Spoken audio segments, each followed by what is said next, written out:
and welcome to my channel. Today we will be reading Moving the Mountain by Charlotte Perkins Gilman, published in 1911. This is one of my favorite science fiction books. Preface.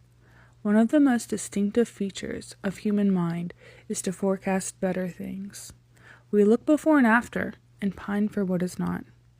This natural tendency to hope, desire, foresee, and then, if possible, obtain, has been largely diverted from human usefulness since our goal was placed after death in heaven. With all our hope in another world, we have largely lost hope of this one. Some minds still keen in the perception of better human possibilities have tried to write out their vision and give it to the world. From Plato's ideal republic to Wells' days of the comet, we have had many utopias act before us, best known of which are that of Sir Thomas More in the great modern instance, Looking Backward. All of these have one or two distinctive features: an element of extreme remoteness, or the introduction of some mysterious outside force.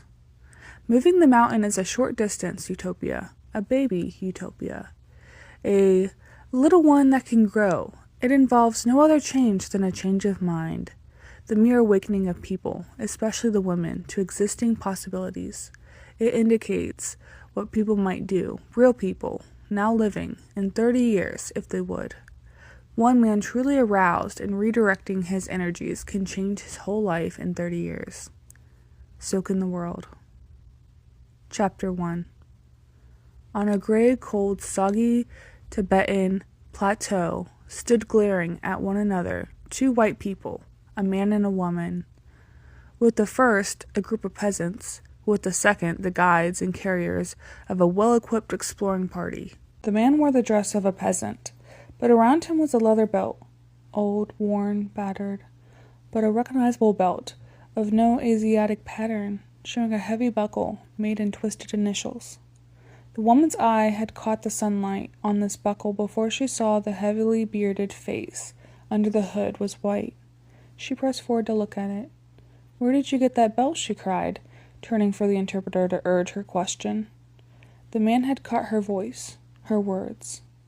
He threw back his hood and looked at her, with a strange blank look, as of one listening to something far away. "John!" she cried. "John, my brother!"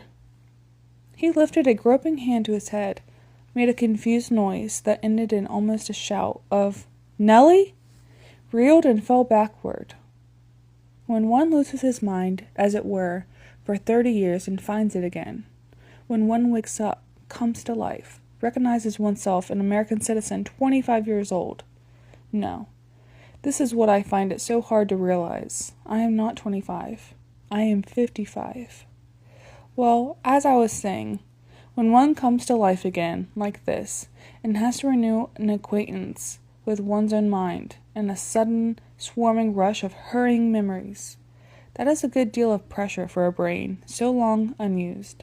But on top of that, one is pushed headlong into a world immeasurably different from the world one has left at 25, a topsy-turvy world wherein all one's most cherished ideals are found to be reversed, rearranged, or utterly gone, where strange new facts are accompanied by strange new thoughts and strange new feelings. The pressure becomes terrific. Nellie has suggested that I write it down, and I think for once she is right. I disagree with her on so many points that I am glad to recognize the wisdom of this idea. It will certainly be a useful process in my re-education and relieve the mental tension.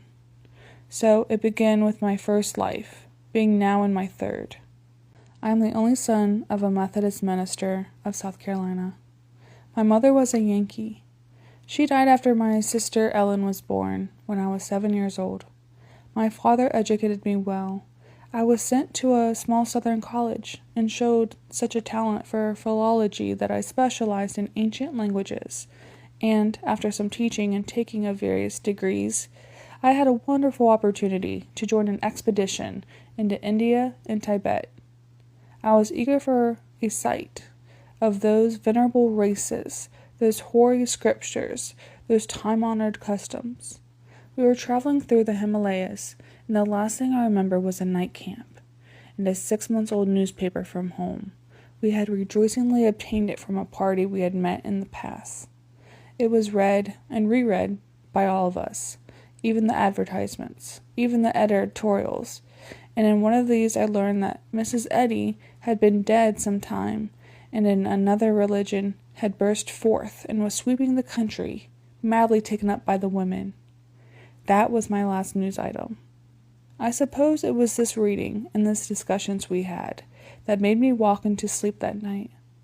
That is the only explanation I can give. I know I lay down just as I was, and that's all I know, until Nellie found me. The party reported me lost. They searched for days, made what inquiry they could. No faintest clue was ever found. Himalayan precipices are very tall and very sudden. My sister Nellie was traveling in Tibet and found me with a party of peasants. She gathered what she could from them through interpreters. It seems that I fell among those people, literally, bruised, stunned, broken, but not dead. Some merciful, or shall I say unmerciful, trees had softened the fall and let me down easy, comparatively speaking. They were good people, Buddhist. They mended my bones and cared for me, and it appears made me quite a chief man, in a course of time, in their tiny village. But their little valley was so remote and unknown, so out of touch with any and everything, that no tale of this dumb white man had ever reached Western ears. I was dumb, until I learned their language, was, as a child of a day, they said, knew absolutely nothing. They taught me what they knew. I suppose I turned a prayer mill. I suppose I was married. Nellie didn't ask that. And they never mentioned such a detail. Furthermore, they gave so dumb an account of where the place was that we don't know now. Should have to locate the night's encampment, and then look for a precipice and go down it with ropes. As I no longer have any interest in those venerable races and time-honored customs, I think we will not do this. Well, she found me, and something happened. She says I knew her, shouted Nellie, and fell down. Fell on a stone too, hit my head so hard that they thought I was dead for a time, for sure. But when I came to, I came all the way, back to where I was 30 years ago. And as for those 30 years, I do not remember one day of them, nor do I wish to. I have those filthy Tibetan clothes, sterilized and packed away, but I never want to look at them. I am back in the real world, back where I was at 25, but now I am 55. Now, about Nellie. I must go slowly and get this thing straightened out for good and all. My little sister. I was always fond of her, and she adored me. She looked up to me naturally, believed everything I told her, minded me like a little dog when she was a child. And as she grew into girlhood, I had a strong restraining influence upon her. She wanted to be educated, to go to college. But father wouldn't hear of it, of course, and I backed him up. If there was anything on earth I always hated and despised, it is a strong-minded woman. That is, it was. I certainly cannot hate and despise my sister Nellie. Now it appears that soon after my departure from this life, father died, very suddenly. Nellie inherited the farm, and the farm turned out to be a mine, and the mine turned out to be worth a good deal of money. So, that poor child, having no natural guardian or protector, just set to work for herself, went to college to her heart's content, to a foreign university too. She studied medicine, practiced a while, then offered a chair in a college and took it. Then, I hate to write it, but she's now president of a college, a coeducational college. Don't you mean dean? I asked her. No, she said. There is a dean of the girls' building, but I am the president. My little sister. The worst of it is that my little sister is now 48, and I, to all intents and purposes, am 25. She is 23 years older than I am. She has had 23 years of life, of worldwide, which I had missed entirely. And this 30 years I begin to gather has covered more changes than an ordinary century or two. It is lucky about that, mine.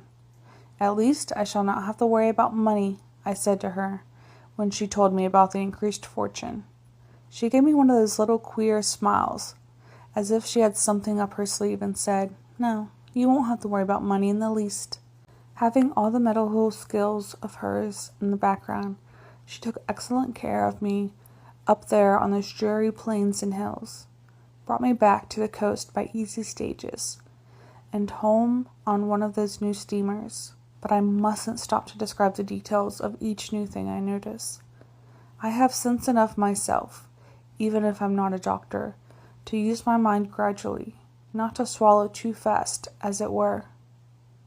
Nellie is a little inclined to manage me. I don't know as I blame her. I do feel like a child sometimes. It is so humiliating not to know little common things, such as everybody else knows. Airships, I expected, of course. They had started before I left. They are common enough, all sizes. But water is still the cheaper route, as well as slower. Nellie said she didn't want me to go home too quick. She wanted time to explain things. So we spent long, quiet hours in our steamer chairs, talking things over. It's no use asking about the family. There is only a flock of young cousins, and once removed now. The aunts and uncles are mostly gone. Uncle Jake is left. Nellie grins wickedly when she mentions him. If things get too hard on you, John, you can go down to Uncle Jake's and rest up. He and Aunt Dorcas haven't moved an inch. They fairly barricade their minds against a new idea. And he plows, and she cooks up on that little mountain farm, just as they always did. People go to see them. Why shouldn't they? I asked. And she smiled that queer little smile again. I mean, they go to see them as if they were the pyramids. I see, said I. I might as well prepare for some preposterous nightmare of a world like, what was that book of Wells, The Sleeper Awakened? Oh yes, I remember that book, she answered, and a lot of others. People were already guessing about things as they might be, weren't they? But what never struck any of them was that people themselves could change. No, I agreed. You can't alter human nature. Nellie laughed out loud. Then she squeezed my hand and patted it. You dear, she said. You precious old long-lost brother. When you get too utterly upset, I'll wear my hair down, put on a short dress, and let you boss me a while, to keep your spirits up. That was just the phrase, wasn't it? You can't alter human nature? And she laughed again. There is something queer about Nellie, very queer. It is not only that she's different from my little sister, that's natural, but she's different from any woman of 48 I ever saw, from any woman of any age I ever saw. In the first place, she doesn't look old, not at all. Women of 40 in our region were old women, and Nellie's near 50. Then she isn't. That's what I shall call it, dependent. Not the least in the world. As soon as I become really conscious and strong enough to be of any use, and begin to offer her those little services and attentions due to a woman, I notice the difference. She is brisk, firm, assured. Not unpleasantly so. I don't mean a thing of that sort, but somehow almost like a man. No, I certainly don't mean that. She's not in the least mannish, nor in the least self-assertive, but she takes things so easily, as if she owned them. I suppose it will be some time before my head is absolutely clear and strong as it used to be. I tire rather easily. Nellie is very reassuring about it. She says it will take about a year to reestablish connections and renew mental processes. She advises me to go read and talk only a little every day, to sleep all I can, and not to worry. You will be all right soon, my dear, she says, and plenty of life before you. You seem to have led a very healthy outdoor life. You're really well and strong, and as good-looking as ever. At least she hasn't forgotten the woman's chief duty is to please. And the world is a much better place to live in, she assured me, Things will surprise you, of course. Things I've gotten used to and shall forget to tell you about. But the changes are all good ones, and you'll soon get acclimated. You're young yet. That's where Nellie slips up. She cannot help having me in mind as the brave young brother she knew. She forgets that I'm an old man now. Finally, I told her that. No, John Robertson, that's where you are utterly wrong. Of course you don't know what we're doing about age. How different we feel. As a matter of physiology, we find that about 150 ought to be our natural limit. And with that proper conditions, we can easily get to 100 now. Ever so many do. I don't want to be 100, I protested. I saw a man of 98 once, and never want to be one. It's not like that now, she said. I mean, we live to be 100 and enjoy life still. We keep our faculties, as they used to put it. Why, the ship's doctor here is 87. This surprised me a good deal. I had talked a little with this man, and had thought him about 60. Then a man of 100, according to your story, would be like Grandpa Ellie, she offered. I remembered my mother's father, a tall, straight, hale old man of 75. He had a clear eye, a firm step, a rosy color in his face. Well, that wasn't so bad a prospect. I consent to be 100 on those terms, I told her. She talked to me a good bit, in small daily doses, of those more general changes in the world, showed me new maps, even let me read a little in the current magazines. I suppose you have 1,000,000 of these now, I said. There were thousands when I left. No, she answered. There are fewer, I believe, but much better. I turned over the one in my hand. It was pleasantly light and thin. It opened easily. The paper and presswork were the best. The price was 25 cents. Is this a cheap one at a higher price, or have the best ones come down? It is a cheap one, she told me. If you mean by that a popular one, and it's cheap enough. They have all of 1,000,000 subscribers. And what's the difference, beyond the paper and print? I asked. The pictures are good. I looked through it again. Yes, very good, much improved. But I don't see anything phenomenal, unless it is the absence of advertisements. Nellie took it out of her hand and ran it over. Just read some of that, she said. Read this story and this article and that. So I sat reading in the sunny silence, the gulls wheeling and dipping just as they used to, and the wide purple ocean just as changeable and changeless as ever. One of the articles was on an extension of service, and involved so much comment on preceding steps that I found it most enlightening. The other was a recent suggestion in educational psychology, and this too carried a retrospect of change progress, which gave me food for thought. The story was a clever one. I found it really amusing, and only on a second reading did I find what it is that gave the queer flavor to it. It was a story about women.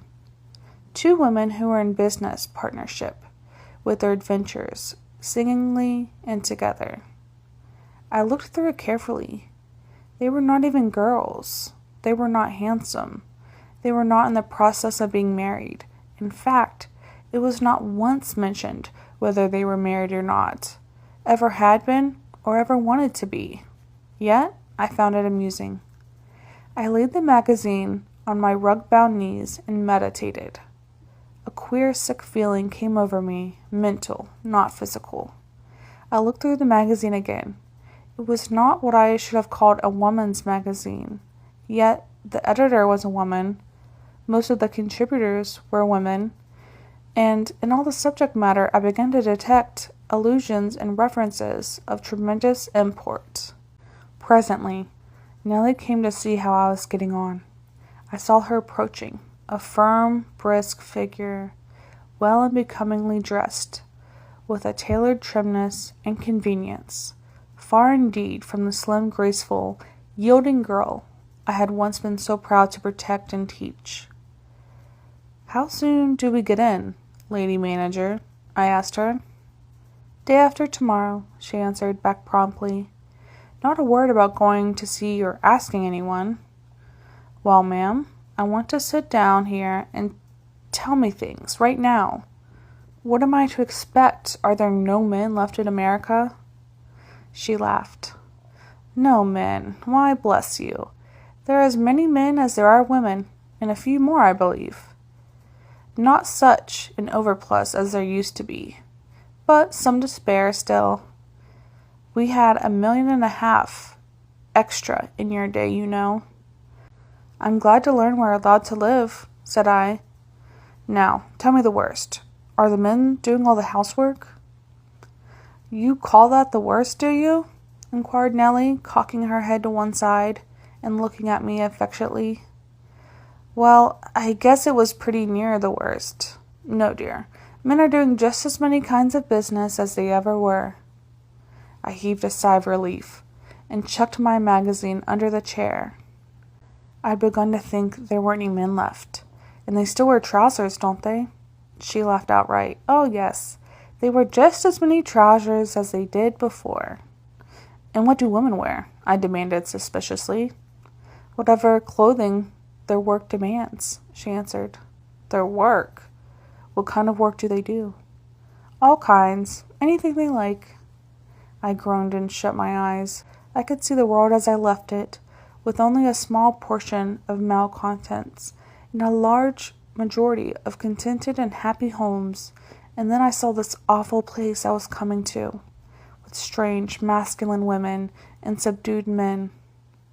"How does it happen that there aren't any on this ship?" I inquired. "Any what?" asked Nellie. "Any of these new women." "Why, they are. They're all new, except Mrs. Talbot. She's older than I am, and rather reactionary."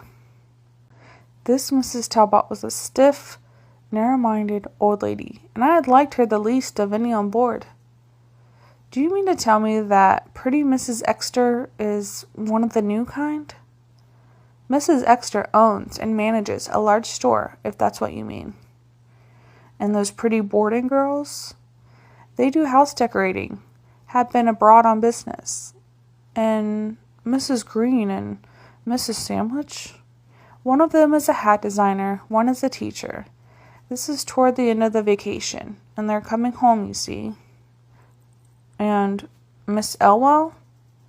"Miss Elwell is quite the prettiest woman on board, and seemed to have plenty of attention, just like the girls I remembered." "Miss Elwell is a civil engineer," said my sister. "It's horrid," I said. "It's perfectly horrid. And aren't there any women left?" "There's Aunt Dorcas," said Nellie mischievously, "and Cousin Drusilla. You remember Drusilla." Chapter 2. The day after tomorrow. I was to see it the day after tomorrow, this strange new abhorrent world. The more I considered what bits of information I had gleaned already, the more I disliked what lay before me. In the first blazing light of returned memory and knowledge, the first joy, meeting my sister, the hope of seeing home again, I had not distinguished very sharply between what was new to my bewildered condition and what was new indeed, new to the world as well to me. But now a queer feeling of disproportion and unreality began to haunt me. As my head cleared, and such knowledge as I was now gathering began to help toward some sense of perspective and relation, even my immediate surroundings began to assume a sinister importance. Any change to any person is something of a shock, though sometimes a beneficial one. Changes too sudden and too great are hard to bear for anyone. But who can understand the peculiar horror of my unparalleled experience? Slowly the thing took shape in my mind. There was the first irrevocable loss, my life. 30 years. The 30 years in which a man may really live. These were gone from me forever. I was coming back, strong to be sure, well enough in health. Even, I hoped with my old mentor, but not to the same world. Even the convict who survives 30 years imprisonment may return at length to the same kind of world he had left so long. But it was as if I had slept, and in my sleep they had stolen my world. I threw off the thought and started into action. Here was a small world, the big steamer beneath me. I had already learned so much about her. In the first place, she was not a steamer, but a thing for which I had no name. Her power was electric. Oh well, I thought as I examined her machinery. This I might have expected. 30 years of such advances as were making in 1910 were sure to develop electric motors of all sorts. The engineer was a pleasant fellow, more than willing to talk about his profession and its marvelous advances. The ship was well manned, certainly, though the work required far less than it used to. I had made some acquaintances among the ship's officers, even among the men, who were surprisingly civil and well-mannered, but I had not at first noticed the many points of novelty in their attitude or in my surroundings. Now I paced the deck and considered the facts I had observed: the perfect ventilation of the vessel, the absence of the smell of cooking in water, the dainty convenience and appropriate beauty of all the fittings and furnishings, the smooth speed and steadiness of her. The quarters of the crew I found as remarkable as anything else about the vessel. Indeed, the forecastle and steerage differed more from what I remembered than from any other part. Every person on board had a clean and comfortable lodging, though there were grades of distinction in size and decoration. But any gentleman could have lived in the forecastle without discomfort. Indeed, I soon found that many gentlemen did. I discovered quite by accident that one of the crew was a Harvard man. He was not at all loath to talk of it, either, was evidently no black sheep of any sort. Why had he chosen this work? Oh, he wanted the experience, a widened life, knowing different traits. Why was he not an officer then? He didn't care to work at it long enough. This was his only experience work, you see. I did not see, nor ask, but I inferred, and it gave me again that feeling as if the ground underfoot had wiggled slightly. Was that old dream of Bellamy's stalking abroad, where young men portioned out to service willy-nilly? It was evidently not a universal custom, for some of the sailors were much older men and long used to the business. I got hold of one who seemed more like the deckhands of the old days, though cleaner and more cheerful, a man who was all of 60. Yes, he had followed the sea from boyhood. Yes, he liked it, always had liked it better now than when he was young. He had seen many changes. I listened carefully, though I asked the question lightly enough. Changes. He guessed he had. Tobacco was better for one thing. I was relieved to see that men still smoked. And then the jar came again as I remembered that save for this man and one elderly officer, I had not seen anyone smoking on this vessel. How do you account for it? I asked the old Yankee. For tobacco's being better. He grinned cheerfully. Less run on it, I guess, said he. Young fellers don't seem to smoke no more. And I ain't seen nobody chewing for 10 years back. Is it cheaper as well as better? No, sir, it ain't. It's perishingly high, but then wages are high too, he grudgingly admitted. Better tobacco and better wages. Anything else improved? Yes, sirree. Grub's better, by square miles, and accommodations in close. Make better stuff now. Well, well, said I, as genuinely as I knew how.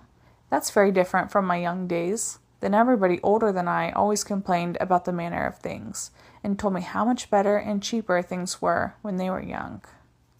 Yes, 'twas so, he admitted, but ain't so now. Shoes is better, most things is better, I guess.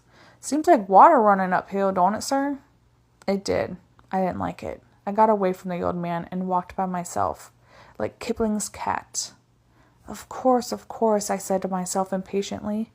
I may as well expect to find everything as much improved from it in my time, say 60 years before.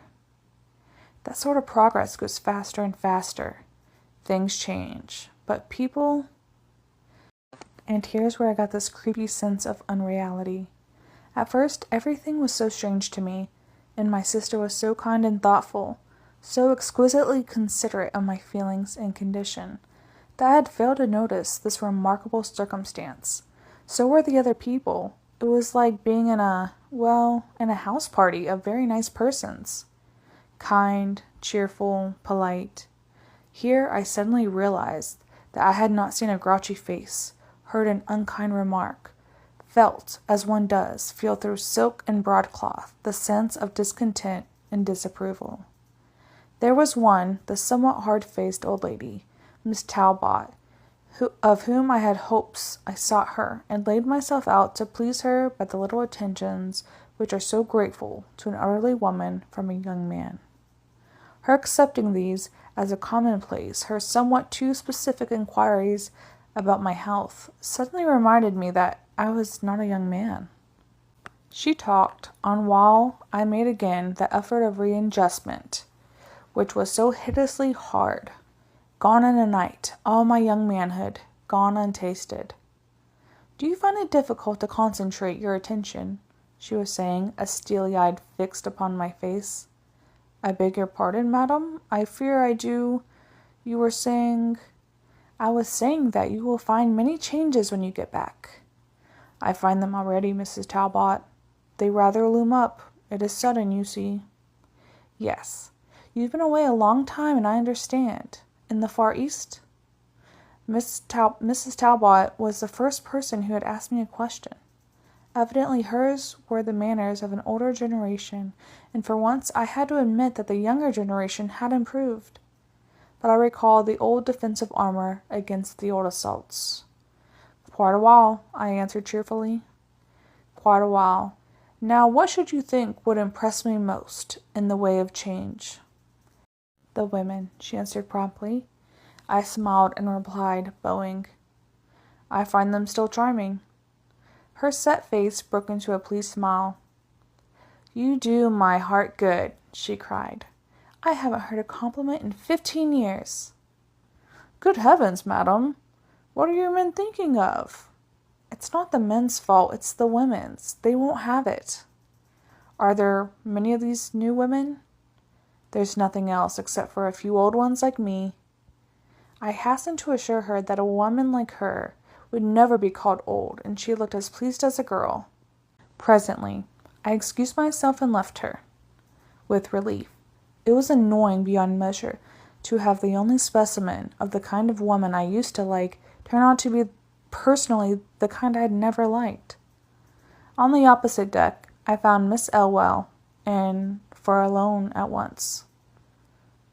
A retiring back, wearing an aggrieved expression, showing that it had not been for long. May I join you, Miss Elwell? I did. We paced up and down, silent for a bit. She was a joy to the eye, a lovely, straight young thing, with a fresh, pure color and eyes of dancing brightness. I spoke of this, and that aboard the ship, the sea, the weather, and she was so gaily friendly, so sweet and modest, yet wholly frank, that I grew quite happy in her company. My sister must have been mistaken about her being a civil engineer. She might be a college girl, but nothing worse, and she was so pretty. I devoted myself to Miss Elwell till she took herself off, probably to join her. It occurred to me that I had seen no one with Miss Elwell. Nellie, I said, for heaven's sake, give me the straight of all this. I'm going distracted with the confusion. What has happened to the world? Tell me all.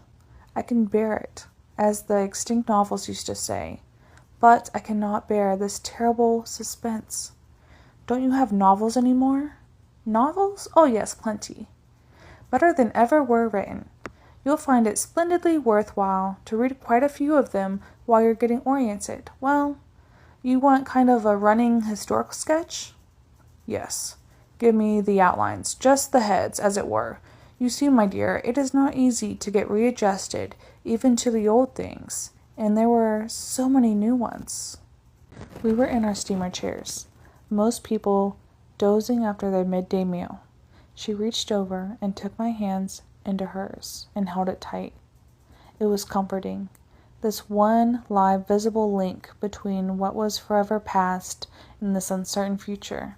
But for her, even those old days might have flickered and seemed doubtful.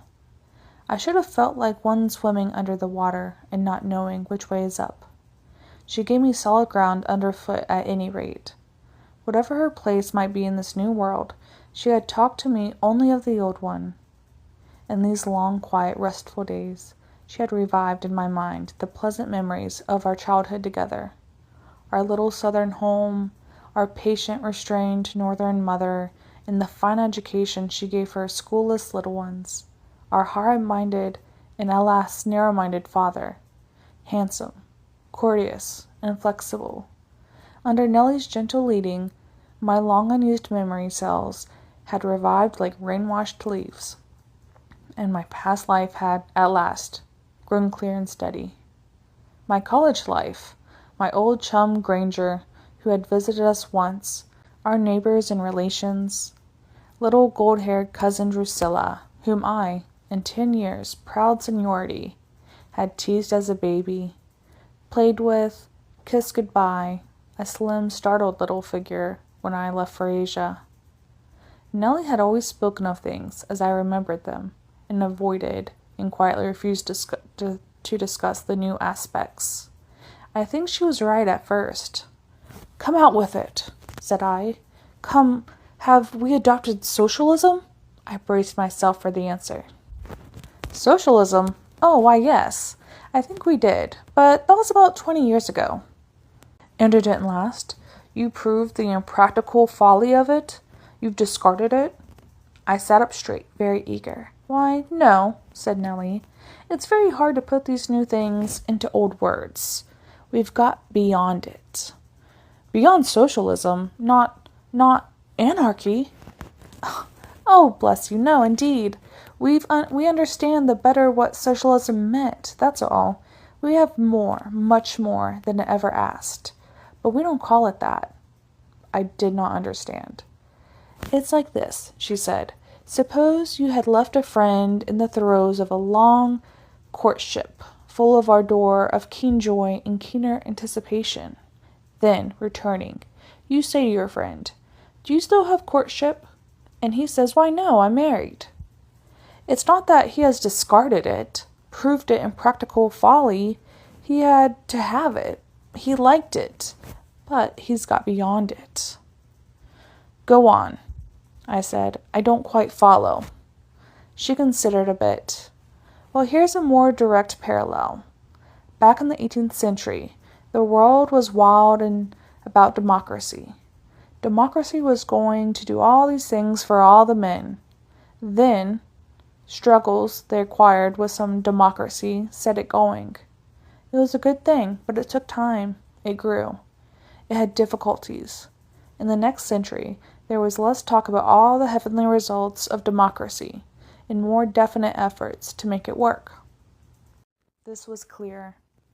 "You mean," I followed her slowly, "that what was called socialism was attained, and you've been improving upon it?"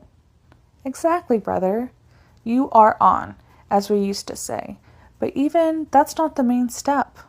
"No? What else?" "Only a new religion." I showed my disappointment. Nellie watched my face silently. She laughed. She even kissed me. "John," she said, "I could make vast sums by exhibiting you to psychologists as an extinct species of mind. You'd better draw than a woolly mammoth." I smiled, and she squeezed my hand. "Might as well make a joke of it, old man. You've got to get used to it, and the sooner the quicker." "All right, go ahead with your new religion." She sat back in her chair with an expression of amused retrospection. "I had forgotten," she said. "I had really forgotten. We didn't used to think much of religion, did we?" "Father did," said I. "No, not even father and his kind. They only used it as, what was the old joke? A patent fire escape. Nobody appreciated religion." "They spent much time and money on it," I suggested. "That's not appreciation." Well, come on with the story. Did you have another incarnation of anybody? You might call it that, Nellie allowed, her voice growing quietly earnest. We certainly had somebody with an unmistakable power. This did not interest me at all. I hated to see Nellie looking so sweetly solemn over her new religion. In the not unnatural reaction of a minister's son, rigidly reared, I had a small use of religion of any sort. As a scholar, I had studied them all and felt a little reverence for the ancient ones as for the shifty mushroom crop of new sects and schools. Now look here, John, she said at length. I've been watching you pretty closely, and I think you're equal to considerable mental effort. In one way, it may be easier for you just because you've not seen a bit of it. Anyhow, you've got to face it. Our new world has changed in these 30 years. More than the change between what used to be and what people used to imagine about heaven. Here's the first thing you've got to do mentally. You must understand clearly in your human consciousness that the objection and distaste you feel is only your personal consciousness. Everything is better. There is far more comfort, pleasure, peace of mind, a richer, swifter growth, a higher, happier life in every way. And yet, you won't like it because of your... She seemed to hesitate for a word now and then, as one trying to translate. Reactions are all tuned to earlier conditions. If you can understand this and see over your own personal attitudes, it will not be long before a real convincing sense of joy, of life, will follow the intellectual perception that things are better. Hold on, I said. Let me chew on that a while. As if, I presently suggested, as if I'd left a home that was poor and dirty and crowded, with a pair of quarrelsome, inefficient parents, drunken and abusive, maybe, and a lot of horrid, wrangling, selfish little brothers and sisters, and woke up one fine morning in a great, clean, beautiful house, richly furnished, full of a lot of angels, who were total strangers? Exactly, she cried. Hooray for you, Johnny. You couldn't have defined it better. I don't like it, said I. I'd rather have my old home, in my own family, than all the princely palaces and angels you could ever dream of in 100 years. Mother had an old storybook by a New England author, Nellie quietly remarked, where somebody said, you can't always have your druthers. She used to quote it to me when I was little and complain that things were not as I wanted them. John, dear, please remember that when new people in the new world find it like home and love it far better than we used to, it'll be queer to you, but it's a pleasant commonplace to them. We have found out at last what it is to be natural and happy. She was silent, and I was silent, till I asked her, what's the name of your new religion? It hasn't any, she answered. Hasn't any? What do they call it? The believers, I mean? They call it living in life, that's all. And what's their specialty? Nellie gave a funny little laugh, part sad, part tender, part amused. I had no idea it would be so hard to tell you things, she said. You'll just have to see for yourself, I guess. Don't go, Nellie. I'll be good. You were just telling me in a nutshell what had happened. Please do. The thing that has happened, said she slowly, is just this. The world has come alive. We are doing things in a pleasant, practical way. All the things we could have done at any time before, only we never thought so. The real change is this. We have changed our minds. This happened very soon after you left. Ah, what a time. To think that you should have missed it. She gave my hand another sympathetic squeeze and went on. After that, it was only a question of time, of how soon we could do things, and we've been doing them ever since, faster and faster. This seemed rather flat and disappointing. I don't see that you make out anything wonderful so far. A new religion, which seems to consist only in behaving better and a gradual improvement of social conditions. all that was going on when I left. Nellie regarded me with a considering eye. I see how you interpret it, she said. Behaving better in our early days was a small personal affair, either a pathetically inadequate failure to do what one could not, or a self-righteous success in doing what one could. All personal. Personal. Good behavior has to be a personal affair, hasn't it? I mildly protested. Not by any means, said Nellie with decision. That was precisely what kept us so small and bad, so miserably confined and discouraged, like a lot of well-meaning soldiers imagining that their evolutions were a personal affair or an orchestra, protesting that if each man played a correct tune of his own choosing, the result would be perfect. Dear, dear, no, sir, she continued with some fierceness. That's just what we changed our minds. Humanity has come alive, I tell you, and we have reason to be so proud of our race. She held her head high. There was a glad, triumphant look in her eyes, not in the least religious. Said she, You'll see the results. That will make it clearer to you than anything I can say. But if I may remark that we have no longer the fear of death, much less damnation, and no such thing as sin, that the only kind of prison left is called a quarantine. That punishment is unknown but preventative. Means are of a drastic and sweeping nature, such as we had never dared to think of before. That there are no such thing in a civilized world as poverty, no labor problem, no cholera problem, no sex problem, almost no disease, very little incident, practically no fires, that the world is rapidly being reforested, the soil improved, the output growing in quantity and quality, that no one needs to work over 2 hours a day, and most people work 4, that we have no graft, no adulteration of goods, no malpractice, no crime. Nellie, said I, you are a woman and my sister. I'm very sorry, but I don't believe it. I thought you wouldn't, said she. Women always will have the last word. Chapter 3. The blue shoreline of one's own land always brings a thrill of the heart.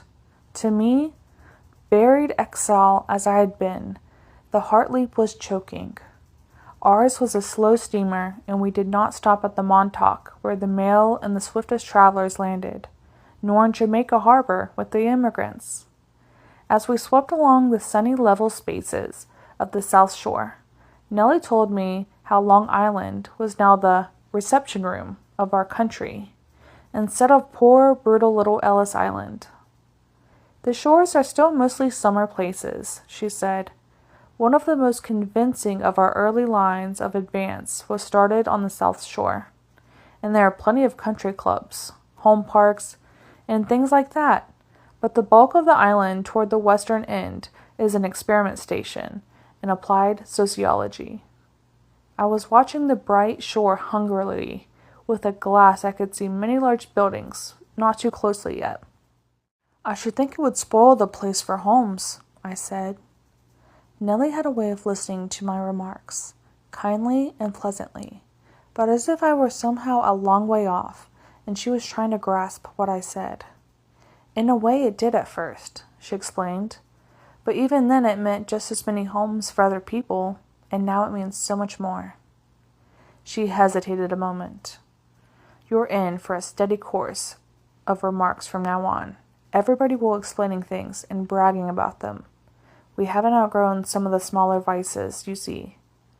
As to this immigration problem, we woke up to the fact, among others, that reintegration of people, as Ward called it, was a psychological process not possible to stop, but quite possible to assist and to guide to the great advantage. And here in America, we recognized our own special place, the melting pot, you know? Yes, I remembered the phrase. I never liked it. Our family was pure English stock, and rightly proud of their descent. I begin to see, my dear sister, that while receiving the torrent of instructive remarks you foretell, the way of wisdom for me is steadfastly to withhold my own opinions.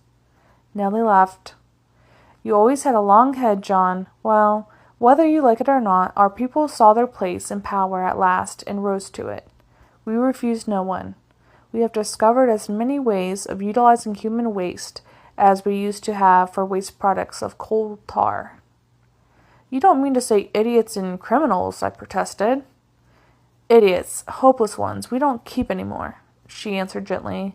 They are very rare now. The grade of average humanity is steadily rising, and we have the proud satisfaction of knowing we have helped it rise. We organized a permanent reception committee for the whole country. One station here, one in California.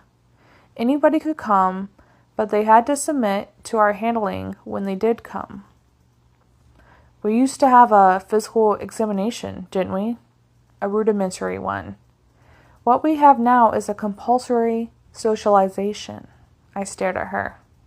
Yes, I know, you are thinking the geological kind of evolution people used to talk about, and you can't alter human nature. In the first place, we can. In the second place, we do.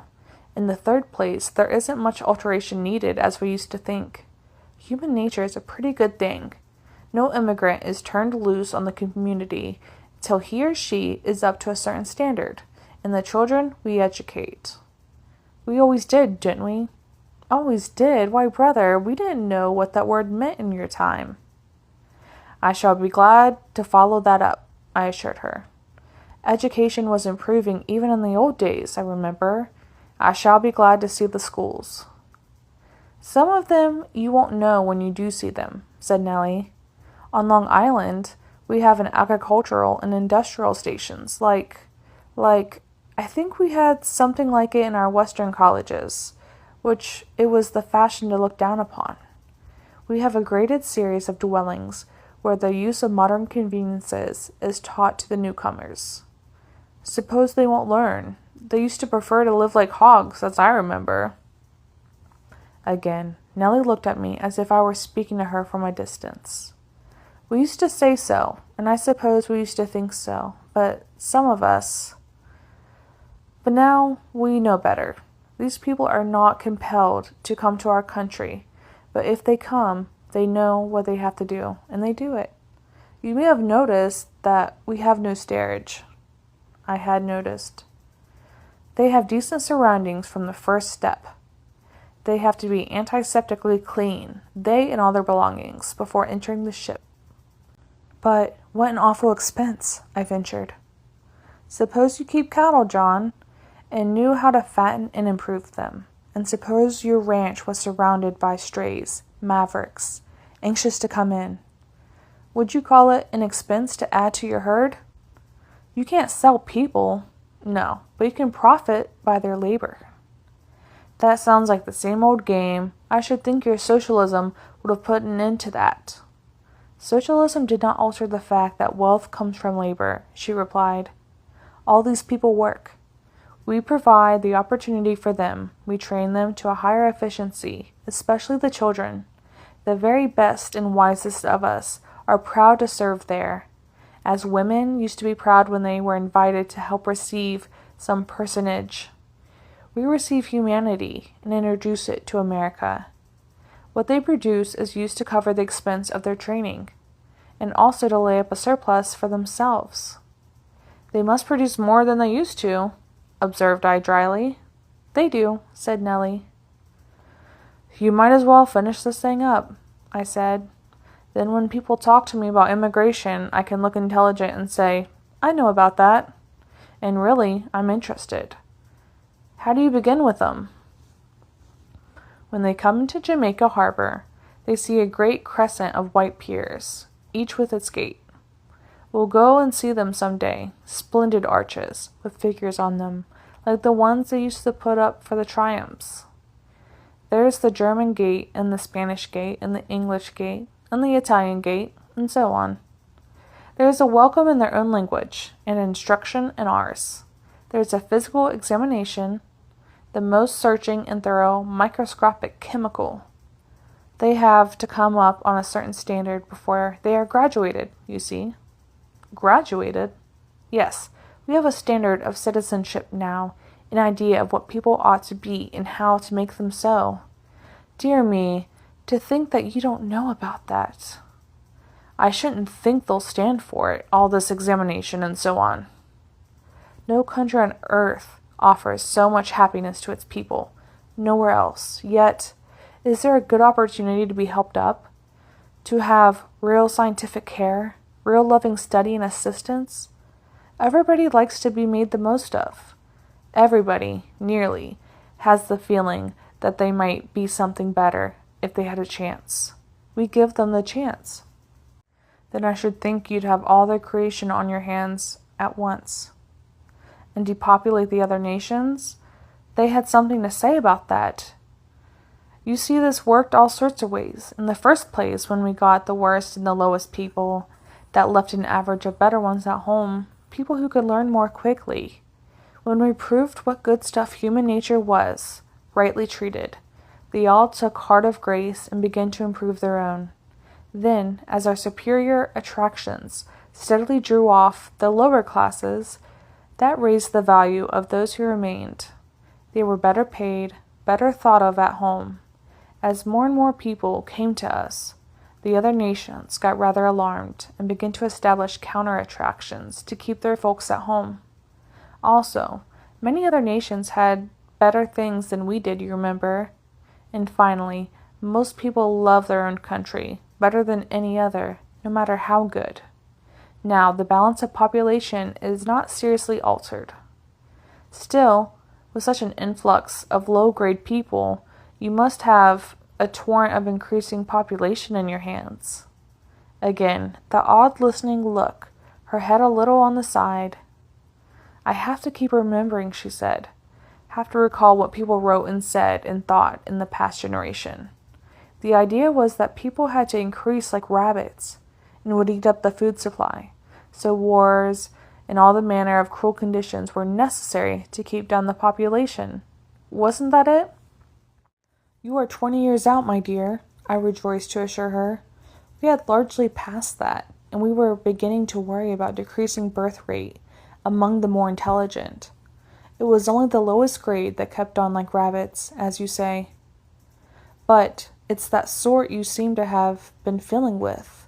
I should think it would have materially lowered the average. Or have you, in the new forcing system, made decent people out of scrubs? That's exactly what we've done. We've improved the people and lowered the birth rate at one stroke. They were beginning to talk about eugenics when I left. This is not eugenics. We have made great advances in that, of course, but the chief factor is the change is a common biological law. Individuation in an inverse proportion to reproduction, you know. We individualize the women, develop their personal power, their human characteristics, and they don't have so many children. I don't see how that helps unless you have eliminated the brutality of men.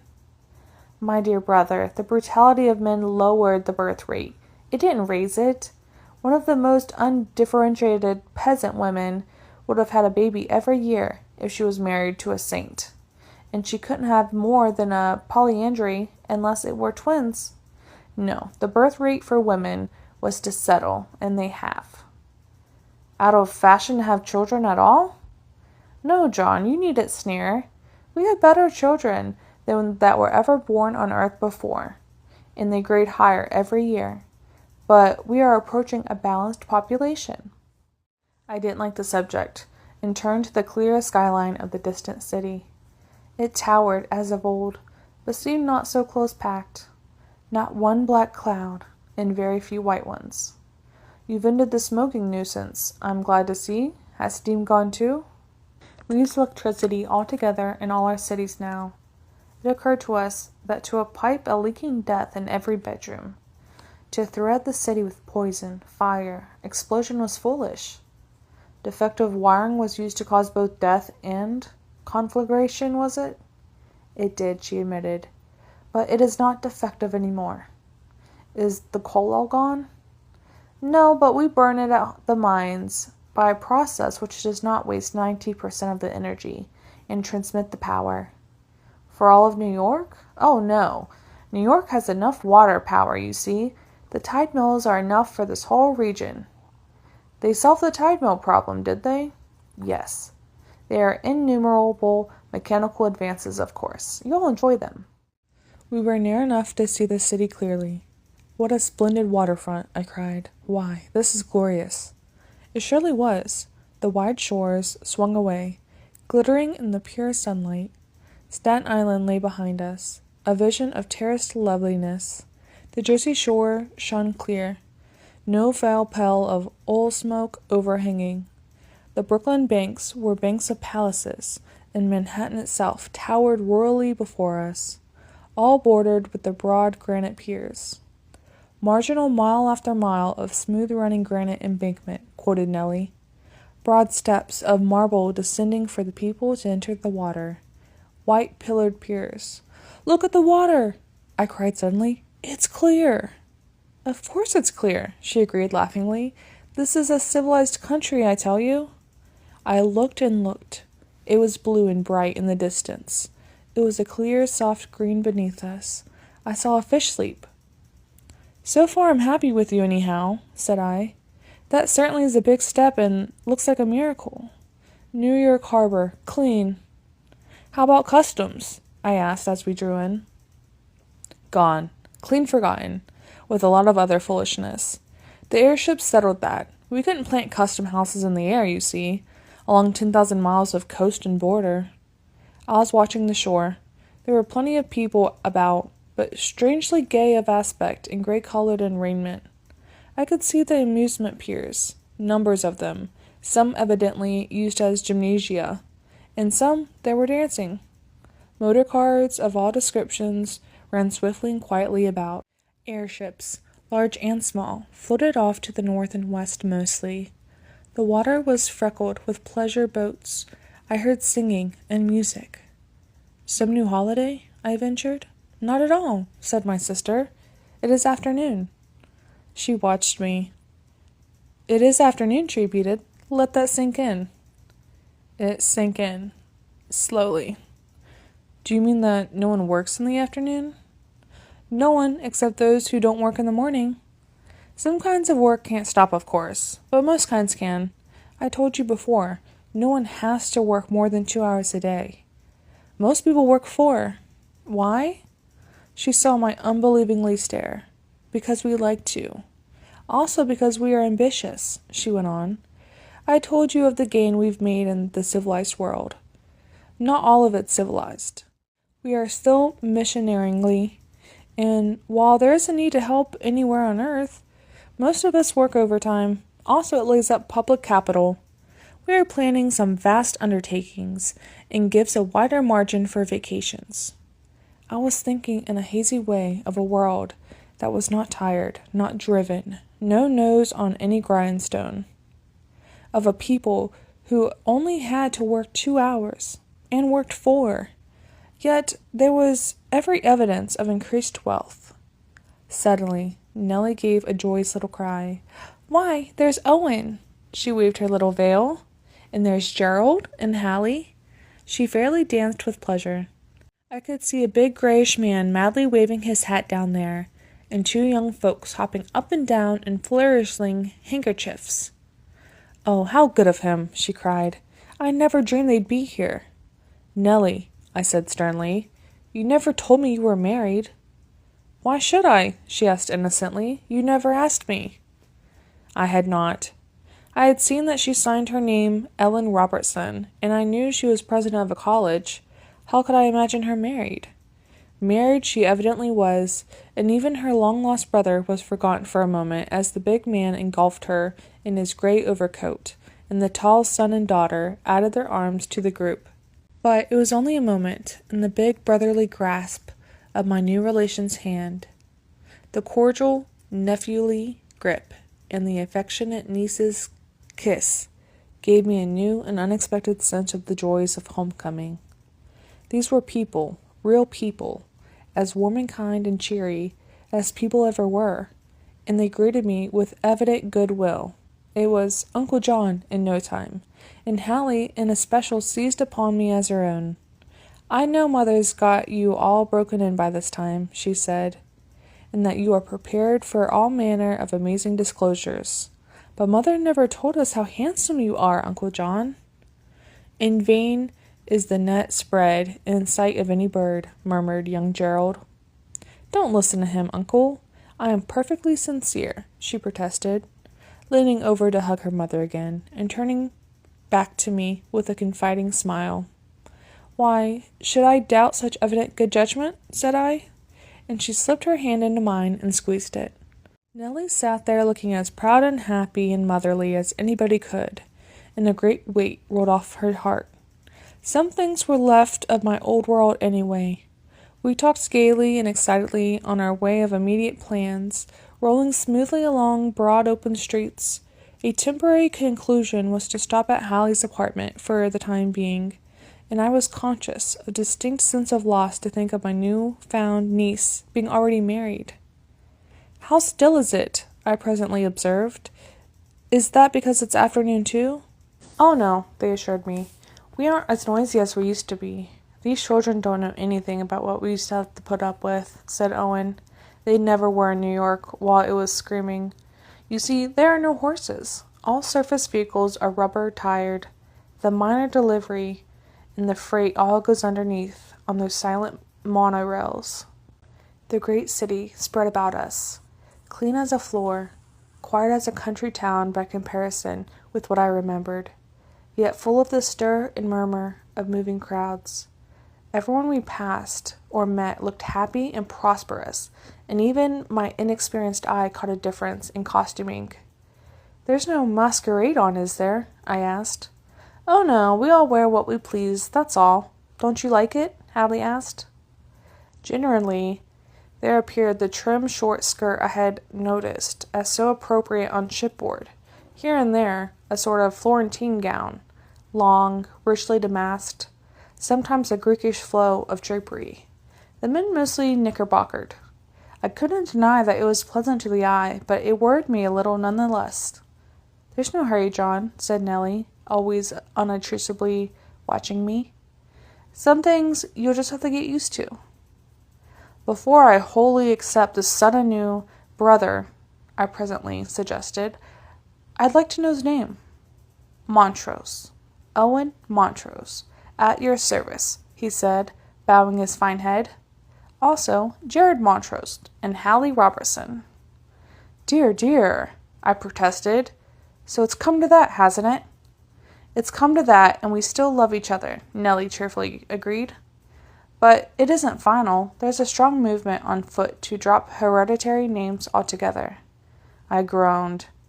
In the name of common humanity, don't tell me anything worse than you have now. Hallie's apartment was in the big building, far uptown overlooking the Hudson. I have to live in town 9 months of the year, you see, Uncle, on account of my work, she explained rather apologetically. Hallie's an official, and awfully proud of it, her brother whispered very loudly. Gerald's only a musician, and pretends to be proud of it, she retorted, whereat he forcibly held and kissed her. I could see no strong difference between this brother and sister and others I had known, except they were perhaps unusually affectionate. It was a big, handsome place. The front windows faced the great river. The rear ones opened on a most unexpected scene of loveliness. A big sheltered garden, every wall space surrounding it a joy to the eye. Rich masses of climbing vines, a few trees, a quiet fountain, beautiful stone seats and winding walks, flowers in profusion, and birds singing. We used to only have Song of the Tomcat in my time. Have you taught the cat to lie down with the canary, or killed him? There are no animals kept in the cities any more, except the birds. They come and go. Mostly sparrows, I suppose.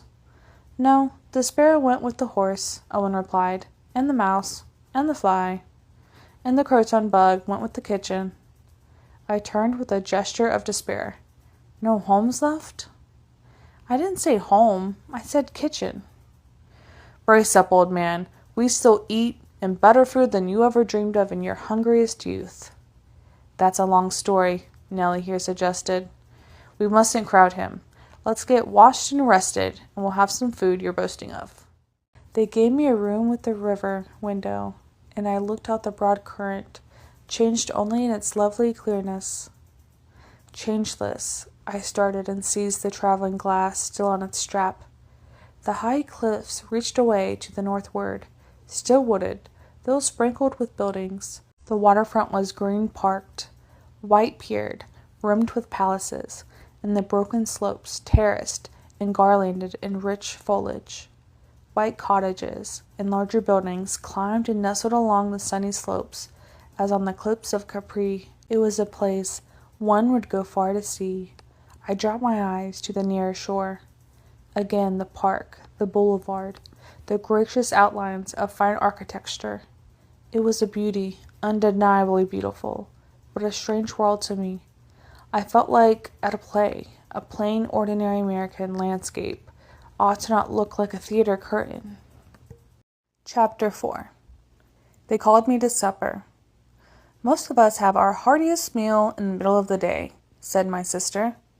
The average man, O victim of copious instruction, added my brother-in-law, does his work in the morning, the 2 hours that he has to, or the 4 that he usually puts in, 8 to 12 or 9 to 1. That is the working day for everyone. Then home, rest, a bath maybe, and then allow me to help you to some of our improvements. I was hungry, and this simple meal looked and smelled most appetizing. There is a large shining covered dish, which, being opened, gave forth so savory a steam as fairly to make my mouth water.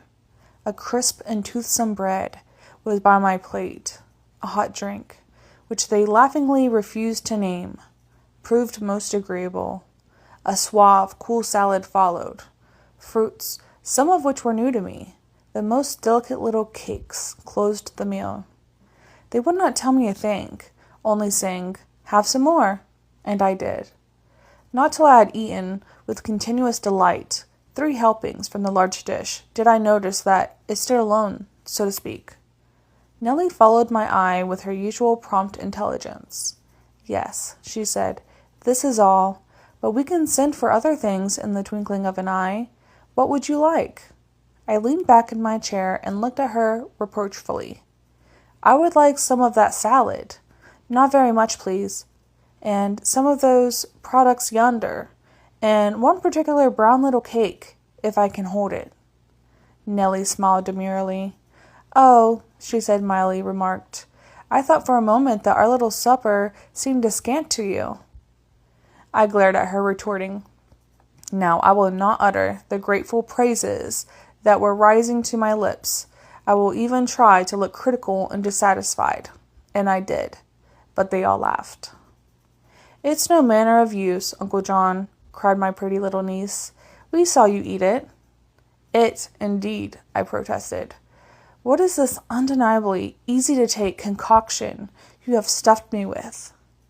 "My esteemed new brother," Owen answered, "we have been considering your ease in conclave assembled, and we think it is wiser to feed you for a while and demand by all the rights of hospitality that you eat what is set before you and ask no questions for conscience sake. When you begin to pine, to lose your appetite, to look wan and hollow-eyed, then we may reconsider. Meanwhile, we will tell you everything you want to know about food in general, and even some particulars, present dishes always excepted." "I will now produce information," began Hallie, "my office being that food inspector. Her main purpose is bringing you here, Uncle, was to give you food and then talk about it," said Gerald solemnly. Hallie only made a face at him and went on. "We have a magnificent system of production and distribution," she explained, "with a decreasing use of animal foods." "Was this a vegetarian meal?" I asked in a hollow voice. "Mostly, but you shall have meat when you want it. Better meat than you used to get too." "Cold storage meat?" "Oh no, that's long since stopped. The way we manage about meat is a proper portion of edible animals are raised under good conditions. Nice, healthy, happy beast. Killed till they don't know it, and never kept beyond a certain time limit. You see," she paused, looking for the moment like her mother, "the whole food business is changed." "You don't realize." "Go ahead and tell me. Tell me all. My life at present is that of Rollo, I perceive, and I am most complacent after this meal. Uncle, I rejoice in your discovery. I do indeed.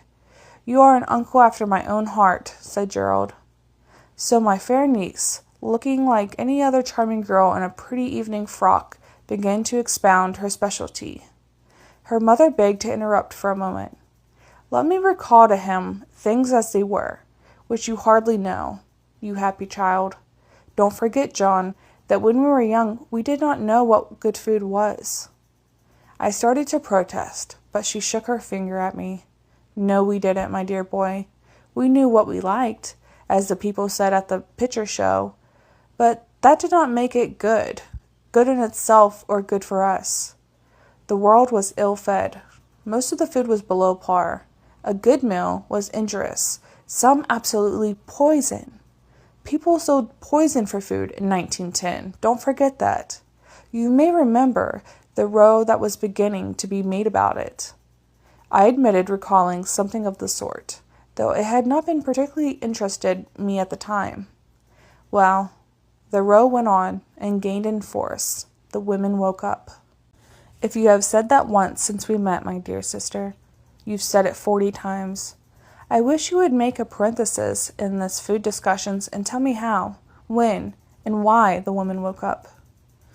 Nellie looked a little dashed, and Owen laughed outright.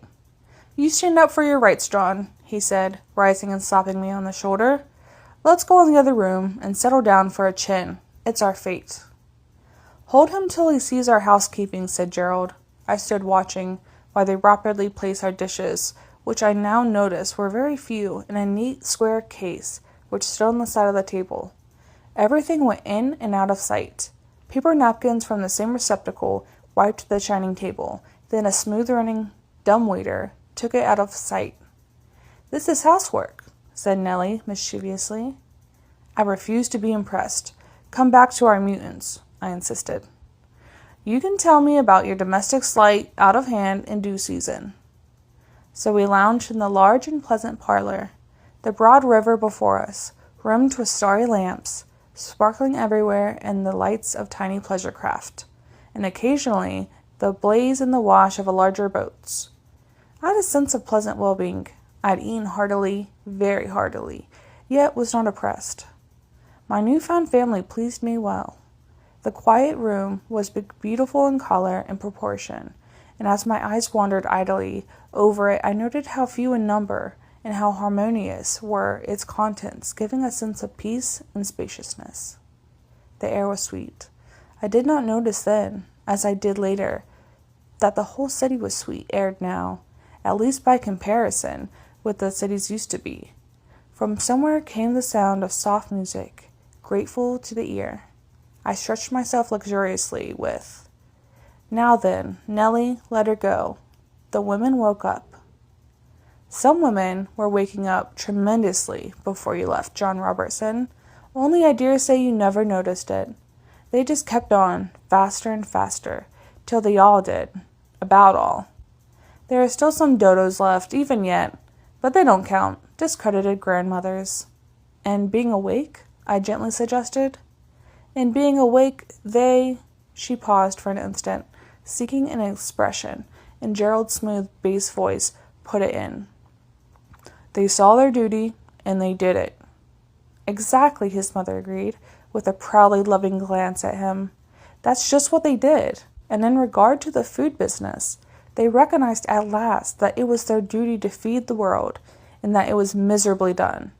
So they took hold. Now, Mother, this is my specialty, Hallie interposed. When a person can only talk about one thing, why oppose them? Murmured Gerald. But she quite ignored him and reopened her discussion. We, that is, most of the women and some of the men, began to seriously study the food question, both from a hygienic and an economic standpoint. I can't tell you that 30 years work in a minute, Uncle John, but there's a way we manage it now. We have learned very definitely what people ought to not eat, and it is not only a punishment, but a punished offense to sell improper foodstuffs. How are the people to know? I ventured. The people are not required to know everything. All the food is watched and tested by specialists. What goes into the market is good, all of it. By impeccable, angelic specialists like my niece? She shook her head at me. If there were not, the purchaser would spot them at once. You see, our food supply is not at the mercy of the millions of ignorant housewives anymore. Food is bought and prepared by people who know how, and they all have the means and knowledge for expert test. And if the purchaser, too, was humanly fallible, she cast a pitying glance at me, and her father took the floor for a moment. You see, John, in the old time, the dealers were mostly poor and sold cheap and bad stuff to make a little money. The buyers were mostly poor and had to buy the cheap and nasty stuff. Even large manufacturers were under pressure and had to cheat to make a profit, or thought they had to. Then when we got to inspectors and such, they were under the harrow too, and were by no means impeccable. Our big change is this: nobody is poor now. I hear you say that, I answered, but I can't seem to get it through my head. Have you really divided all the property? John Robertson, I am ashamed of you, cried Nellie. Even in 1910, people knew better than that. People who knew anything. That wasn't necessary, said Owen, nor desirable. What we have done is this. First, we have raised the productive capacity of the population. Second, we have secured the right to our natural resources. Third, we have learned to administer business without waste. The wealth of the world grows enormously. It is not what you call equally distributed, but everyone has enough. There is no economic danger anymore. There is economic peace. And economic freedom? Asked I, sharply. And economic freedom. People choose the work what they like and work freely more than they have to. I pondered on this. But they have to. Labor is compulsory. Owen grinned. Yes, labor is compulsory. Always was. It is compulsory on everyone now. We used to have two sets who wouldn't work. Paupers and the idle rich. No such classes left. All busy. But the freedom of the individual, I persisted. Come, brother. Society always played hob with the freedom of individuals whenever it saw fit. It killed, imprisoned, fined. It had compulsory laws and regulations. It required people to wear clothes and furnished no clothes for them to wear. If society has a right to take human life, why has it not right to improve it? No, my dear man, continued Owen. He was evidently launched on his specialty now. Society is not somebody else domineering over us. Society is us, taking care of ourselves. I took no exception to this and began again. Society in our young days was in a state of auto-intoxication. It generated its own poisons and absorbed them in peaceful, slow suicide. To think, it seems impossible now, to think of allowing anybody to sell bad food. That wasn't the only bad thing they sold, I suggested. No, unfortunately. Why, look here. Owen slid a glass panel in the wall and took out a book. That's clever, I remarked approvingly. Bookcases built in. Yes, they are everywhere now, said Nellie. Books, a few of them, are common human necessities. Every home, every room almost, has these little dust-tight, insect-proof wall cases. Concrete construction has helped that very much. Owen had found his place, and now poured upon the concentrated list of the adulterated materials, deteriorating the world in my period so slightingly referred to as my day. I noticed with gratitude that Owen said, when we were young. You never were sure of anything pure, he said scornfully, no matter what you paid for it. How we submitted to such rank outrage for so long I cannot imagine. This was taken up by very definitely some 20 years ago, by the women mostly. Aha, when the women woke up, I cried. Yes, just that. It is true that their being mostly mere housewives and seamstresses was a handicap in some ways, but it was a direct advantage in others. They were almost all consumers, you see, not producers. They were not so much influenced by considerations of the profits of manufacture as they were by the direct loss to their own pockets and health. Yes, he smiled. There were some pretty warm years while this thing was thrashed out. One of the most successful lines in attack was the new food system, though. "I will talk," cried Hallie. "Here, Uncle John.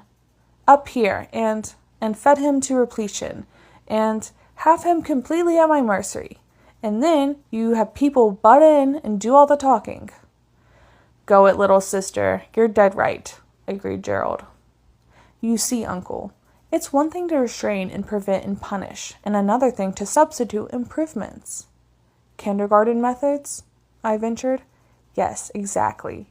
As women had learned this in the handling of children, they began to apply it to grown people. The same children, only a little older. Ever so many people had been talking and writing about this food business, and finally some of them got together and really started it. "One of these cooperative schemes?" I was beginning, but the woman looked at me with such pitying contempt that I promptly withdrew the suggestion. "Not much," said Nellie disdainfully. "Of course, those cooperative schemes were a natural result of growing difficulties in our old methods, but they were on utterly wrong lines. No, sir, the new food business was a real business, and a very successful one. The first company began around 1912 or 1913, I think. Just some women with a real business sense and enough capital. They wisely concluded that a block of apartments was the natural field for their services, and that professional women were the natural patrons. The unprofessional women, or professional wives, as you might call them, had only the housewifery to preserve their self-respect, you see," put in Owen. "If they didn't do housekeeping for a living, what, in the name of decency, did they do?" "This was called the Home Service Company," said Hallie. "I will talk, Mother." "They built some unusually attractive apartments, planned by women to please women. This block was one of the finest designs. Their architects, women too, by the way." "Who had waked up," murmured Gerald, unnoticed. "It was frankly advertised as specially designed for professional women. They looked at it, liked it, and moved it. Teachers, largely doctors, lawyers, dressmakers, women who worked." "Sort of a nunnery?" I asked. "My dear brother, do you imagine that all working women were orphan spinsters, even in your day?" cried Nellie. "The self-supporting women of that time generally had other people to support too. Lots of them were married. Many were widows with children. Even the single ones had brothers and sisters to take care of." "They rushed in anyhow," said Hallie. "The place was beautiful and built for enjoyment. There was a nice garden in the middle." "Like this one here?" I interrupted. "This charming patio? How did they make space for it?" "New York blocks were not divinely ordained," Owen replied.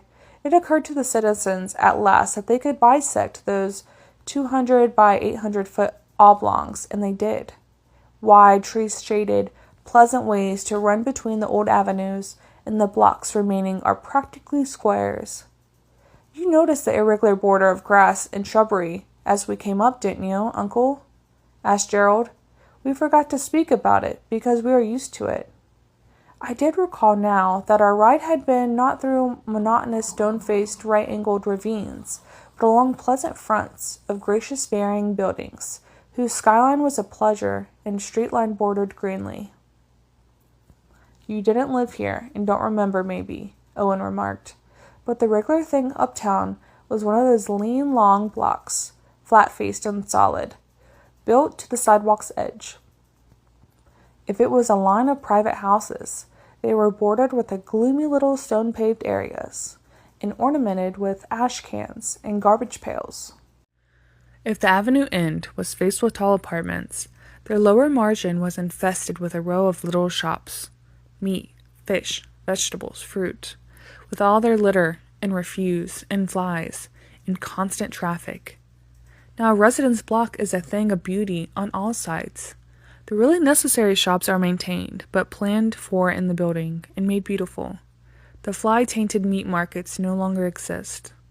"I will talk," said Hallie, and that we all laughed at her and let her. The first one I was telling you about was very charming and attractive.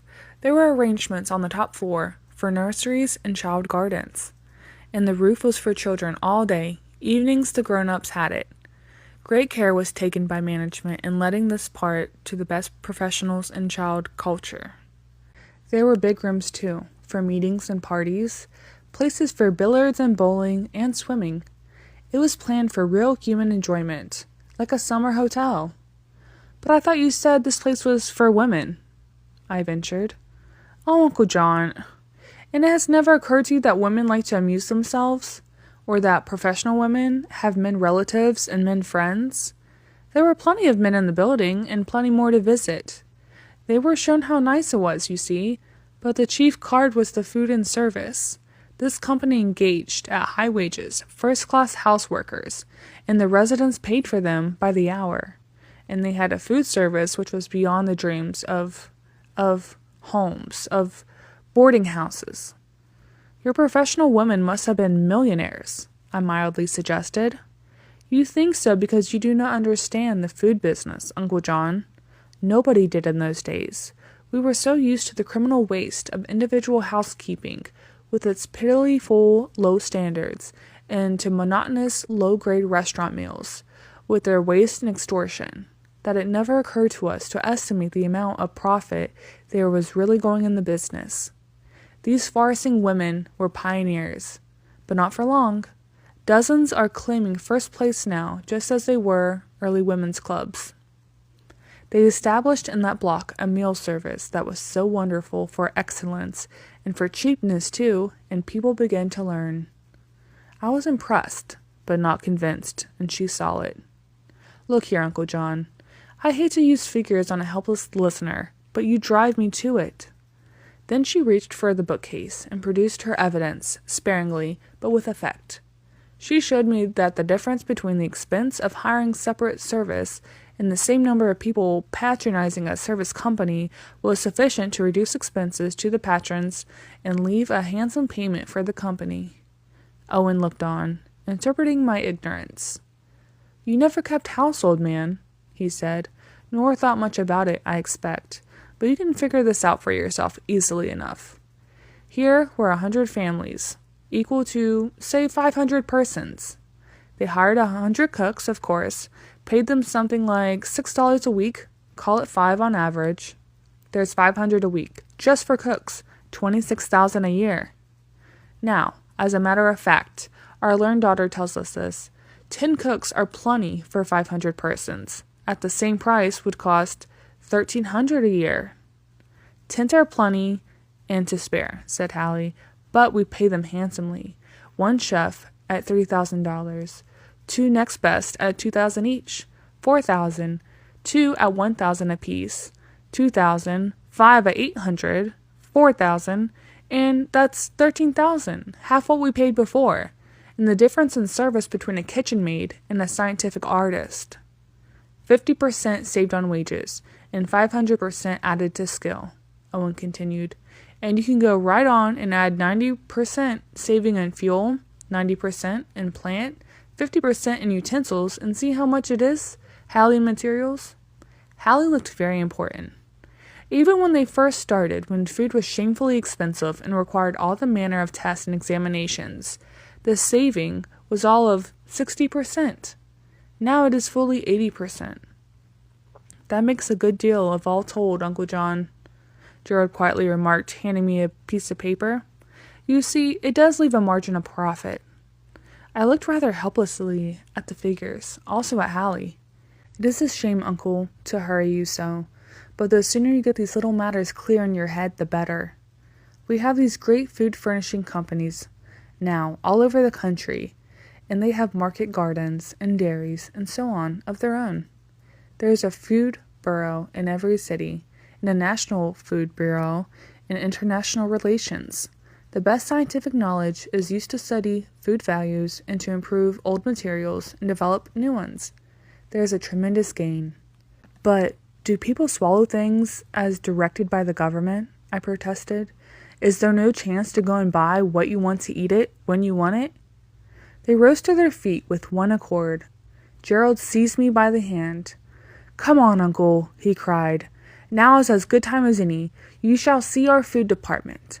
Come to scoff and remain to pray, if you like." The elevator took us down, and I was led unresistingly among the shining modernities. "Here is the source of supply," said Owen, showing where the basement supply room connected with a clean, airy subway under the glass-paved sidewalk. "Ice we make drinking water, we distill. Fuel is wired to us, but the foodstuffs are brought this way. Come down early and you will find these arteries of the city flowing steadily with—" "Milk and honey," put in Gerald. "With the milk train, the meat train, and the vegetable train, and so on." "Ordered beforehand?" I asked. "Ordered beforehand. Up to midnight you may send down word as to the kind of mushrooms you prefer, and no extra charge. During the day you can still order, but there's a trifle more expense. Not much. But most of us are more than content to have our managers cater for us. From the home outfit you may choose at any time. There are lists upstairs, and here is the array." There were but few officials in this part of the great establishment at this hour, but we were politely shown about by a scholarly-looking man in white linen, who had been reading as we entered. They took me between rows of glass cases, standing as books do in library, and showed me the day's baking, the year's preserves, the fragrant, colorful shelves of such fruit, vegetables, as were not fresh picked from day to day. "We don't get today's strawberries till the local ones are ripe," Gerald told us. "These are yesterday's, and pretty good yet." "Excuse me, but those just have come in," said the white linen person. "This morning's picking, from Maryland." I tasted them with warm approval. They were a fascinating display of cakes, cookies, some old recipes, some of the new but attractive aspect, and in the glass-doored separate ice chambers, meats, fish, milk, and butter. "Can people come in here and get what they want, though?" I inquired triumphantly. "They can and occasionally do, but it will take you some time to realize, John," my sister explained, "is the different attitude of people toward their food. We are not only well-fed, sufficiently fed, but so wisely fed that we are seldom to think of wanting anything further. When we do, we can order from upstairs. Come down to the eating room and order. Send to the big depots if it is some rare thing, or even come in like this. To the regular purchasers, it is practically free. And how if you are a stranger, a man in the street? In every city in our land, you may go to any eating house and find food as good and cheap as this," said Hallie triumphantly. Chapter 5. While below they took me into the patio, that quiet inner garden which was so attractive from above. It was a lovely place. The moon was riding high, and shone into it. A slender fountain spray rose shimmering from its carved basin. On the southern-facing wall, a great wisteria vine drooped in, budding purple, and beds of violet made the air rich with soft fragrance. Here and there were people walking, and in the shadowy corners sat young couples, apparently quite happy. "I suppose you don't know the names of one of them," I suggested. "On the contrary, I know nearly all," answered Hallie. "These apartments are taken very largely by friends and acquaintances. You see, the gardens and roofs are in common, and there are reading rooms, ballrooms, and so on. It is pleasant to be friends to begin with, and most of us get to be afterward, if we are not at first." "But surely there are some disagreeable people left on earth." "Yes, but where there is so much more social life, people get together in congeal sets," put in Nellie, "just as we used to in summer resorts." "There aren't as many bores and fools as there used to be, John," Owen remarked. "We really do raise people better. Even the old ones have improved. You see, life is much more happy and interesting. We are all healthier, Uncle John, because we are better fed. That makes us more agreeable." "There's more art in the world to make us happier," said Gerald. "Hallie thinks it's all due to her everlasting bread and butter. Listen to that now." From a balcony up in there in the moonlight came a delicious burst of melody, a guitar and two voices, and the refrain was taken up from another window, from one corner of the garden, from the roof, all in smooth accord. Your group here must be an opera one, I suggested, but my nephew answered that it was not, but that music, good music, was so common now, and so well taught, that the average was high in both taste and execution. We sat late that night, my new family bubbling over with things to say, and filling my mind with a confused sense of new advantages, unexplained and only half believed. I could not bring myself to accept as commonplace facts the unusual excellences so glibly described, and I suppose my silence showed this as well as what I said, for my sister presently intervened with decision. "We must all stop this for tonight," she said. "John feels as if he's being forcibly fed. He's got to rest. Then I suggest that tomorrow Owen take him in hand. Go off for a tramp, why don't you? And really straighten out things. You see, there are two distinct movements to consider. The unconscious progress that would have taken place anyway in 30 years, and then the deliberate measures adopted by the new lifers. And it's rather confusing. I've labored with him all the way home. I think the man's point of view will help." Owen was a big man, with a strong, wholesome face, and a quizzical little smile of his. He and I went up the river next morning in a swift motorboat, which did not batter the still air with muffled banging as they used to, and strolled off in the bright spring sunshine into Palisade Park. "We've saved all the loveliest of it for keeps," he said.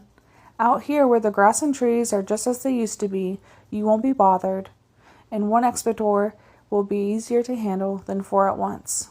Now, shall I talk, or will you have questions?" "I like to ask a few questions first, then you can expound by the hour. Do you give me the long and short of this women waked up proposition? What does it mean to a man?" Owen stroked his chin. "No loss," he said. "At least, no loss that's not covered by a greater gain. Do you remember the new biological theory in regard to the relative position of the sexes that was beginning to make headway when we were young?" I nodded. "Ward's theory? Oh yes, I heard something of it. Pretty far-fetched, it seemed to me." "Far-fetched and dear-brought, but true for all that. You'll have to swallow it. The female is the race type. The male is her assistant. It's established beyond pre-adventure." I meditated, painfully. I looked at Owen. He had just a happy and proud look on his face, as if he were a real man, not merely an assistant. I, though of Gerald, thought nothing about him. Of the officers and the men of the ship, of such men as I had seen in the street. "I suppose this applies in the main to remote origins?" I suggested. "It holds good all through life, is just as true as it ever was." "Then, do you mean that women run everything, and men are only helpers?" "Oh no, I wasn't talking about human life at all, only about sex. Running things has nothing to do with it. Women run some businesses, and are in practically all, but men still do the bulk of the world's work. There is a natural division of labor, after all."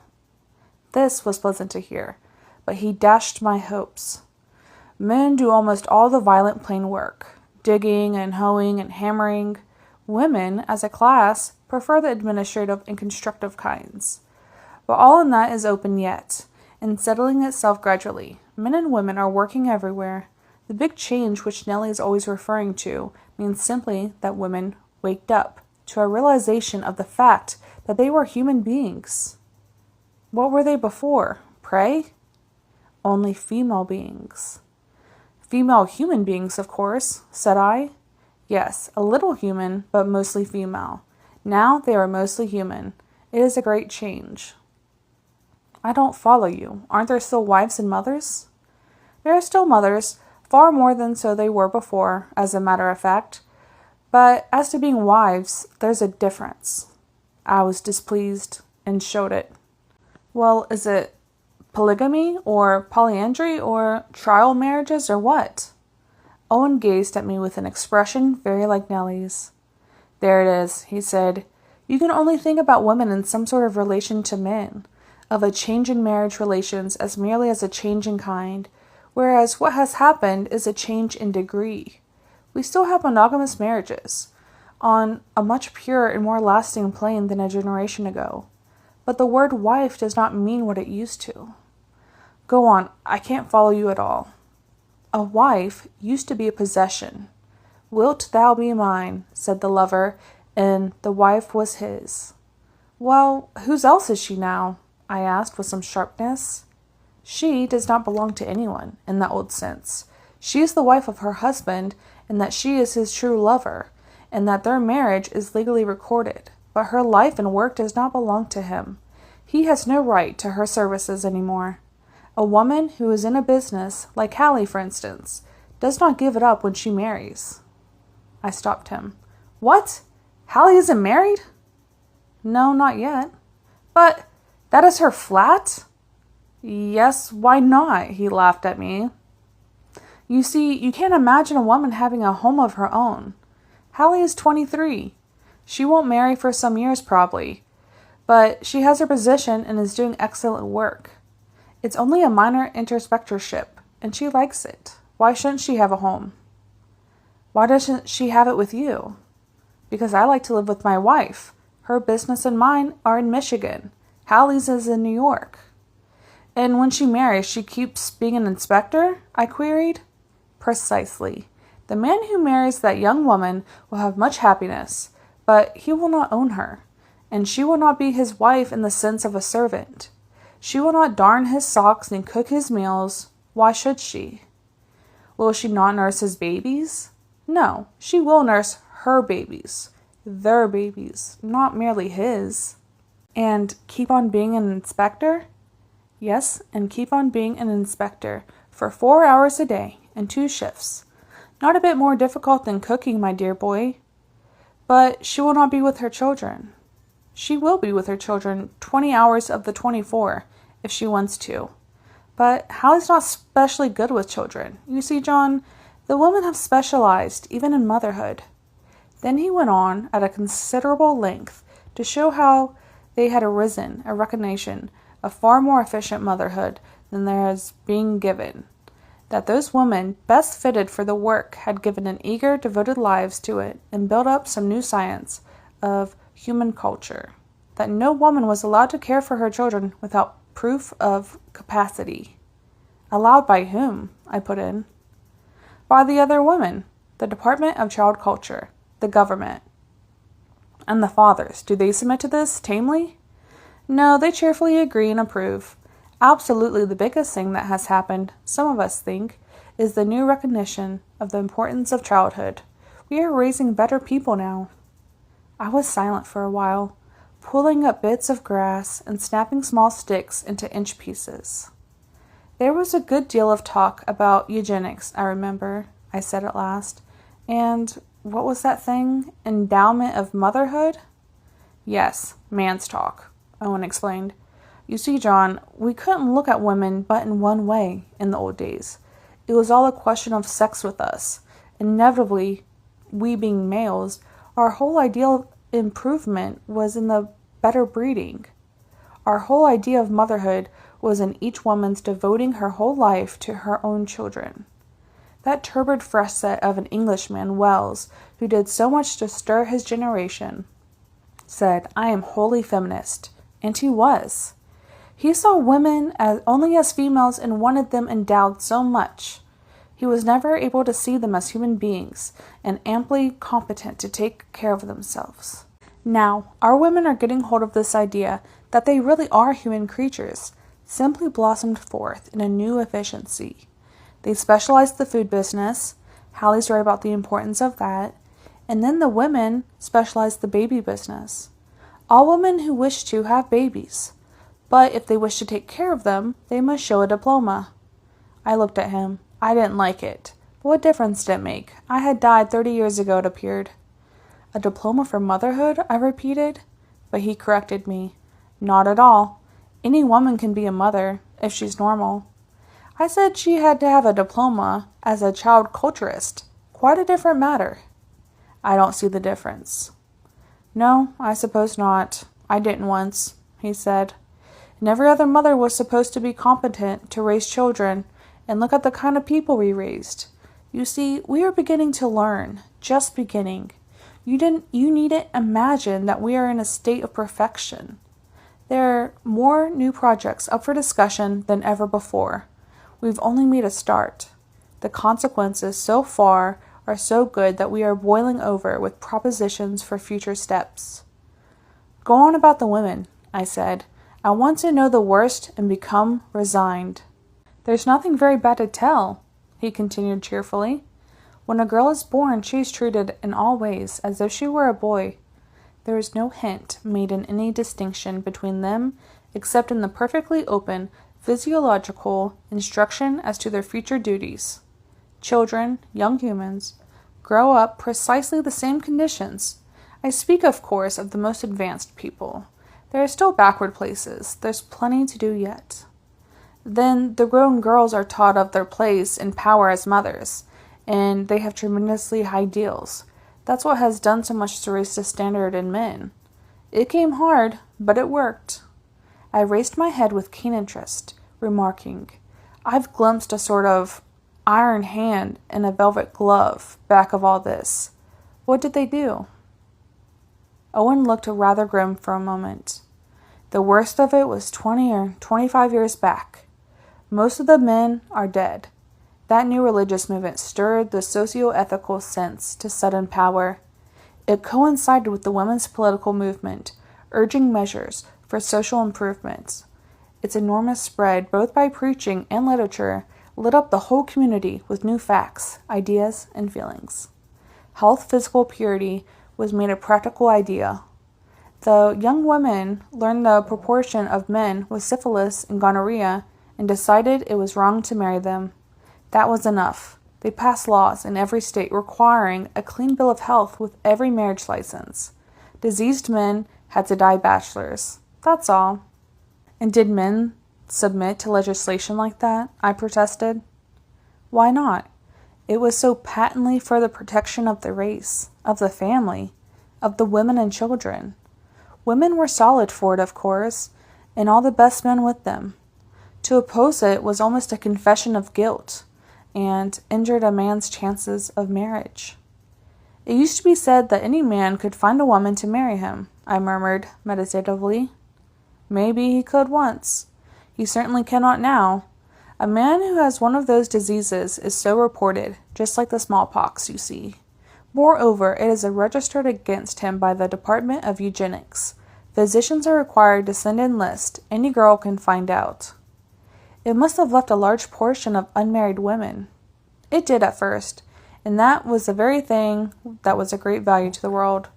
They were wise, conscientious, strong women, you see, and they poured all their tremendous force into social service. Lots of them went into child culture, used their mother power that way. It wasn't easy for them. It wasn't easy for the leftover men either. It must have increased prostitution in awful extent, I said. Owen shook his head and regarded me. That is the worst of it, he said. There isn't any. I sat up. I stood up. I walked up and down. No prostitution. I can't believe it. Why, prostitution is a social necessity, as old as Nevaeh. Owen laughed outright. Too late, old man. Too late. I know, we used to think so. We did used to call it a social necessity, didn't we? Come on now. Tell me, what necessity is it to the women? I stopped my march and looked at him. To the women, he repeated. What did they want out of prostitution? What good did it do them? Why, they made a living at it, I replied, rather lamely. Yes, a nice, honorable, pleasant, healthy living, didn't they? With all women perfectly well able to earn an excellent living decently. With all women fully educated about these matters and knowing what a horrible death was before them in this business. With all women brought up like human beings and not like oversexed female animals. And with all women quite free to marry if they wished to.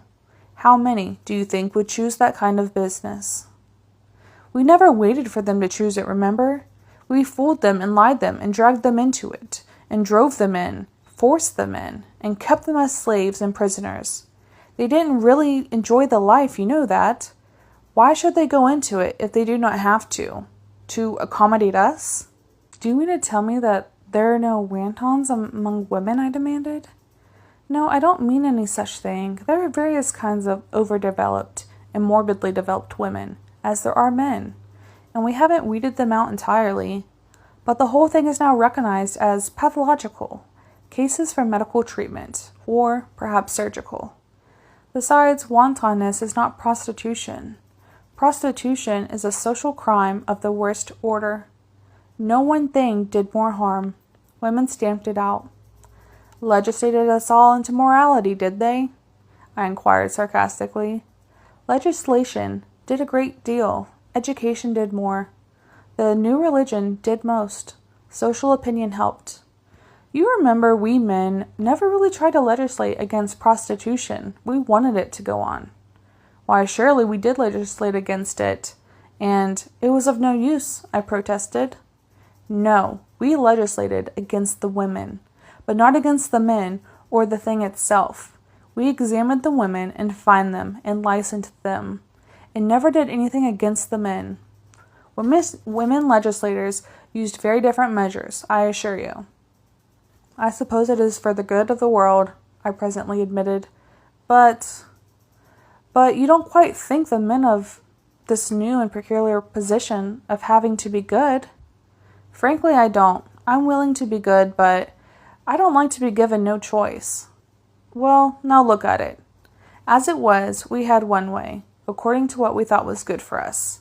Rather than lead clean, contented lives at some expense to ourselves in the way of moral and physical control, we deliberately sacrificed an army of women to a horrible life and a more horrible death, and corrupted the blood of the nation. It was on the line of health they made their stand, not on the morality alone. Under our new laws, it is held a crime to poison another human being with syphilis, just as much as it is with prussic acid. Nellie said you had no crime now. Oh, well, Nellie is an optimist. I suppose she meant the old kinds and definitions. We don't call things crimes anymore, and then really there is not 100th part of the evil done that there used to be. We know more, you see, and have less temptation. We were silent for a while. I watched a gull float and wheel over the blue water. Big airships flew steadily along certain lines. Little ones sailed about on all sides. One darted over our heads and lit with a soft swoop on an open promontory. Didn't they used to buzz? I asked Owen.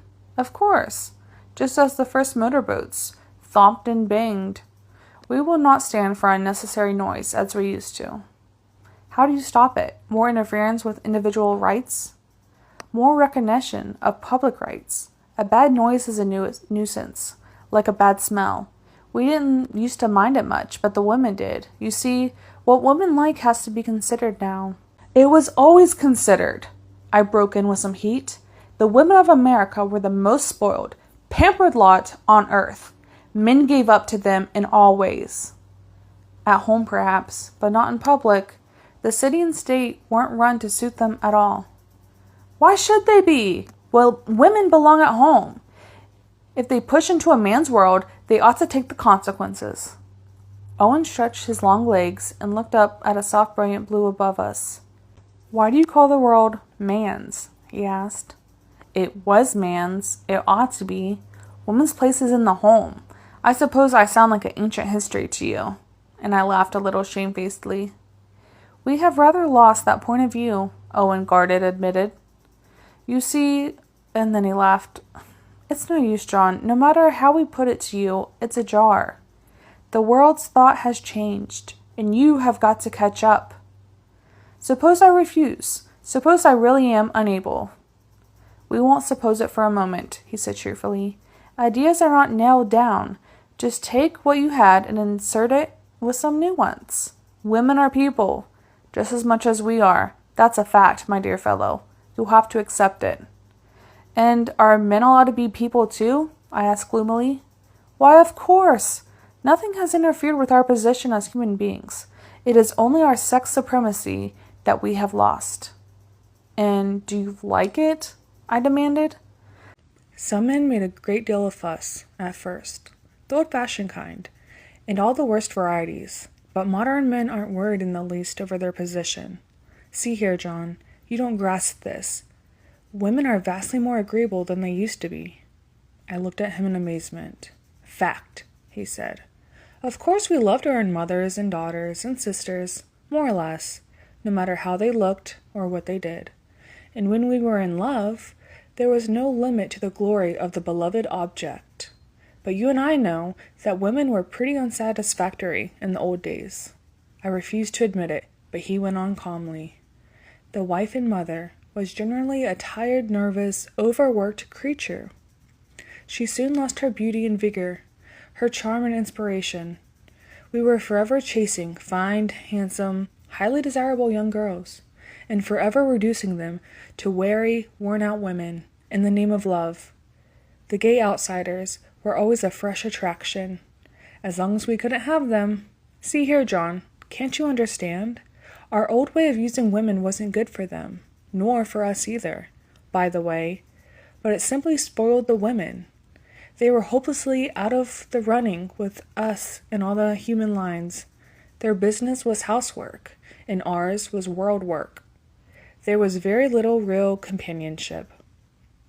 Now women are intelligent, experienced, well-trained citizens, fully our equals in any line of work they take up, and with us everywhere. It's made the world over. Made it feminist, through and through, I suppose, I groaned. Not a bit. It used to be maculist, through and through. Now it's just human. And see here, women are more attractive as women than they used to be. I stared at this unbelievingly. That's true, you see. They really are healthy. There's a new standard of physical beauty, very Greek. You must have noticed already, the big, vigorous, fresh-colored, free-stepping girls. I had, even in my brief hours of observation. They are far more perfect, physically, better developed mentally, with a higher moral sense, yes. You needn't look like that. We used to call them our moral superiors, just because they had on one virtue we insisted on, and we never noticed the lack in other lines. Women today are truthful, brave, honest, generous, self-controlled. They are jollier, more reasonable, more compatible. Well, I'm glad to hear that, I rather grudgingly admitted. I was afraid they would have lost all the charm. Yes, we used to feel that way. I remember, funny. We were convinced, on one hand, that there was nothing to a woman but her eternal womanliness.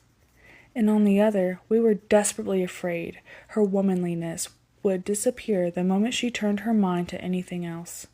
I assure you that men love women, in general, and in particular, much more than they used to. I pondered. But what sort of home life do you have? Think for a moment of what we used to have, even in a happy home. The man had the whole responsibility of keeping it up, his business life and entrance, all foreign to her. She had the whole labor of running it, the direct manual labor in the great majority of cases, the management in any case. They were strangers in an industrial sense. When he came home, he had to drop all his line of thought, and she hers, except that she generally unloaded on him the burden of inadequacy in housekeeping. Sometimes he unloaded too. They could sympathize and console, but neither could help the other. The whole thing cost like sin, too. It was a living nightmare to lots of men and women. The only things they had in common were their children and social interests. Well, nowadays, in the first place, everybody is easy about money. I'll go into that later. No woman marries except for love, and good judgment, too. All women are more desirable, more men want to marry them, and that improves the men. You see, a man naturally cares more for women than for anything else in life, and they know it. It's the handle they lift by. That's what has eliminated tobacco. Do you mean to say that these women are arbitrarily preventing smoking? I do not smoke myself, but I was angry nevertheless. Not one bit, John, not a bit. Anybody can smoke who wants to. Then why don't they? Because women do not like it. What has that have to do with it? Can a man do what he wants, even if they don't like it? Yes, he can, but it costs too much. Men like tobacco, but they like love better. Old man. Is it one of your legal requirements for marriage? No, not legal. But women disapprove of tobacco-y lovers, husbands, fathers. They know the excessive use of it is injurious and won't marry a heavy smoker. But the main point is they simply don't like the smell of it, or of the man who uses it. Most women, that is. But what difference does it make? I dare say that most women did not like it before, but surely a man has a right. To make himself a disgusting object to his wife? Owen interrupted. Yes, he has a right to. We would have a right to bang on a tin pan, I suppose, or to burn rubber, but he wouldn't be popular.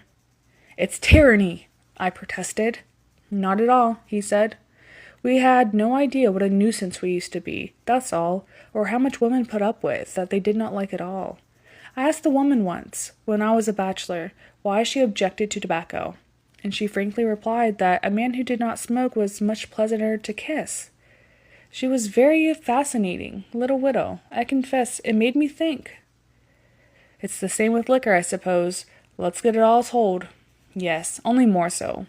Alcoholism was a race evil of the worst sort. I cannot imagine how we put up with it so long. Is this a spotless world of yours, one solid temperance union? Practically. We use some light wines and a little spirits, but infrequently. In the country, at least, in Europe is vastly improved. But that was a much more serious thing than the other. It wasn't a mere matter of not marrying. They used all kinds of means. But come on, we'll be late to dinner. And dinner, at least, is still a joy, Brother John. Chapter 6. Out of the mass of information offered by my new family and the pleasant friends we met, together with the books and publications profusely piling around me, I felt it necessary to make a species of digest for my own consideration.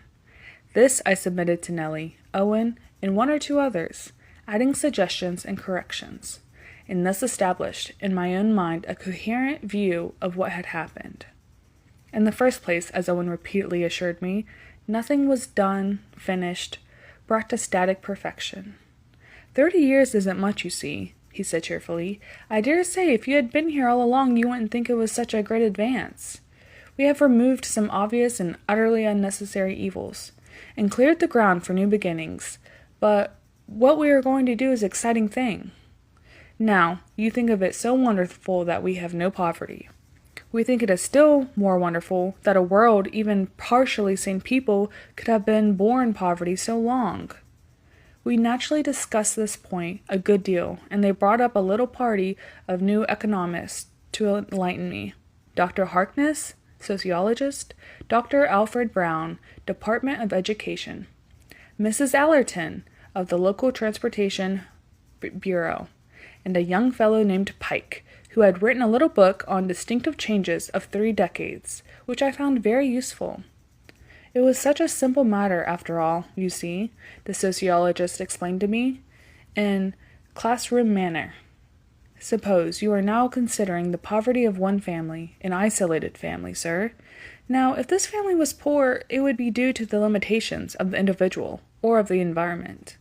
Limitations of the individual would cover inefficiency, false theory of industry, ill-judged division of labor, poor system of production, or misuse of product. Limitation of environment would, of course, apply to climate, soil, natural products, etc.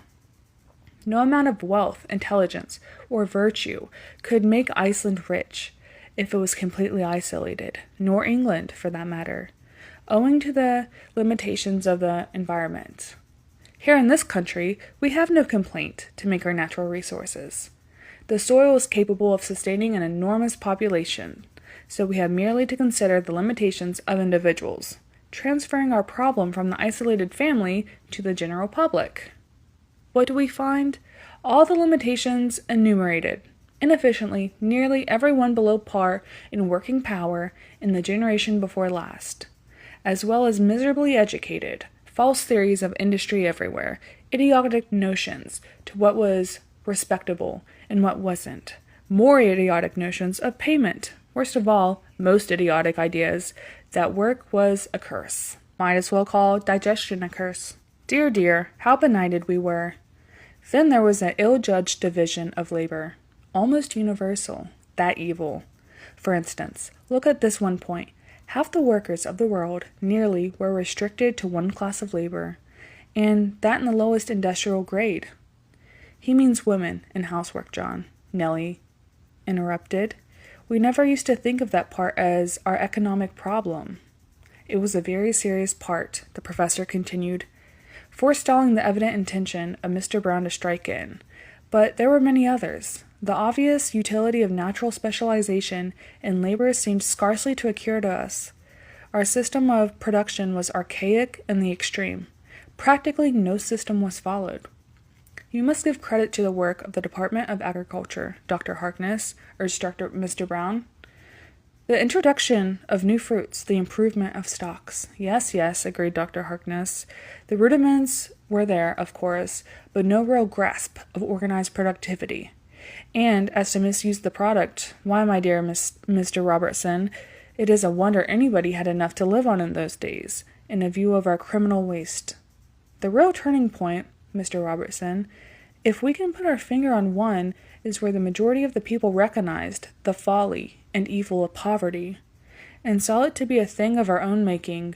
We saw that our worst poverty was poverty in the stock, that we raised a terrible percentage of poor people. Then we established a temporary commission of human efficiency, away back in 1913 or 1914.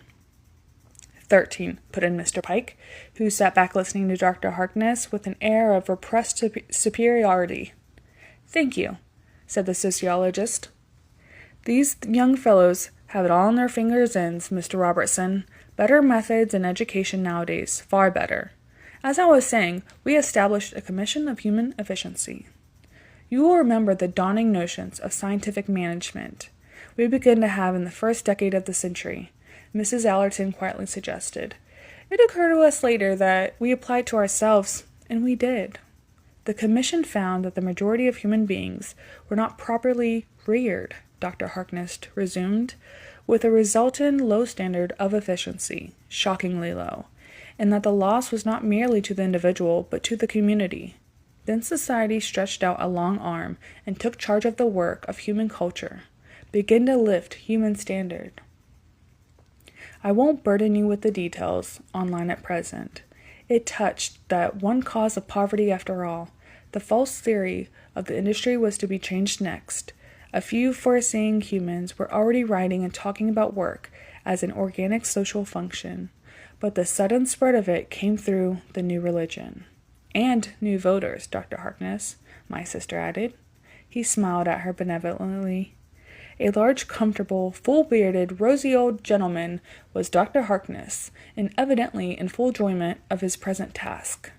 Let us never forget the new voters, of course. They have ceased to be thought of as new, Mr. Robertson. So easily does the human mind accept established conditions. The new religion urged work, normal, well-adapted work, as the duty of life, as life itself. And the new voters accepted this idea as one woman. They were, as a class, used to be doing their duty in patient industry, generally distasteful to them, and the opportunity of doing work they liked with a sense of higher duty added was universally welcomed. I certainly remember a large class of women who practiced no industry at all, no duty either, unless what they called was social duties, I rather sourly remarked. Mrs. Allerton took me up with that sudden heat. Yes, there were such in large numbers in our great cities particularly, but public opinion was rising against them, even as far as back in 1910. The more progressive women turned on the light on them at first, and then men took it up and began to see that the domestic pet was not only expensive and useless, but injurious and absurd. I don't suppose we can realize, she continued, how complete the change in public opinion is, and how supremely important. In visible material progress, we have only followed simple lines, quite natural and obvious, and accomplished what was perfectly possible at any time, if we had only thought so. That's the point. Mr. Pike was unable to preserve his air of restraint any longer and burst forth loudly. That was the greatest, the most sudden, the most vital of our changes, sir. The change in its world's thought. Ideas are real things, sir. Brick and mortar? Bah! We can put brick and mortar in any shape we choose, but we have to choose first. What held the old world back was not facts, not conditions, not any material limitations or psychic limitations either. We had every constitute of human happiness, sir, except the sense to use them. The channel of progress was obstructed with a deposit of prehistoric ideas. We choked up our children's minds with this mental refuse, as we choked our rivers and harbors with material refuse, sir. Dr. Harkness still smiled. Mr. Pike was in my class 10 years ago, he observed. I always said he was the brightest young man I had. We are all very proud of Mr. Pike. Mr. Pike seemed not over pleased with the communication, and the old gentleman went on. He is entirely right. Our idiotic ideas and the theories were the main causes of poverty, after all. The new views on economics, true social economics, not the dismal science with the blaze of the new religion to show what was right and wrong, and the sudden uprising of half the adult world, the new voters, to carry out new ideas. These were what changed things. There you have it, Mr. Robertson, in a nutshell. Rather a large nutshell, as it were, but I think it covers it. We students used to have to admire Dr. Harkness. Power of easy generalization, said Mr. Pike in a mild tone. But if any ground of inquiry was left to you, Mr. Robertson, I could perhaps illuminate some special points. Dr. Harkness laughed in high good humor and clapped his pupil on the back. You have the floor, Mr. Pike. I shall listen to you. The young man looked a little ashamed in his small irony and continued our first step, or one of our first steps, for we advanced like a strenuous centipede, was to check the birth of defectives and degenerates. Certain classes of criminals and perverts were rendered incapable of reproducing of any kind. In that matter of those diseases, most injurious to young, very stringent measures were taken. It was made a felony to infect wife or child knowingly, and a misdemeanor if it were done unknowingly. Physicians were obliged to report all cases of infectious disease, and young girls were clearly taught the consequence of marriage with infected persons. The immediate result, of course, a great decrease in marriage, but the increase in population was scarce, checked at all because of the lower death rate among children. It was checked a little, for 20 years now, but it has been recovering itself. We increase a little too fast now, but we see every hope of a balanced population long before the resources of the world are exhausted. Mr. Brown seized upon a second moment's pause to suggest the world's resources were vastly increased also, and still increasing.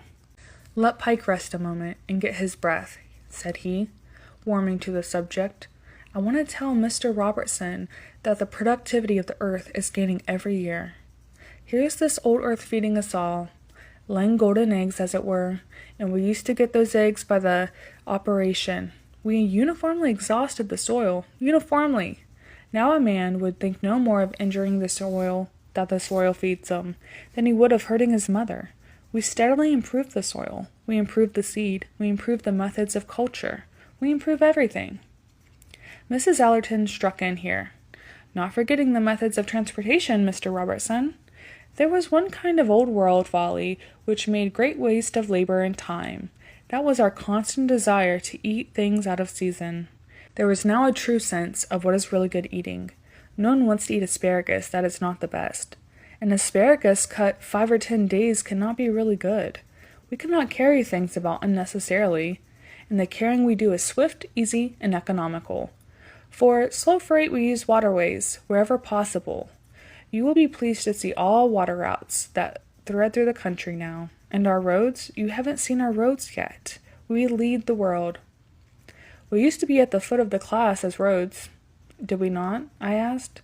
And Mr. Pike swiftly answered, We did indeed, good sir. But that was the very need of good roads made us easy, to the second step of abolishing poverty. Here was a great social need calling for labor. Here were thousands of men calling for employment. And here were we keeping the supply from the demand by main strength, merely those archaic ideas of ours. We had a mass of valuable data already collected, and now that the whole country teemed with new ideals of citizenship and statesmanship, it did not take very long to get the two together. We furnished employment for all the women too, my sister added. A social service union was formed the country over. It was a part of the new religion. The same spirit that used to give us crusaders and missionaries now gave us plenty of enthusiastic workers. I don't see yet how you got up to any enthusiasm about work, said I. It was not work for oneself, Nellie explained. That is what we used to make of it. We used to really believe that we were working each for himself, and this new idea was overwhelming in its simplicity and truth. Work is social service, and social service is religion. That's about it. Not only so, Dr. Harkness added, it made a threefold appeal to the old, deep-seated religious sense, to the new, vivid intellectual acceptance, and to the widespread, wholesome appreciation of a clear advantage. When a thing was offered to the world that agreed with every social instinct, that appealed to common sense, that was established by the highest scientific authority, and that had an overwhelming sanction of religion, why the world took to it. But it is surely not natural to people to work, much less to like work, I protested. There's where the change comes in, Mr. Pike eagerly explained. We used to think that people hated work. Nothing of the sort. What people hated was too much work, which is death. Work that they personally were unfit for, and therefore disliked, which is torture. Work under improper conditions, which is disease. Work held contemptible, looked down upon by other people, which is a grievous social distress. And work so ill-paid that no human beings could really live by it. Why, Mr. Robertson, if you could throw any light on now the inconceivable folly of that time so utterly behind us, we shall be genuinely indebted to you. It was quite understood in your day that the whole world's life, comfort, prosperity, and progress depended upon the work done, was it not? Why, of course. That was an economic platitude, I answered. Then why were the workers punished for doing it? Punished? What do you mean? I mean just what I say. They were punished, just as we punish criminals, with confinement at hard labor.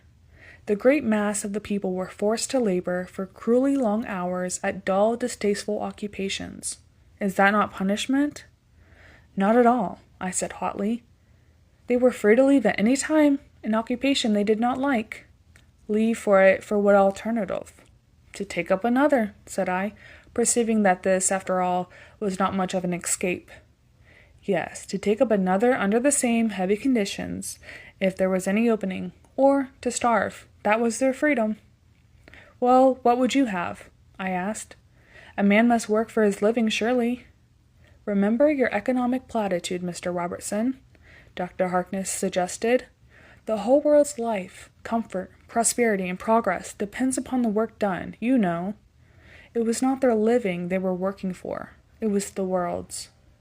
That is very pretty as a sentiment, I was beginning, but his twinkling eye reminded me that an economic platitude is not precisely sentimental. That's where the change came, Mr. Pike eagerly repeated. The idea that each man had to do it for himself kept us blinded to the fact that was all social service, that they worked for the world, and the world treated them shamefully so, shamefully that their product was deteriorated, markedly deteriorated. You will be continually surprised, Mr. Robertson, at all the improvements of our output, remarked Mr. Brown. We have standards in every form of manufacture, required standards, and to label an article incorrectly is a misdemeanor. That was just the starting in the pure food system, you remember, my sister put in, with apple juice containing 0.1% of benzoate of soda. And now, Mr. Brown continued, all wool is all wool. If it isn't, you can have the dealer arrested. Silk is silk nowadays, and cream is cream. And caveat emptor is a dead letter? Yes, and caveat vendor now. You see, selling goods is public service. You apply that term quite differently from what it stood from my memory, said I. It used to mean some sort of beneficent statesmanship at first, Nellie agreed. Then it spread to various efforts and wider grades of government activities. Now it means any kind of world work. She saw that this description did not carry much weight with me, and added, any kind of human work, John, that is, work a man gives his whole time to and does not himself consume, is world work, is social service. If a man raises, by his own labor, just enough to feed himself, that is working for himself, Mr. Brown explained. But if he raises more corn than he consumes, he is serving humanity. But he does not give it away, I urged. He is paid for it. Well, you paid for the doctor who saved your child's life, but the doctor's work was social service nonetheless, and the teacher's anybody's. But that kind of work benefits humanity. Yes, and it does not benefit the humanity to eat, to have shoes and clothes and houses. John, wake up. Nellie for the first time showed impatience with me, but my brother-in-law extended a protecting arm. Now, Nellie, don't hurry him.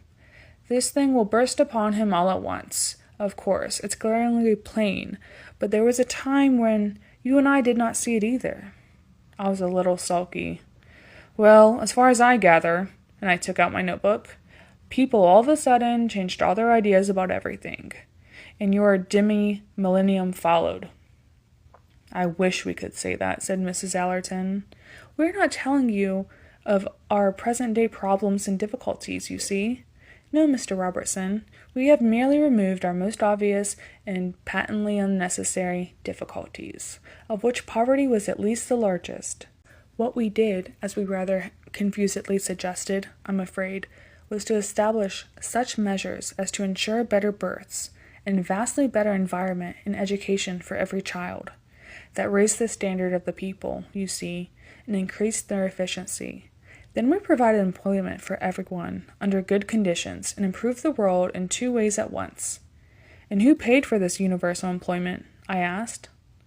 Who paid for it before? She returned promptly. The employer, of course. Did he? Out of his own private pocket? At a loss to himself? Why, of course not, I replied. Out of the profits of the business. And the business was the work done by the employees? Not at all. He did it himself. They only furnished the labor. Could he do it alone, without labor? Did he furnish employment as a piece of beneficence outside of his business? Mr. Robertson, surely it is clear that unless a man's labor furnished a profit to his employer, he would not be employed. It was on that profit of labor was paid. They paid themselves. They do now, but at a higher rate. I was annoyed by the clever juggling with these hard facts of business. That is very convincing, Mrs. Allerton, I said with some warmth, but it unfortunately omits certain factors. A lot of laborers could make a given article, of course, but they could not sell it, and that is where the profit comes in. What good would it do for the laborer to pile up goods if he could not sell them? And what good would the ability to sell goods if there were none, Mr. Robertson? Of course I recognize the importance of transportation. That is my own line of work. But there must be something to transport. As long ago as St. Paul's days, it was known that the hand could not say to the foot, I have no need of thee. To cover the ground more easily, Mr. Robertson, Dr. Harkness explained, just put down in your digest that the bureaus of employment were formed all over the country, some at first of individual initiative, but in a few years' time all were in government management. There was a swift and general improvement in the whole country. The roads became models to the world. The harbors were cleared, canals dug, cities rebuilt. Bare hills reforested. The value of all our national property doubled, tripled, all owing to the employment, neglected labor. Out of the general increase of wealth, they got their share, of course. And where there is work for everyone, at good wages, there is no poverty. That's clearly seen. Chapter 7. The country was astonishing to me, as the city. Its old beauty added to it in every direction. They took me out about in motor cars, motor boats, and airships, on foot and on horseback. The only horses now to be found were in the country. And while I speak of horses, I will add that the only dogs and cats I saw, or heard, were in the country too, and not very numerous at that. We have changed our views as to pets and domestic animals, Nellie said. We ourselves are the only domestic animals allowed now. Meat eating, as Hallie told you, is decreasing every day, but the care and handling of our food animals improves even more rapidly, Every city has its municipal pastures and dairies, and every village or residence group. By the way, I might as well show you one of those last and get it clear in your mind. We were on an air trip in one of the smooth-going, noiseless machines commonly used, which opened a new world of delight to me. This one held two, with the aviator. I had inquired about accidents and was glad to find that 30 years' practice had eliminated the worst dangers and reared a race of flying men. In our education plan today, all the children are given full physical development and control, my sister explained. That goes back to the woman again, the mothers. There was a sort of Hellenic revival, a recognition that it was possible for us to rear as beautiful human beings as walked in Athens. When women were really free of man-selective discrimination, they proved quite educatable and learned to be ashamed of their deformities. Then we began to appreciate the human body and to have children reared in an atmosphere of lovely form and color, statues and pictures, all about them, and the news stories. Oh, I haven't told you a thing about them, have I? No, I said, and please don't. I started to see out in the country and your newfangled resident groups, whatever they may be, and I refuse to have my mind filled up with educational information. Take me on a school expedition another time, please. All right, she agreed. But I can tell you more about the beast without distracting your mind, I hope. For one thing, we no longer have any menageries. What? I cried. No menageries? How absurd! They were certainly educational and a great pleasure to children and other people. Our views of education have changed, you see, she replied, and our views of human relation to the animal world. Also, our ideas of pleasure. People do not think it is a pleasure now to watch animals in pain. More absurdity. They were not in pain. They were treated better than when left in wild, I hotly replied. Imprisonment is never a pleasure, she answered. It is a terrible punishment. A menagerie is just a prison, not any offense of inmates, but to gratify men in the indulgence of grossly savage impulses. Children, being in the savage period of their growth, feel anew the old satisfaction of their huge enemies harmless or their small victims helpless and unable to escape, but it did no human being any good. How about the study of these victims of yours, the scientific value? For such study as is really necessary to us or to them, some laboratories keep a few. Otherwise, the student goes to where the animals live and studies their real habits. And how much would he learn of wild tigers by following them about, unless it was an inside view? My dear brother, can you mention one single piece of valuable information for humanity to be found in the study of imprisonment tigers? As a matter of fact, I don't think there are any left by this time. I hope not. Do you mean to tell me that your new humanitarianism has exterminated whole species? Why not? Would England be pleasant if the grey wolf ran still at large? We are now trying as rapidly as possible to make this world safe and habitable everywhere. And how about the hunting? Where's the big game? Another relic of barbarism. There is very little big game left, and very little hunting. I glared at her, speechless. Not that I ever was a hunter myself, or even wanted to be, but to have that splendid, manly sport utterly prevented. It was outrageous. I suppose this is more of the woman's work, I said at length. She cheerfully admitted it. Yes, we did it. You see, hunting as a means of livelihood is even lower than private housework, far too wasteful and expensive to be allowed in a civilized world. When women left off using skins and feathers, that was a great blow to the industry. As to the sport, why, we had never greatly admired it. You know, the manly sport of killing things for fun, and with our new power, we soon made it undesirable. I groaned in spirit. Do you mean to tell me that you have introduced legislation against hunting, and found means to enforce it? We found means to enforce it without much legislation, John. As for instance, in rearing children who saw and heard the fullest condemnation of all the primitive cruelty, that is another place where the new storybooks come in. Why on earth should we have fed our children on silly savagery 1,000 years old just because they liked it? Is more than I can see. We were always interfering with their likes and dislikes in other ways. Why so considerate in this? We have a lot of splendid writers now, first-class ones, making a whole lot of new literature for children. Do not leave out your storybooks. You were telling me how redoubtable females coerced men into giving up hunting, mostly by disapproval, consistent and final. This was the sort of thing Owen had referred to in regard to tobacco. I didn't like it. It gave me a creepy feeling, as of one slowly surmounted by a rising tide. Do you mean to tell me, Nellie, that you women are trying to make men over to suit yourselves? Yes, why not? Didn't you make women to suit yourselves for several thousand years? You bred and trained us to suit your taste. You liked us small, you liked us weak, you liked us timid, you liked us ignorant, you liked us pretty. What you called pretty, and you eliminated the kinds you did not like.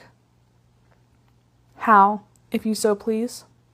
By the same process we use, by not marrying them. Then, you see, there aren't any more of that kind. You are wrong, Nellie. You're absurdly wrong. Women were naturally that way, that is, womanly women, and men preferred that kind, of course.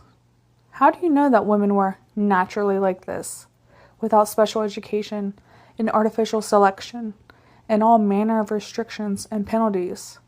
Where were any women ever allowed to grow up naturally until now? I maintained a sulky silence, looking down at the lovely green fields and forests beneath. Have you exterminated dogs? I asked. Not yet. There are a good many real dogs left, but we don't make artificial ones anymore. I suppose you keep all the cats, being women, she laughed.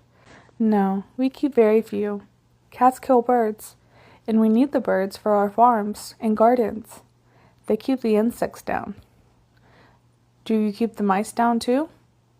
Owls and nighthawks do, as far as they can, but we attend to the mice ourselves. Concrete construction and the removal of the kitchen did that. We do not live in food warehouses now. There, look. We are coming to Westholme Park. That was one of the first. In all the beauty spread below me, the great park showed more beautiful, outlined by a thick belt of trees. We kept our vehicle gliding slowly above it while Nellie pointed things out. It's about 300 acres, she said. You can see the woodland and the empty part.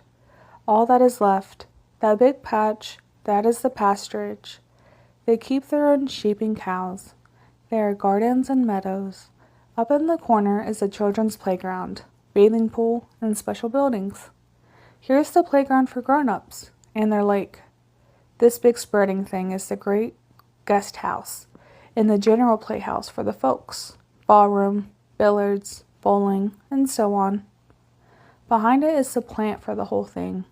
The water tower you'll see to your advantage when we land. And all around you can see the homes. Each family has an acre or so. We dropped softly to the landing platform and came down to the pleasure ground beneath. In a little motor, we ran about the place for a while. That I see the perfect roads, shaded with arching trees, the endless variety of arrangement, the miles of flowers, the fruit on every side. You must have a good landscape architect to plan this, I suggested. We did, one of the best. It's not so very unlike a great first-class summer hotel, with singularly beautiful surroundings. No, it's not, she agreed. We had our best summer resorts in mind when we began to plan these places. People used to pay heavily in summer to enjoy a place where everything was done to make life smooth and pleasant. It occurred to us last that we might want to live that way. Who wants to live in a summer hotel all the time? Excuse me. Oh, they don't. The people here nearly all live in homes, the homiest kind, each on its own ground, as you see. Only some unattached ones, and people who really like it, live in the hotel, with transients, of course. Let's call here. I know this family. She introduced me to Mrs. Mason, a sweet, motherly little woman, rocking softly on her vine-shuttered piazza, a child in her arms. She was eager to tell me about things. Most people were, I found. I'm a reactionary, Mr. Robertson. I prefer to work at home, and I prefer to keep my children with me, all I can. Isn't that allowed nowadays? I inquired. Oh yes, if one qualifies. I did. I took the child culture course, but I do not want to be a regular teacher. My work is done right here, and I can have them as well as not, but they won't stay much. Even as she spoke, the little thing in her arms whispered eagerly to her mother, slipped to the floor, ran out of the gates, her little pink legs fairly twinkling, and joined an older child who was passing. They like to be with the others, you see. This is my baby. I managed to hold on to her for part of the day, but she's always running off to the garden when she can. The garden? Yes. It's a regular child garden, where they're cultivated and grow. They do so love to grow.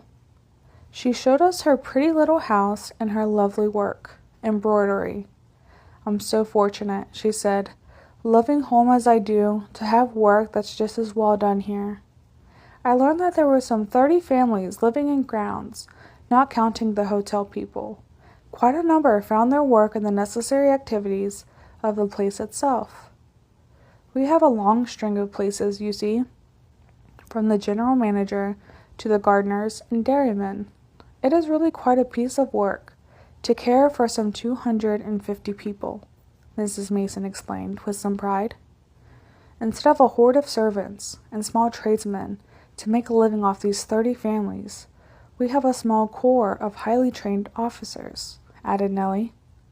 And do you cooperate in housekeeping? I inquired, meaning no harm, though. My sister was quite severe with me for this slip. No, indeed, protested Mrs. Mason. I do despise being mixed up with other families. I've been here nearly a year, and I hardly know anyone. And she rocked back and forth, complacently. But I thought the meals were cooperative. Oh, not at all. Not at all. Just see my dining room. And you must be tired and hungry now, Mrs. Robertson. Don't say no. I'll have lunch in a moment. Excuse me, please. She retired to the telephone, but we could hear her ordering lunch. Right away, please. Number 5. No, let me see. Number 7, please. And have you fresh mushrooms? Extra, 4 plates. Her husband came in time for the meal, and she presided just like any other little matron over a pretty table and a dainty served lunch. But it came down from the hotel in a neat light case, to which the remnants and the dishes were returned. Oh, I wouldn't give up my own table for the world, and my own dishes. They take excellent care of them. Our breakfasts were all together. See my kitchen? And she proudly exhibited a small little closet where an immaculate porcelain sink with hot and cold water, a glass door, cold closet, and a shining electric stove allowed the preparation of many small meals. Nellie smiled blandly as she saw this little lady claiming conservatism in what struck me as being quite sufficiently progressive, while Mrs. Mason smiled in proud content. I took you on there on purpose, she told me later. She is really quite reactionary for nowadays, and not over-popular. Come and see the guest house. There was a big, widespread concrete building, with terraces and balconies and wide roofs, where people strolled and sat. It rose proudly from its wide lawns and blooming greenery, a picture of peace and pleasure. It's like a country club, with more sleeping rooms, I suggested. But it isn't awfully expensive, the year round. It's about a third cheaper than it would have cost these people to live in if they kept a house. Funny. It took us nearly 20 years to prove that organization and housekeeping paid. like any other form of organized labor. Wages have risen, all the work is better done, and it costs much less. You can see all that, but what we can't possibly realize is the difference it makes to women. All the change the men feel is in better food, no fret and worry at home, and smaller bills. That's something, I moderately suggested. Yes, that's a good deal, but to the women it's 1,000 times more. The women who liked that kind of work are doing it now, as a profession, for reasonable hours and excellent salaries, and the women who did not like it are now free to do work they are fitted for and enjoy. This is one of our great additions to the world's wealth, freeing so much productive energy. It has improved our health too. One of the worst causes of disease is malposition, you know. Almost everybody used to work at what they did not like, and we thought it was beneficial to character. I tried without prejudice to realize the new condition, but a house without housewife, without children, without servants, seemed altogether empty. Nellie reassured me as to the children, however. It is no worse than when they went to school, John, not a bit. If you were here at home about 9 a.m., you'd see the mothers taking a morning walk, or ride if it's stormy, to the child garden, and leaving the babies there, asleep mostly.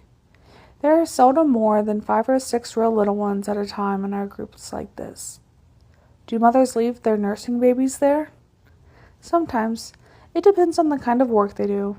Remember, they only have to work 2 hours, and many mothers get ahead of their work and take a year off at baby time. Still, 2 hours work a day that one enjoys does not even hurt a nursing mother. I found it extremely difficult, from the first, to picture a world whose working day was but 2 hours long, or even the 4 that they told me was generally given. What do people do with the rest of their time? Working people, I mean, I asked. The old ones usually rest a good deal, loaf, visit one another, play games, in some cases they travel. Others who have the working habit ingrained keep on the afternoon in their gardens often. Almost all old people love gardening, and those who wish have one now, you see. The city ones do an astonishing amount of reading, studying, going to lectures, in the theaters. They have a good time. But I mean, the low, rowdy, common people. Don't they merely loaf and get drunk?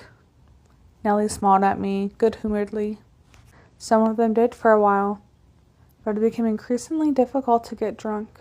You see, their health was better, with sweeter homes, better food, and more pleasure, and except for the dysbomaniacs, they improved in their tastes presently. Then the children all made a great advance under the new educational methods. The women had an intense power as soon as they were independent, and between the children's influence and the woman's and the new opportunities, the worst men had to grow better. There was always more power in between people than there were given credit for. But surely there were thousands, hundreds of thousands of hobos and paupers, wretched, degenerate creatures. Nellie grew sober. Yes, there were. One of our inherited handicaps was that great mass of wreckage left over from the foolishness and ignorance of the years behind us. But we dealt very thoroughly with them.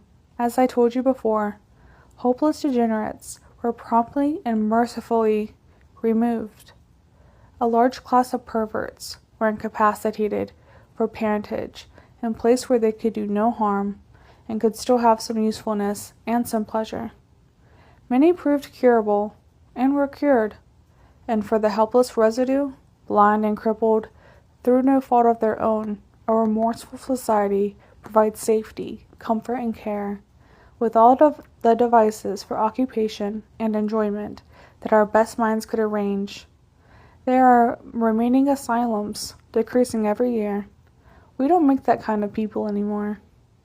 We talked about as we strolled through, or sat on the stone benches, under rose gardens, or grapevines. The beauty of this place grew on me irresistibly. Each separate family could do as they liked in their own yard, under some restriction from the management in regard to general comfort. I was always ready to cry out about interference with personal rights, but my sister reminded me that we were not allowed to commit a nuisance in the old days either. Only our range of objections had widened. A disagreeable noise is now prohibited as much as a foul smell, and conspicuously ugly forms and colors also. And who decides? Who's your dictator and censor? Our best judges we elect, recall, and change them. But under their guidance, we have developed some general sense of beauty. People would complain loudly now of what we did not use to trouble them at all. Then I remembered that I had seen no row of wooden cows in the green meadows, no invitation to meet me at the fountain, no assailing finger to assure me that my credit was good, no gross cathartic reminders, nothing anywhere to mar the beauty of the landscape, but many a graceful gate, temple-like summer houses, crowning the grassy hills, arbors, pergolas, cool seats by stone-rimmed fountains, signs everywhere of the love and beauty and the power to make it.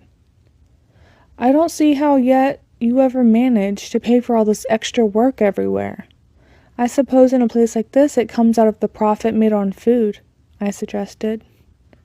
No, the gardening expenses of these home clubs come out of the rent. And what rent do they have to pay approximately? I can tell you exactly about this place, because it was opened by a sort of stock company of women, and I was in it for a while. The land cost $100 an acre, then $30,000. To get it into shape, about $10,000. To build 30 of these houses, about $4,000 apiece. There was a great saving in doing it all in one time. The guest house, furnished, was only $50,000. It is very simple, you see. The general plant and child garden, and everything else, some $40,000 or more. I know we raised a capital of $250,000 and used it all. The residents pay $600 a year for the house rent, and $100 more for club privileges. That is $28,000. We take 4%, and it leaves plenty of taxes and keep up. Those who have children keep up the child garden. The hotel makes enough to keep everything else going easily, and the food and service departments pay well. Why, if these people had kept on living in New York, it would have cost them altogether at least $3,000 a year. Here it just costs them about $2,000, and just see what they get for it. I had an inborn distrust of my sister's figures, and consulted Owen later, also Hallie, who had much detailed knowledge on the subject. And furthermore, I did some reading. There was no doubt about it. The method of living, of which we used to be so proud, for which I still felt a deep longing, was expensive. Much smaller amounts, wisely administered, produced better living, and for the life of me I could not discover the cackling herds of people I had been led to expect when such utopian schemes used to be discussed in my youth.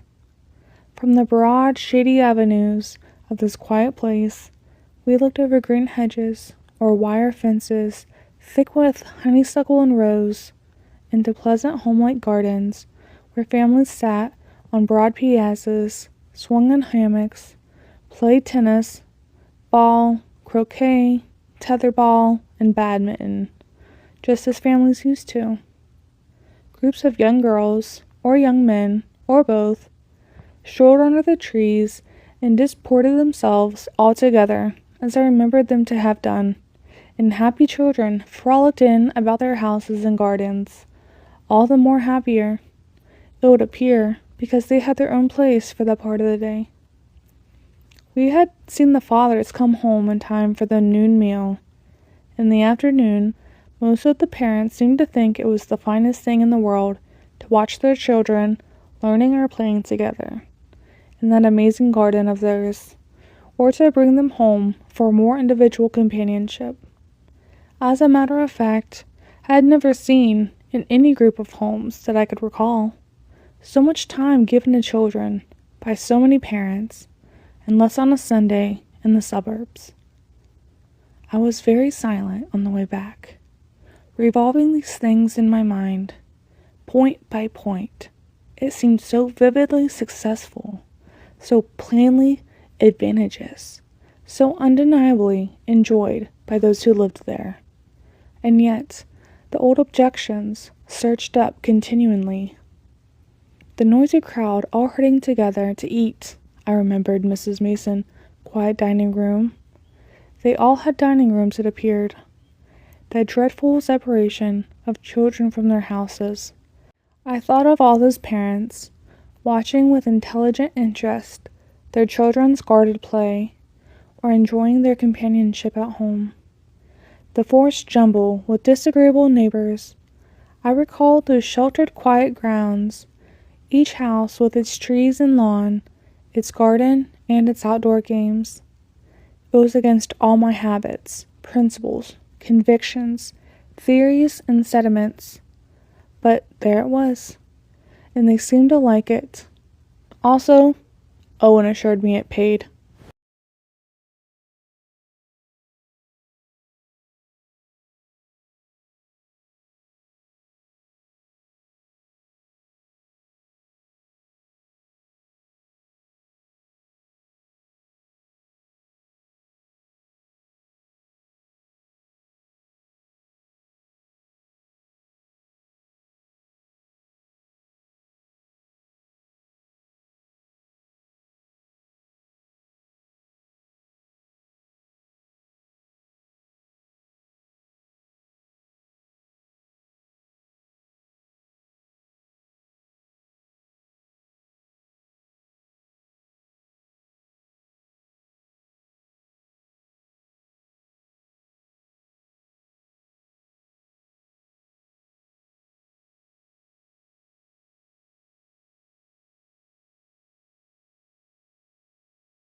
Chapter 8.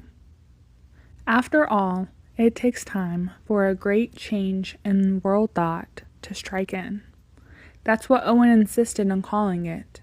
He maintained that the amazing uprush of these 30 years was really due to the wholesome acceptance and application of the idea of evolution. I don't know which to call more important, the new idea or the new power to use it, he said. When we were young, practically all men of science accepted the evolutionary theory of life, and it was general popular favor, though little understood.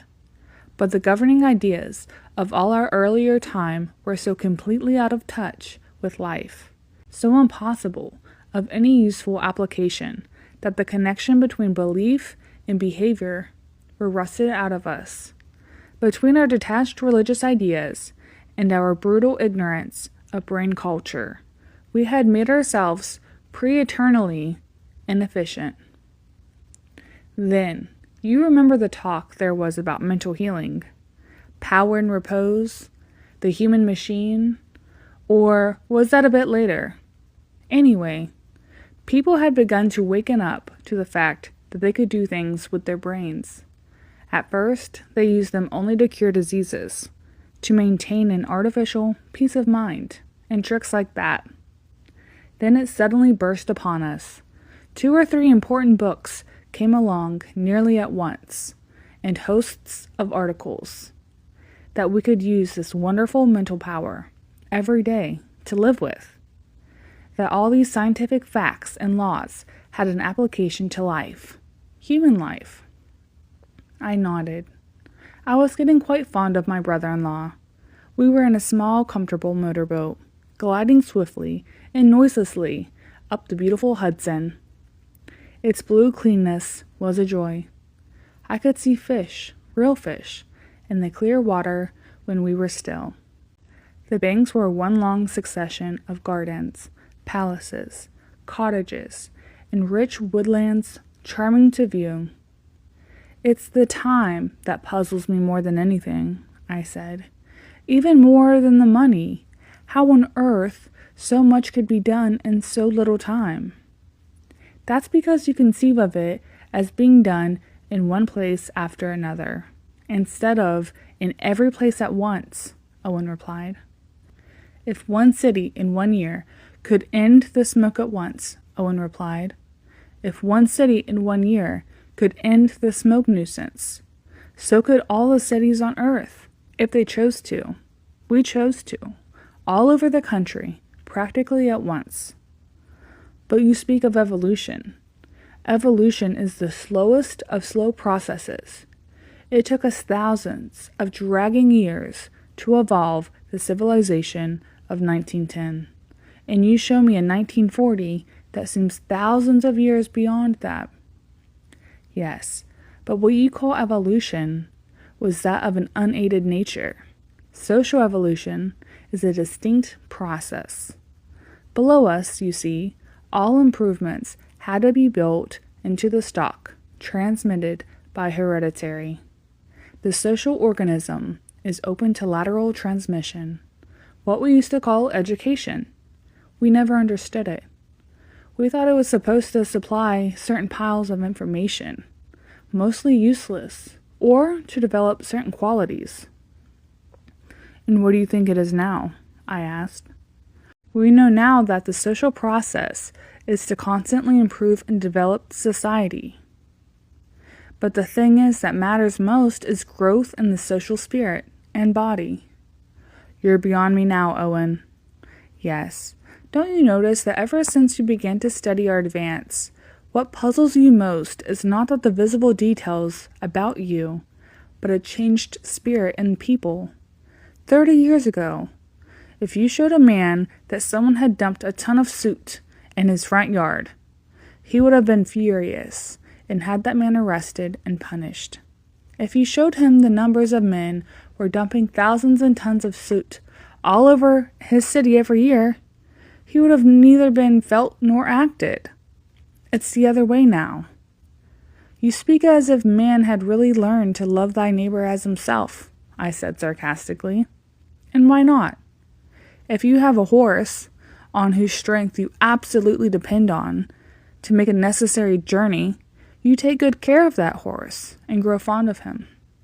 It dawned on us at last that life was not an individual affair, that other people were essential to our happiness, to our very existence.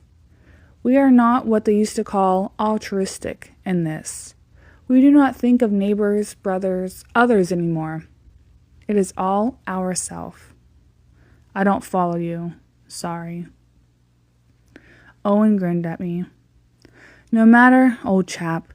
You can see results, and we'll have to take the reasons on trust. Now here's this particular river, with its natural beauties and its unnatural defilements. We simply stopped defiling it, and one season's rain did the rest. Did the rains wash away the railroads? Oh no, they are still there. But the use of electric power has removed the worst evils. There is no smoke, dust, cinders, and a yearly saving of millions in forest fires on the side. Also, very little noise. Come and see the way it works now. We ran in at Yonkers. I wouldn't have known this old town. It was so beautiful. Where are the factories? I asked. There, and there, and there. Why, those are palaces. Well, why not? Why shouldn't people work in palaces? It doesn't cost any more to make a beautiful building than an ugly one. Remember, we are much richer now and have plenty of time, and the spirit of beauty is encouraged. I looked at the rows of quiet, stately buildings, wide-windowed, garden-roofed. Electric power there too? I suggested. Owen nodded again. Everywhere, he said. We store electricity all the time with windmills, water mills, tide mills, solar engines, even hand power. What? I mean it, he said. There are all kinds of storage batteries now. Huge ones for mills, little ones for houses, and there are ever so many people whose work does not give them bodily exercise, and who do not care much for games. So we have both hand and foot attachments, and a vigorous man or woman, or child, for that matter, can work away for half an hour and have the pleasant feeling that the power used will heat their house or run the motor. Is that why I don't smell gasoline in the streets? Yes. We use all those sloppy, smelly things in special places, and apply all the power by electric storage mostly. You saw the little batteries in our boats. Then he showed me the railroad. There were 6 tracks, clean and shiny, thick turf between them. The inside 4 are for special trains, rapid transit, and long-distance freight. The outside 2 are open to anyone. We stopped long enough to see some trains go by. The express at an incredible speed, yet only buzzing softly. And the fast freight, cars seemingly of aluminum, like a string of silver beads. We use aluminum for almost everything. You know, it was only a question of power. The stuff is endless, Owen explained. And all this time, on the outside tracks, which had a side track at every station, he told me, ran single coaches, or short trains, both passenger and freight, at a comfortable speed. All kinds of regular short-distance traffic runs this way. It's a great convenience, but the regular high roads are the best, have you noticed? I had seen from the air motor how broad and fine they looked, but I told him I had made no special study of them. Come on, while we're about it, he said, and called a little car. We ran up the hills to Old Broadway, and along its shaded reaches for quite a distance. It was broad indeed. The center track, smooth, firm, and dustless, was for swift traffic of any sort, and well used. As the freight wagons were beautiful to look at and clean, they were not excluded, and the perfect road was strong enough for any load. There were rows of trees on either side, showing a good growth, though young yet. Then a narrower roadway for slower vehicles on either side, a second row of trees, the footpaths, and the outside trees.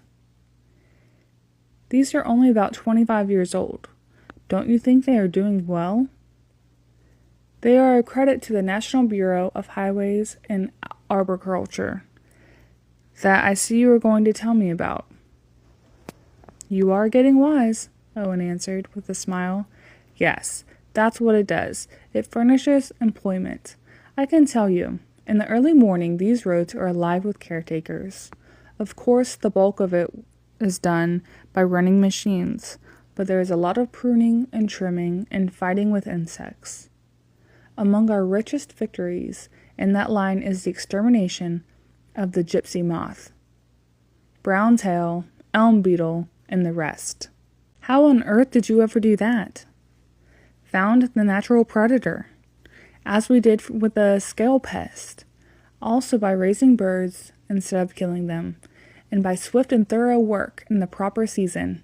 We gave our minds to it, you see, at last. The outside path was a delightful one, wide, smooth, soft to the foot, agreeable in color. What do you make this sidewalk of? I asked. Owen tapped it with his foot. It's a kind of semi-flexible concrete, wears well too, and we color it to suit ourselves, you see. There was no real reason why a path should be ugly to look at. Every now and then there were seats, also concrete, beautifully shaped, and too heavy to easily move. A narrow crack ran along the lowest curve. That keeps them dry, said Owen. Drinking fountains bubbled invitingly up from graceful standing basins, where birds drank and dipped in the overflow. Why, these are fruit trees, I said suddenly, looking along the outside row. Yes, nearly all of them. In the next row are mostly nut trees. You see, the fruit trees are shorter and don't take the sun off. The middle ones are elms wherever elms grow. I tell you, John, it is the experience of a lifetime to take a long motor trip over the roads of America. You can pick your climate, or run with the season. Nellie and I started once from New Orleans in February. The violets out. We came north with them. I picked her a fresh bunch every day. He showed me the grapevines, trained from tree to tree in Tuscan fashion. The lines of berry bushes and the endless ribbons of perennial flowers that made the final border of the pathway. On its inner side were beds of violets, lilies of the valley, and thick ferns, and around each fountain were groups of lilies and water-loving plants. I shook my head. I don't believe it, I said. I simply don't believe it. How could any nation afford to keep up such roads? Owen drew me to a seat. We had dismounted to examine a fountain and see the flowers. He produced pencil and paper. I'm no expert, he said. I can't give you exact figures, but I want you to remember that trees pay. Pay! These roads, hundreds of thousands of miles of them, constitute quite a forest and quite an orchid. Nuts, as Sally told you, are in growing as food. We have along these roads, as beautiful clean shade trees, the finest improved kinds of chestnut, walnut, butternut, pecan, whatever grows best. And then he made a number of startling assertions and showed me the profit per mile of 2 rows of well-kept nut trees. I suppose Hallie has told you about tree farming, he added. She said something about it, but I didn't rightly know what she meant. Oh, it's a big thing. It has revolutionized agriculture. As you're sailing over the country now, you don't see so many bald spots. A healthy, permanent world has to be kept its fur on. I was impressed by the casual remark. As you're sailing all over the country? Look here, Owen. I think I have the glimmer of an idea. Didn't the common use of airships help to develop this social consciousness you're always talking about? This general view of things?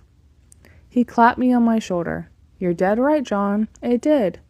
And I don't believe any of us would have thought to mention it. He looked at me admiringly. Behold, the power of a naturally strong mind, in spite of circumstances. Yes, really that's a fact.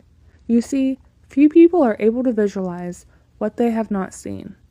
Most of us had no idea of the surface of the earth than an ant has of a meadow, and each mind was only a thready fragment of an idea of the world.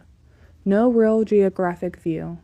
And when we got flying all over it commonly, it became real and familiar to us, like a big garden. I guess that helped on the tree idea. You see, in our earlier kind of agriculture, The first thing we did was to cut down the forest, dig up and burn over, plow, harrow, and brush fire. To plant our little grasses, all that dry, soft, naked soil was helplessly exposed to the rain, and the rain washed it away steadily. In one heavy storm, soil it had taken centuries of forest growth to make would have carried off to clog the rivers and harbors. This struck us all at once as wasteful. We began to realize the food could grow on trees as well as grasses, that the cubic space occupied by a chestnut tree could produce more bushels of nutrient than the linear space below it. Of course we have our wheat fields yet, but around every exposed, flat acreage is a broad belt of turf and trees. Every river and brook is broadly bordered with turf and trees or shrubs. We have stopped soil waste to a very great extent. Also, we make soil, but this is a different matter. Hurrying Mother Nature again, huh? Yes, the advance in scientific agriculture is steady. Don't you remember that German professor who raised all kinds of things in water? Just fed them a pinch of chemicals now and then. They said he had a row of trees before his door with their roots in barrels of water, the third generation that had never touched ground. We kept on studying and began to learn how to put together the proper kind of soil for different kinds of plants. Rock crushers furnished the bases, then add the preferred constitutes and sell by the bag or the shipload. You can have a radish bed and a box on your windowsill if you like radishes. That will raise you the fattest, sweetest, juiciest, crispiest, tenderest little pink beauties you ever saw, all year round. No weed seeds in the soil either. We rolled slowly back in the green shade. There was plenty of traffic, but all quiet, orderly, and comfortable. The people were a constant surprise to me. They were certainly better looking, even the poorest, and on the faces of the new immigrants there was an expression of blazing hope that was almost better than the cheery peacefulness of the native born. Wherever I saw workmen, they worked swiftly, with eager interest. Nowhere did I see the sagging slouch, the slow drag of foot, and dull swing of arm which I had always associated with day laborers. We saw men working in fields, and women too, but I had learned not to lay my neck on the block too frequently. I knew that my protest would only bring out explanations of the advantage of field work over housework, and that women were as strong as men, or thereabouts. But I was surprised at their eagerness. They look as busy as a lot of ants on an ant heap, I said. It's their heap, you see, Owen answered. And they're not tired. That makes a great difference. They seem phenomenally well dressed. Looks like a scene in an opera. Sort of agriculture uniform? Why not? Owen was always asking me why not, and there wasn't any answer to it. We used to have hunting suits, and fishing suits, and plumbing suits, and so on. It isn't really a uniform, just the natural working out of the best appointed dress for the trade. Again, I held my tongue, not asking how they could afford it, but remembering the shorter hours, the larger incomes, the more universal education. We got back to Yonkers, put up the car. These things could be hired, I found, for 25 cents an hour, and had lunch in a little eating place, which bore out Hallie's statement as to the high standard of food everywhere. Our meal was 25 cents for each of us. I saw Owen smile at me, but I refused to be surprised. We settled down in our boat again and pushed smoothly up the river. I wish you'd get one thing clear in my mind, I said at last. Just how did you tackle the liquor question? I haven't seen a saloon or a drunken man. Nellie said something about people not wanting to drink anymore. But there were several millions who did want to, 30 years ago, and plenty of people who wanted them to. What were your steps? The first step was to eliminate the self-interest of the dealer, the big business pressure that had to make drunkards. That was done in state after state within a few years by introducing government ownership and management. With that went on an absolute government guarantee of purity. In 5 or 6 years, there was no bad liquor sold in no public drinking places except government ones. But that wasn't enough, not by a long shot. It wasn't the love of the liquor that supported the public house. It was the need of the public house itself. I stared, rather uncertainly. The meeting place, he went on. Men have to get together. We have had public houses as long as we have had private ones, almost. It is a social need. A social need with a pretty bad result, it seems to me, I said. Taking men away from their families, leading to all manner of vicious indulgence. Yes, they used to. But that was because only men used them. I said a social need, not a masculine one. We have met it in this way. Whenever we build private houses, if it is the lowest country unit or the highest city block, we build accommodations for living together. Every little village has its townhouse, with clubrooms of all sorts. The people flock together freely, for games, for talk, for lectures and plays, and dances and sermons. It is universal. In the city, you don't see a saloon on every corner, but you do see almost as many places where you can meet a man or talk with him on equal ground. Meet a woman too, I suggested. Yes, especially yes. People can meet as individuals or in groups, freely and frequently, in city or country, but men cannot flock by themselves in special places provided for their special vices, without taking a great deal of extra trouble. I should think they would take the trouble then, said I. But why, when there is every arrangement made for a natural good time, when you are not overworked, not underfed, not miserable and hopeless, when you can drop into a comfortable chair and have excellent food and drink in pleasant company, and hear good music, or speaking, or reading, or see pictures, or if you'd like, play any kind of game, swim, ride, fly, do what you want to, for a change and recreation. Why long for liquor in a low place? But the men, the real men, people as they were, I insisted. You had a world full of drinking men who liked the saloon. Did you? What did you call it? Eliminate them? A few of them, yes, he replied gravely. Some preferred it. Others, going through dysbomaniacs. We gave hospital treatment and permanent restraint. They lived and worked and were well provided for in those places where there was no liquor. But there were not many of that kind. Most men drank under a constant pressure of conditions driving them to it, and the mere force of habit. Just remember that the weight and terror of life is lifted off us, for good and all. Socialism, you mean? Yes, real socialism. The wealth and power of us all belongs to all of us now. The wolf is dead. Other things besides poverty drove a man to drink in my time, I ventured. Oh yes, and some men continued to drink. I told you there was a liquor to be had, good liquor too. And other drug habits held on for a while, but we stopped the source of the trouble. The old man died off, the younger ones got over it, and the new ones, that's what you don't realize yet. We make a new kind of people now. He was silent, his strong mouth set in a kind smile, his eyes looking far up the blue river.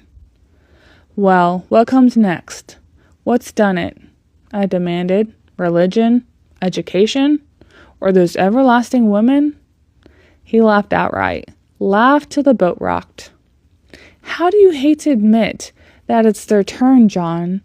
Haven't we had full swing everything in our hands for all historic time? They have only begun. 30 years. Why, John, they have done so much in these 30 years. The world's heart is glad at last. You don't know. I didn't know.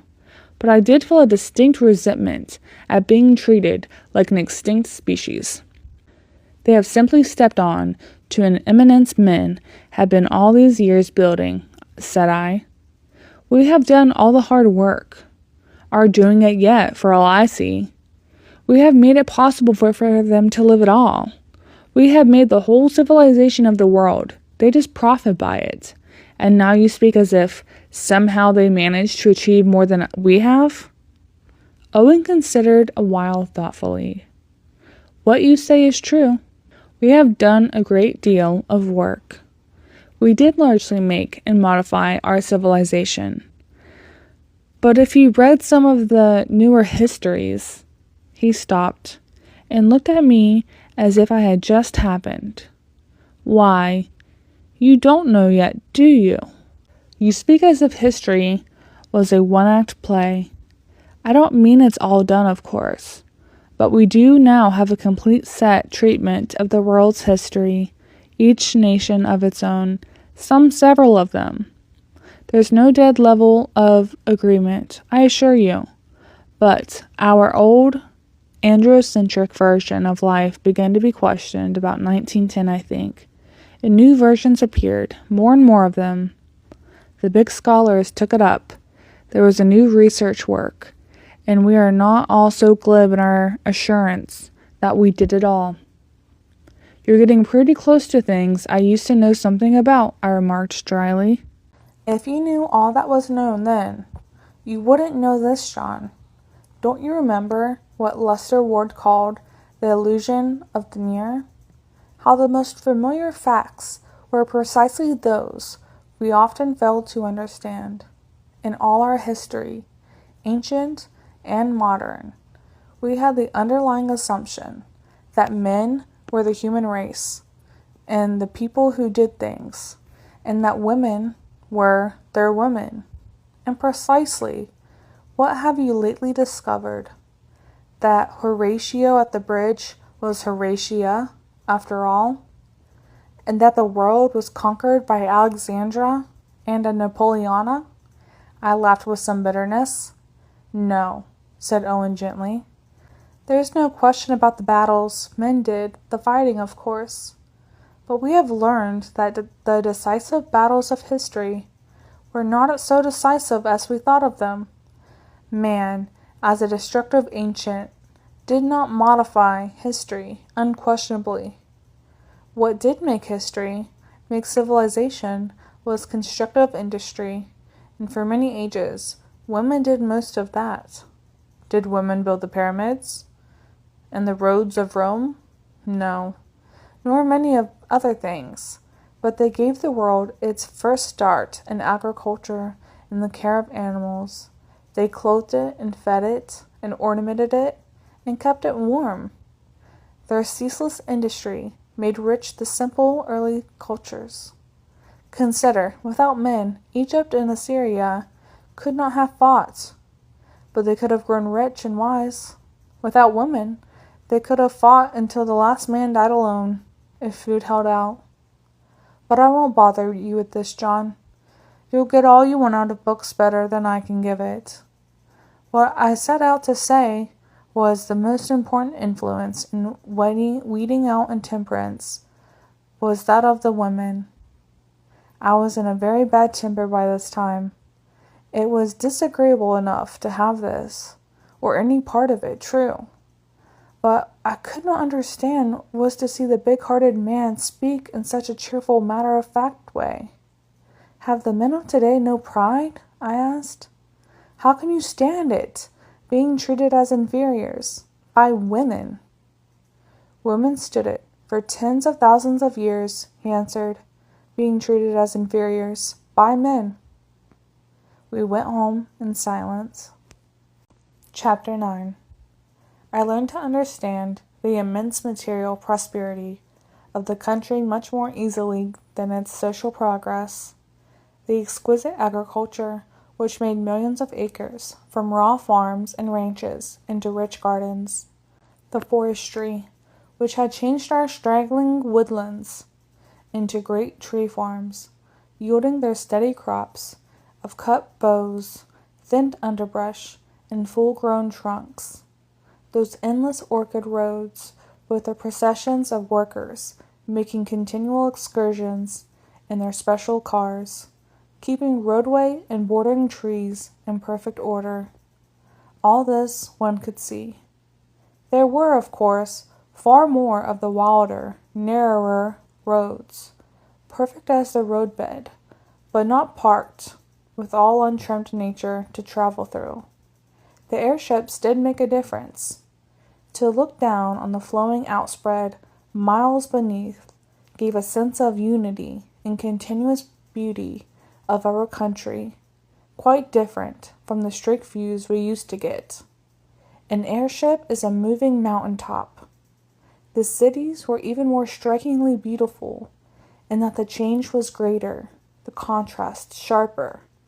I never tired of wandering about on foot along the streets of cities, and I visited several, finding, as Nellie said, that it took no longer to improve 20 than one. The people in each could do it as soon as they chose to. But what made them choose? What had gotten to these people? That is what puzzled me most. It did not show outside, like the country changes and rebuilt the cities. The people did not look remarkable, though they were different too. I watched and studied them, trying to analyze the changes that could have been seen. Most visible were cleanliness, comfort, and beauty in dress. I had never dreamed of the relief to the spectator in not seeing any poverty. We were used to it, of course. We had our excuses, religious and economic. We even found, or thought we found, artistic pleasure in this social disease. But now I realized what a nightmare it had been. The sights, the sounds, the smells of poverty, merely to an outside observer. These people had good bodies too. They were not equally beautiful, by any means. 30 years, of course, could not be wholly returned to the normal long race, stunted and overworked. But in the difference in the young generation, I could see at a glance the world's best hope, that the long inheritance is far deeper than the short. Those of about the 20 and under, those who were born after some of these changes had been made, were like another race. Big, sturdy, blooming creatures, boys and girls alike. Swift and graceful, eager, happy, courteous. I supposed at first that these were the children of exceptionally placed people, but soon found, with a heart-stirring sort of shock, that all the children were like that. Some of the old folk still carried the scars of earlier conditions, but the children were new people. Then my own accord, I demanded reasons. Nellie laughed sweetly. "I'm so glad you've come to your appetite," she said. "I've been longing to talk to you about that, and you were always bored. It's a good deal of dose now. You'll admit that, and one hates to be forcibly fed. But now I do want to get an outline, a sort of general idea of what you do with children. Can you condense a little recent history and make it easy to an aged stranger?" "Aged? You are growing younger every day, John. I believe that comparatively brainless life you led in Tibet was good for you. That was an all-new impression on the brain. The first part rested. Now you are beginning where you left off. I wish you would recognize that." I shook my head. "Never mind me. I'm trying not to think of my chopped-off life. But tell me how you manufacture this kind of people."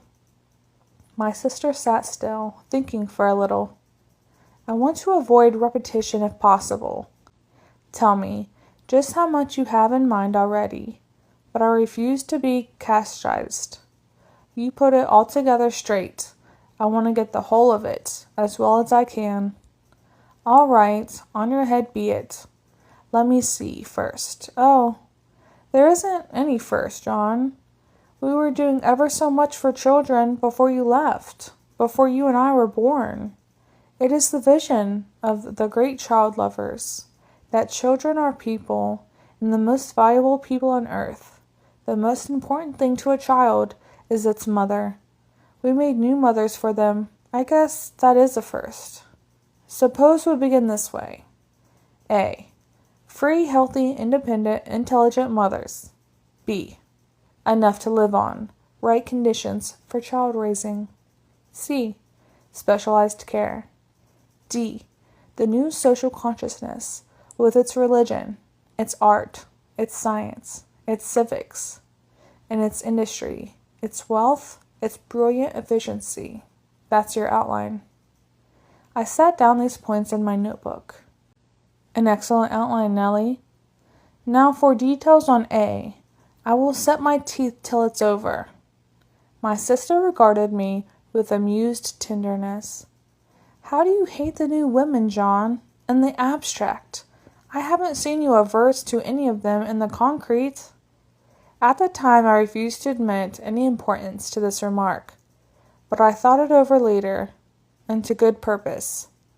It was true. I did not hate the new kind of human being who loomed so large in every line of progress.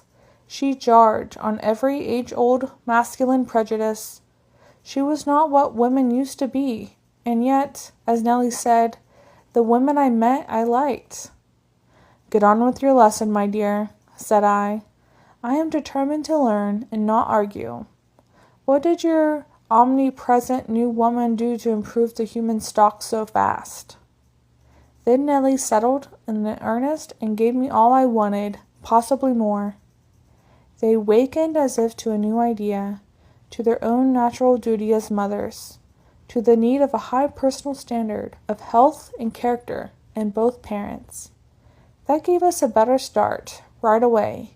Clean, born, vigorous children, inheriting strength and purity. Then came the change in conditions, a change so great you've hardly glimpsed it yet.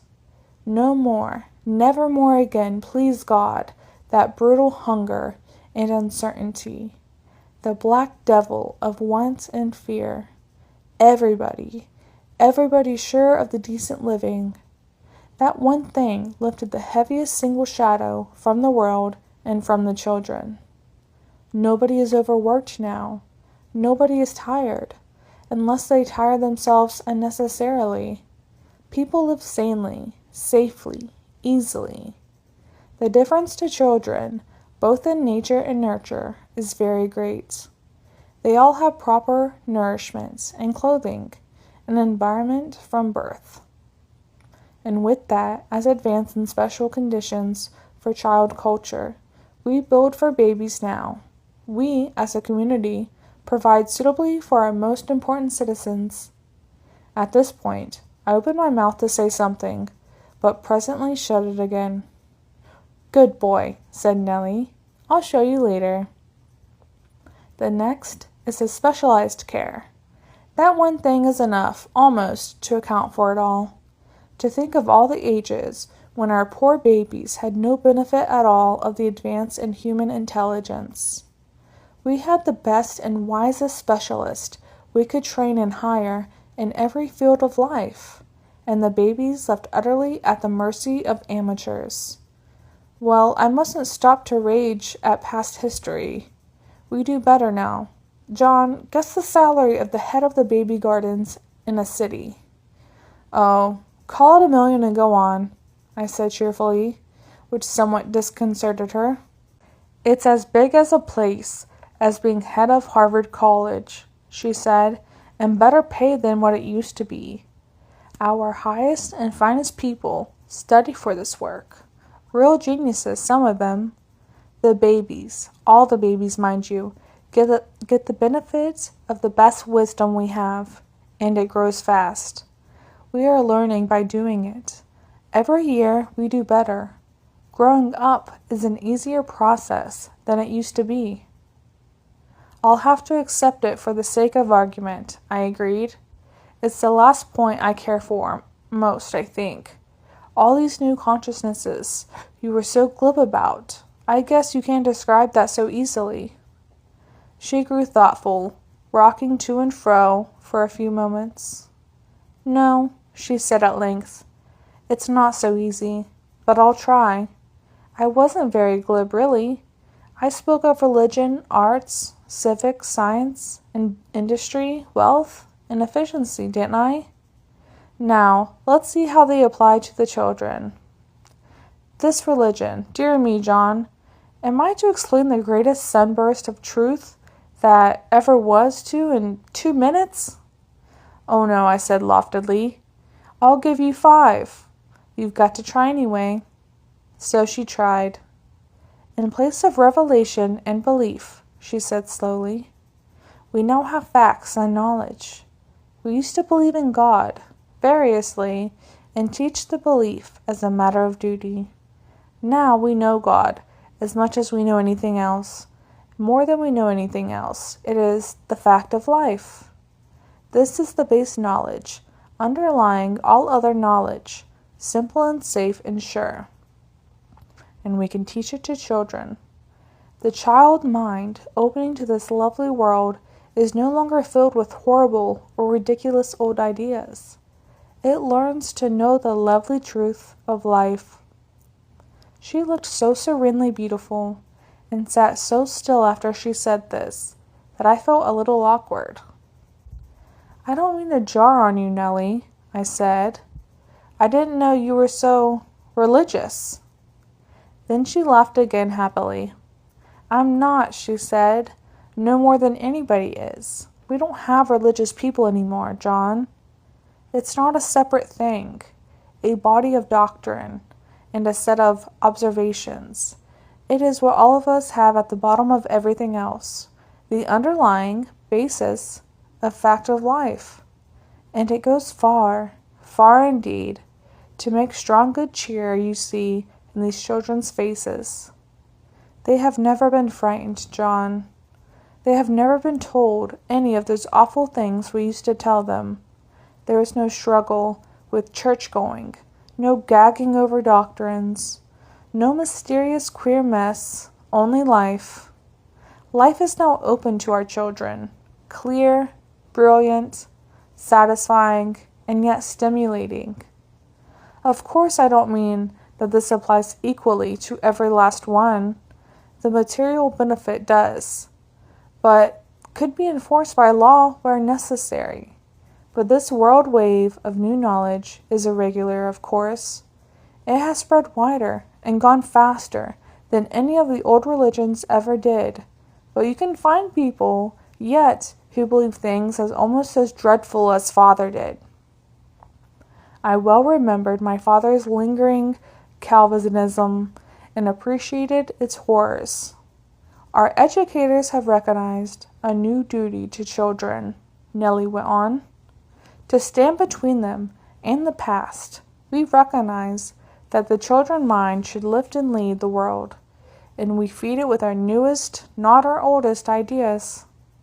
Also, we encourage it to wander on ahead, fearless and happy.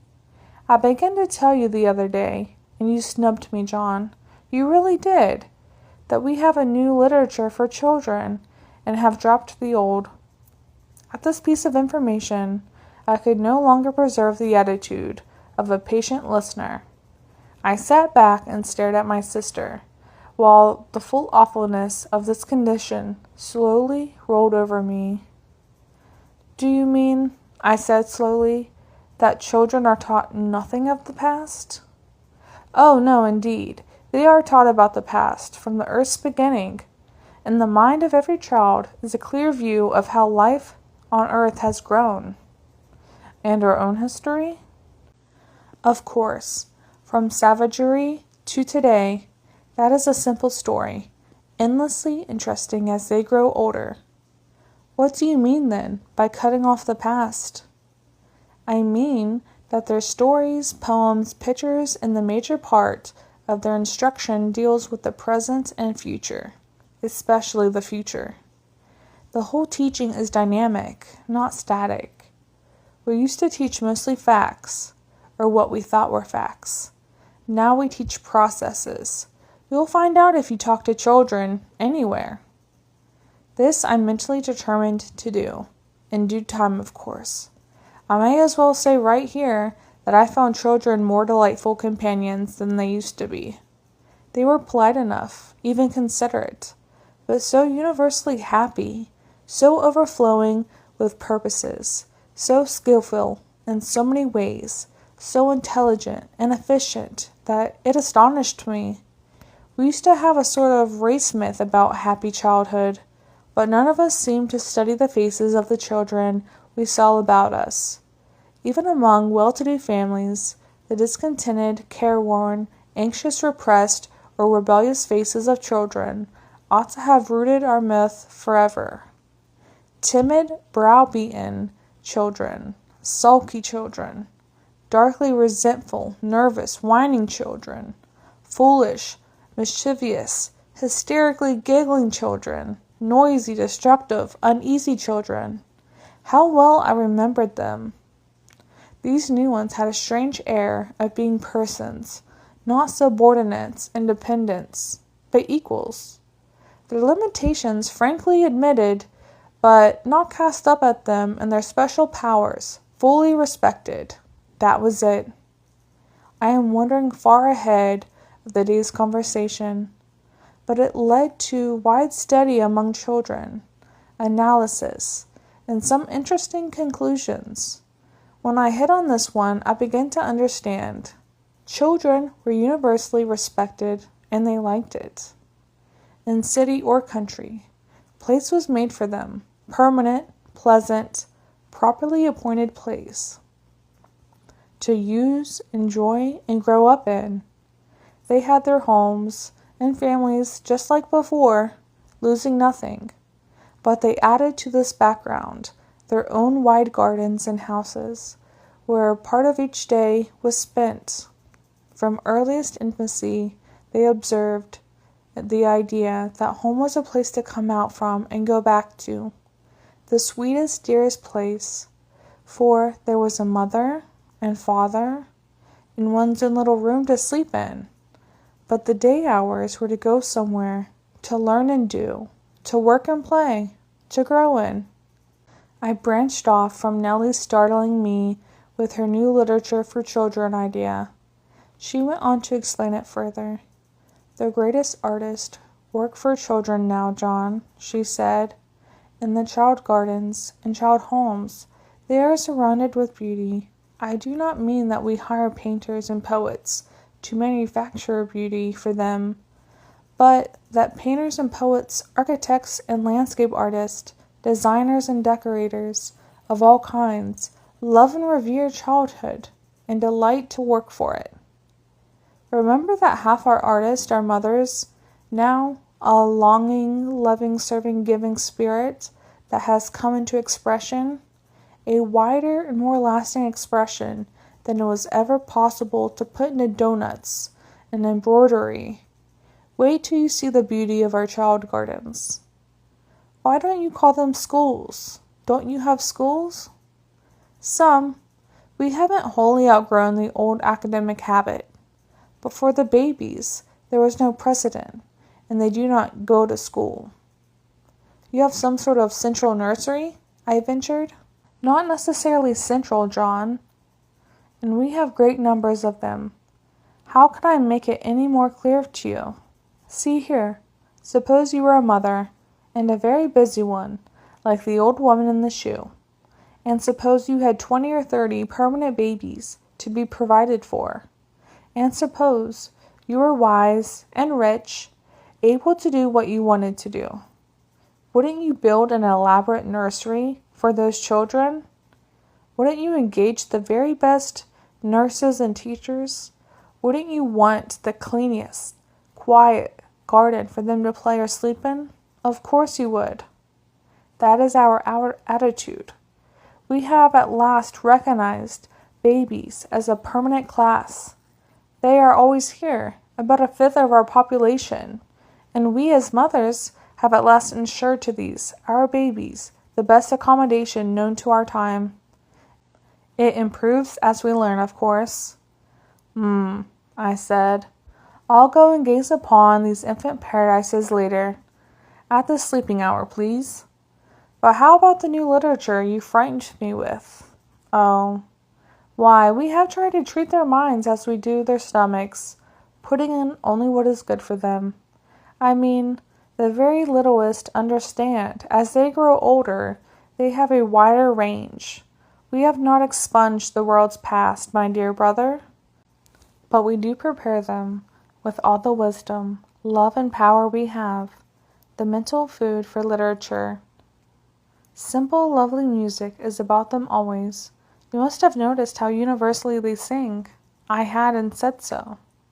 The coloring and decoration of their rooms is beautiful.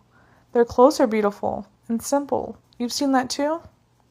Yes, dear girl. It's because I've seen and heard and noticed the surprisingness of the new child that I sit here fairly guzzling information.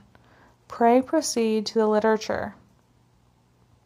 Literature is the most useful of the arts, the most perfect medium for transfer of ideas. We wish to have the first impressions in our children's minds above all things true, all the witchery and loveliness possible in presentation, but the things presented are not senseless and unpleasant.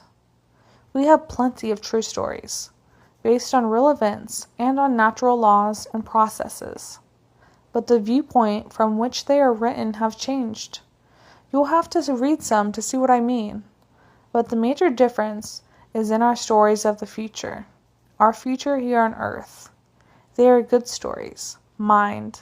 The very best writers make them. Good verses and pictures too.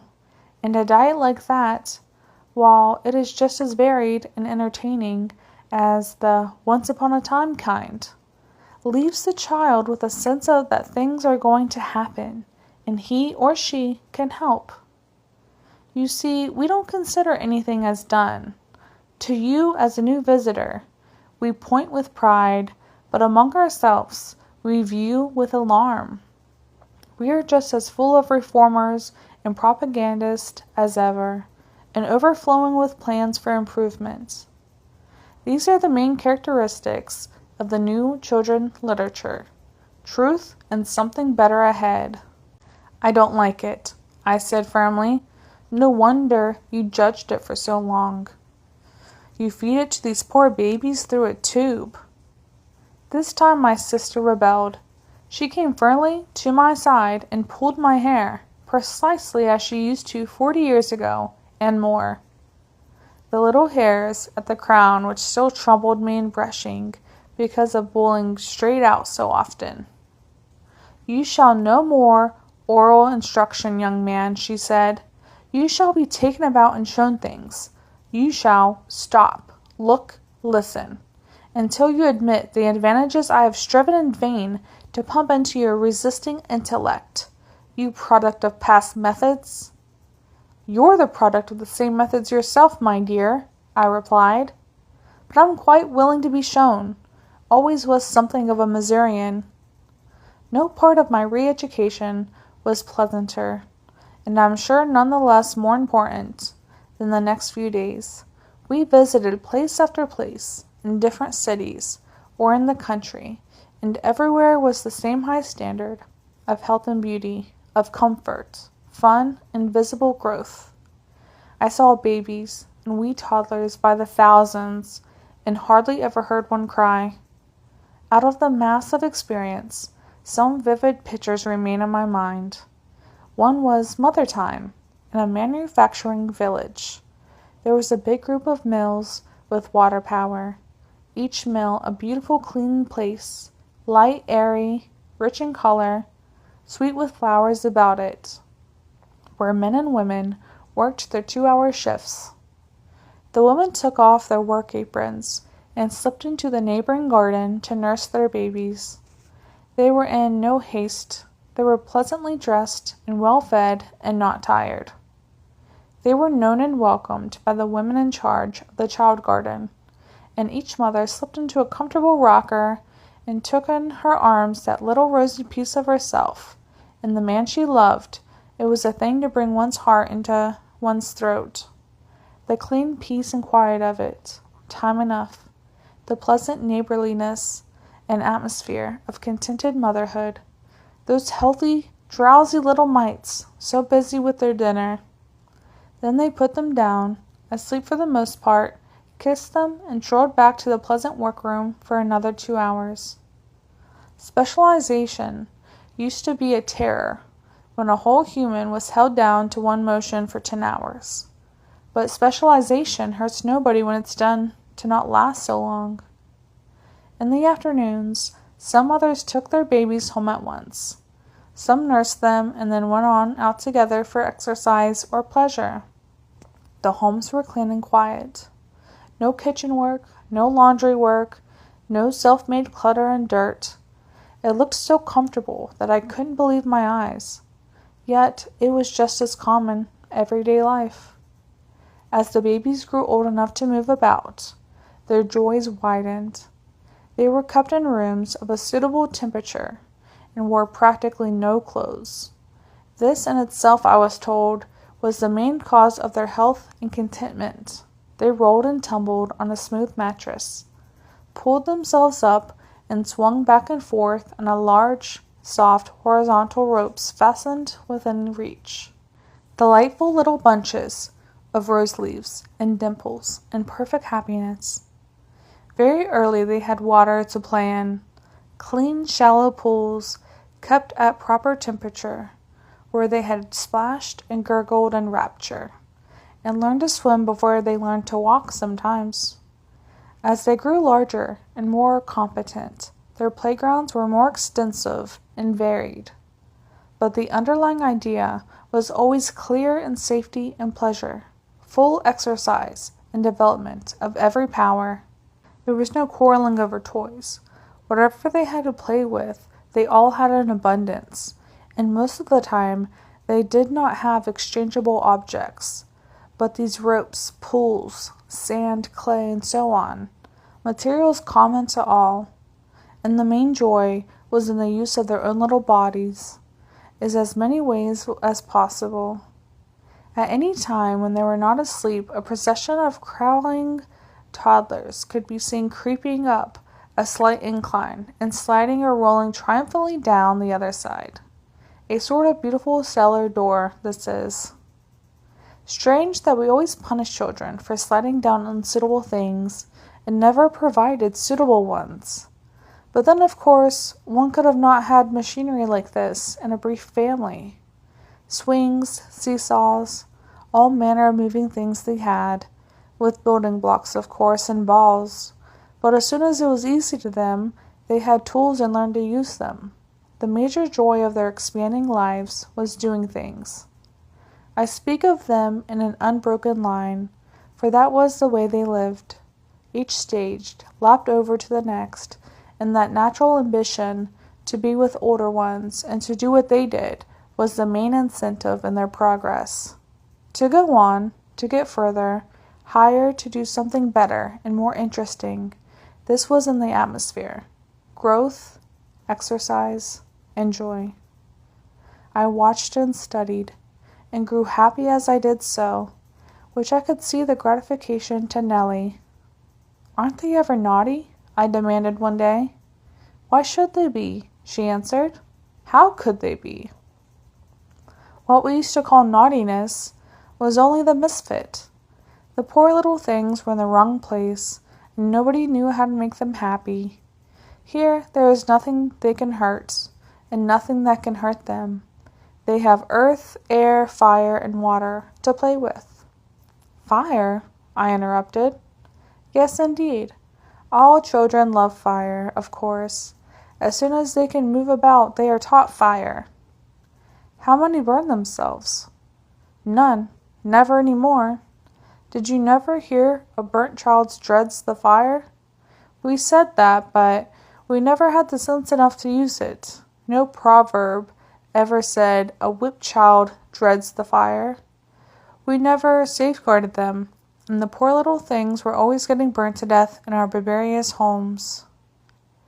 "Do you arbitrarily burn them all?" I asked. "Have you an annual branding?" "Oh no, but we allow them to burn themselves, within reason. Come and see." She showed me a set of youngsters learning heat and cold with basins of water, a row of them, eagerly experimenting with cautious little fingers.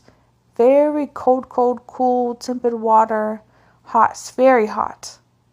They could hardly say the words plain, but learned them all, even when they all had to shut their eyes and the basins were changed about. Straying from house to house, from garden to garden, I watched them grow and learn. On the long walls about them were painted an endless panorama of human progress. When they noticed and asked questions, they were told without emphasis that people used to live that way, and grew to this and this. I found that as children grew older, they had a year of travel, each human being new to this world. When I did question to this expense, as I always did, Nellie would flatten me with things like this. Remember, we used to spend 70% of our national income on the expenses of war, past and present. If we women had done no more than to save that, it would have been paid for all, you see. She would remind me again of the immense sums we used to spend on hospitals and prisons, or refer to the general change in economics, that inevitable socialization of industry, which had checked waste and increased productivity so much. We are a rich people, John, she repeated. So are other nations, for that matter. The world's richer. We have increased our output and lowered our expenses at the same time. One of our big present problems is what to do with this big surplus. We quarrel roundly over that. But meanwhile, it is a very poor nation indeed that does not provide full education for its children. I found that the differences in education were both subtle and profound. The baby's experience of group life, as well as the daily return to family life, gave a sure groundwork for the understandings of civics. Their first impressions included other babies. No child grew up with the intensified self-conscious we used to be forced upon them. In all the early years, learning was ceaseless and unconscious. They grew among such carefully chosen surroundings as made it possible not to learn what was really necessary, and to learn it as squirrels learn the trees, by playing and working in them. They learn the simple beginnings of the world's greatest trades, led by natural interest and desire, gathering by limitation and asked instruction. I saw nowhere the enforced task, everywhere the eager attention of real interest. Are they never taught to apply themselves, to concentrate? I asked. And for the answer she showed me the observed, breathless concentration of fresh young minds and busy hands. I saw nowhere the enforced task, everywhere the eager attention of real interest. Are they never taught to apply themselves, to concentrate? I asked. And for the answer she showed me the absorbed, breathless concentration of fresh young minds and busy hands. But they soon tire of these things and want to do something else, do they not? Of course, that is natural to childhood. There is something else for them to do. But they are only doing what they like to do. That is no preparation for a life work, surely.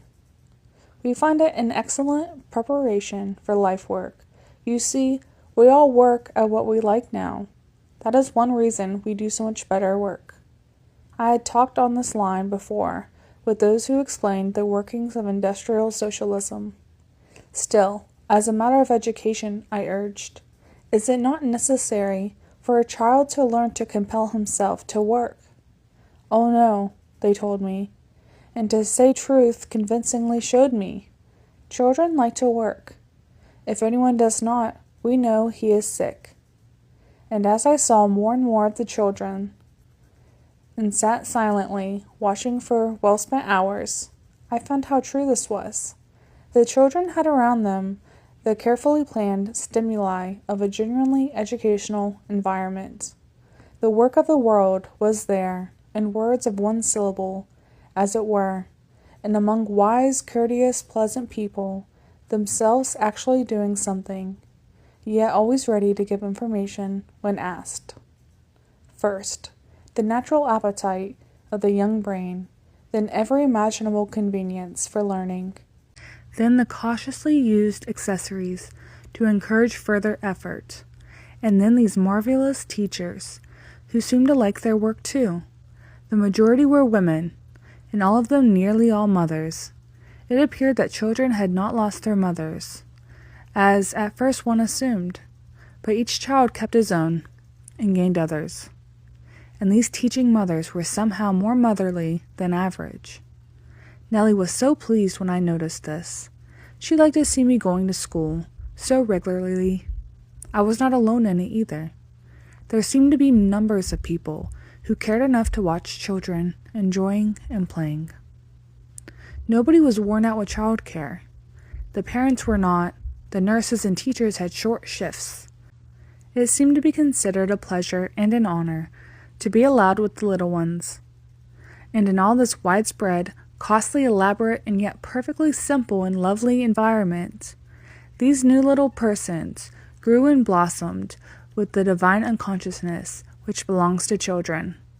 They did not know that the best intellects were devoted to their service. They never dreamed or thought about the love and labor made these wide gardens, these bright playing places, these endlessly interesting shops where they could learn to make things as soon as they were old enough. They took it all as life, just life, as a child must take his first environment. And don't you think, John, Nellie said when I spoke of this, don't you really think that this is a more normal environment for a young human soul than a kitchen, or a parlor, or even a nursery? I had to admit that it had its advantages. As they grew older, there was every chance for specialization. In the first years, they gathered the rudiments of general knowledge and general activity, of both hand and brain. From infancy, each child was studied, his growth or hers, carefully recorded, not by adoring intimately related love, but by that of larger, wiser tenderness of those great child lovers, who had hundreds of them to study. They were observed intelligently. Notes were made. The mother and father contributed theirs. In freedom and unconsciousness, the young nature developed, never realizing how its environment was altered to fit its special needs. As the cool, spacious, flower-starred, fruitful forest of this time differed from the tangled underbrush, with crooked, crowded, imperfect trees struggling for growth that I remembered as woods, or from clipped and twisted products of the forcing and pruning process. So did the new child gardens differ from the old schools. No wonder children were so different in aspect. They had fresh, insatiable thirst for knowledge, which had been wisely slacked, but never given the water torture. As I recalled my own youth, and thought of all those young minds, set in rows, fixed open with a stick between their teeth, and forced to drink, drink, drink, till all desire was turned to loathing, I felt a sudden wish to be born again, now, and begin over. As an adult observer, I found this rearranged world jarring and displeasing in many ways. But as I sat among the children, played with them, talked with them, became somewhat acquainted with their views of things, I began to see to them the new world was both natural and pleasant. When they learned that I was left over from what to them of past ages, I became extremely popular. There was a rush to get near me, an eager request to tell them all about the old times, checked somewhat by politeness, yet always eager. But the cheerful pride with which I began to describe the world I knew, it was considerably dashed by their comments. What I had considered as necessary evils, or as no evils at all, to them appeared as silly and disgraceful as cannibalism. And there grew among them an attitude of chivalrous pity for my unfortunate upbringing, which was pretty to see. "I see no child in glasses," I suddenly remarked one day. "Of course not," answered the teacher. I stood by. "We use books very little, you see. Education no longer impairs our machinery." I recalled the Boston school children and the myopic victims of Germany's archaic letterpress, and freely admitted that this was advance. Much of the instruction was oral. Much, very much, came through games and exercises. Books, I found, were regarded rather as to things to consult, like a dictionary, or as instruments of high enjoyment. School books, textbooks, scarcely existed, at least for children. The older ones, some of them, plunged into study with passion, but their eyes were good and their brains were strong, also their general health. There was no breakdown from overstudy, that slow, cruel, crippling injury, sometimes death, which we wise and loving parents of past days so frequently forced upon our helpless children. Naturally happy, busy, self-respecting, these grew up, with a wide capacity for action, a breadth of general knowledge, which was almost incredible, a high standard of courtesy, and vigorous, well-exercised minds. They were trained to think, I found, to question, discuss. They could reason, and they faced life with such loving enthusiasm, such pride in the new accomplishments of the world, such a noble, boundless ambition to do things, to make things, to help the world still further. And from infancy to adolescence, all through these years of happy growing, there was nothing whatever to differentiate the girls from the boys. As a rule, they could not be distinguished. Chapter 10. It was this new growth of humanity which made continuing social progress so rapid and so sure. These young minds had no rubbish in them. They had a vivid sense of the world as a whole, quite beyond their family relations. They were marvelously reasonable, free from prejudice, able to see and willing to do. And this spreading tide of hope and courage flowed back to the older minds as well as forward into the new. I found that people's ideas of youth and age had altered. Nellie said it was due to the change in women, but then she laid most things to that. She reminded me that women used to be considered only as females, and were old when no longer available in that capacity, but that as soon as they recognized themselves as human beings, they put grandma back into ground, and mother too, and simply went on working and growing and enjoying life up into the lively 80s, even 90s sometimes. Brains do not cease to function at 50, she said. Just because a woman is no longer an object to fall in love with, it does not follow that life has no charms for her. Women today have all they ever had before, all of that was good in, and more, 1,000 times more. When the lives of half the world widen like that, it widens the other half too. This quite evidently had happened.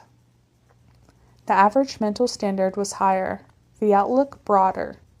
I found many very ordinary people, of course, some whose only attitude toward the wonderful new world was to enjoy its advantages, and even some who grumbled.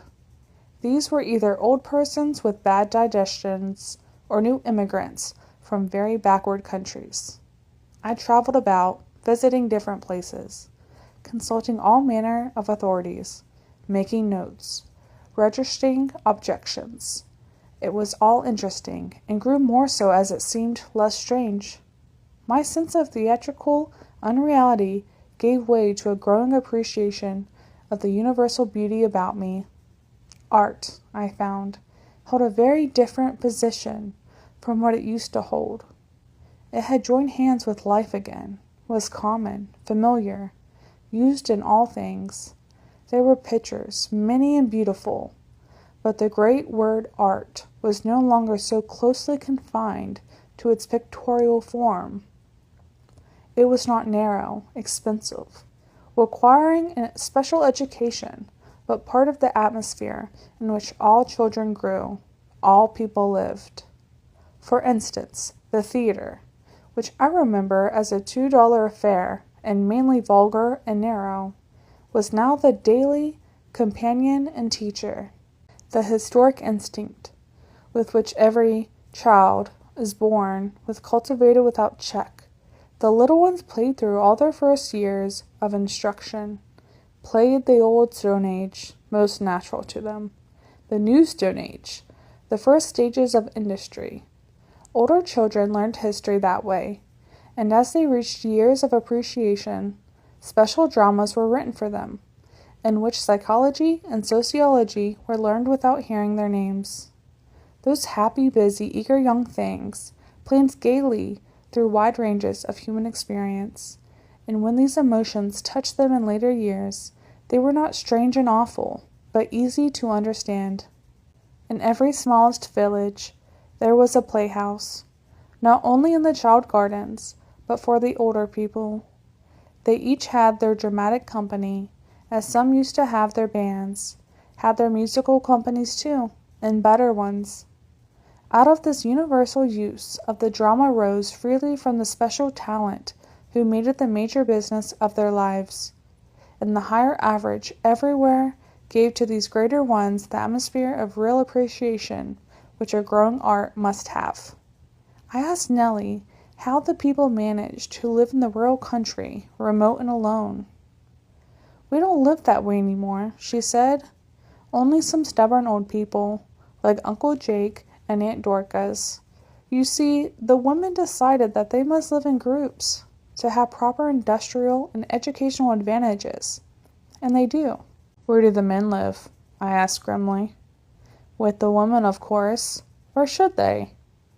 I don't mean that a person cannot go and live in a hut on a mountain, if he likes. We do that in the summer, very largely. It is a rest to be alone part of the time. But living, real human living, requires a larger group than one family. You can see the results.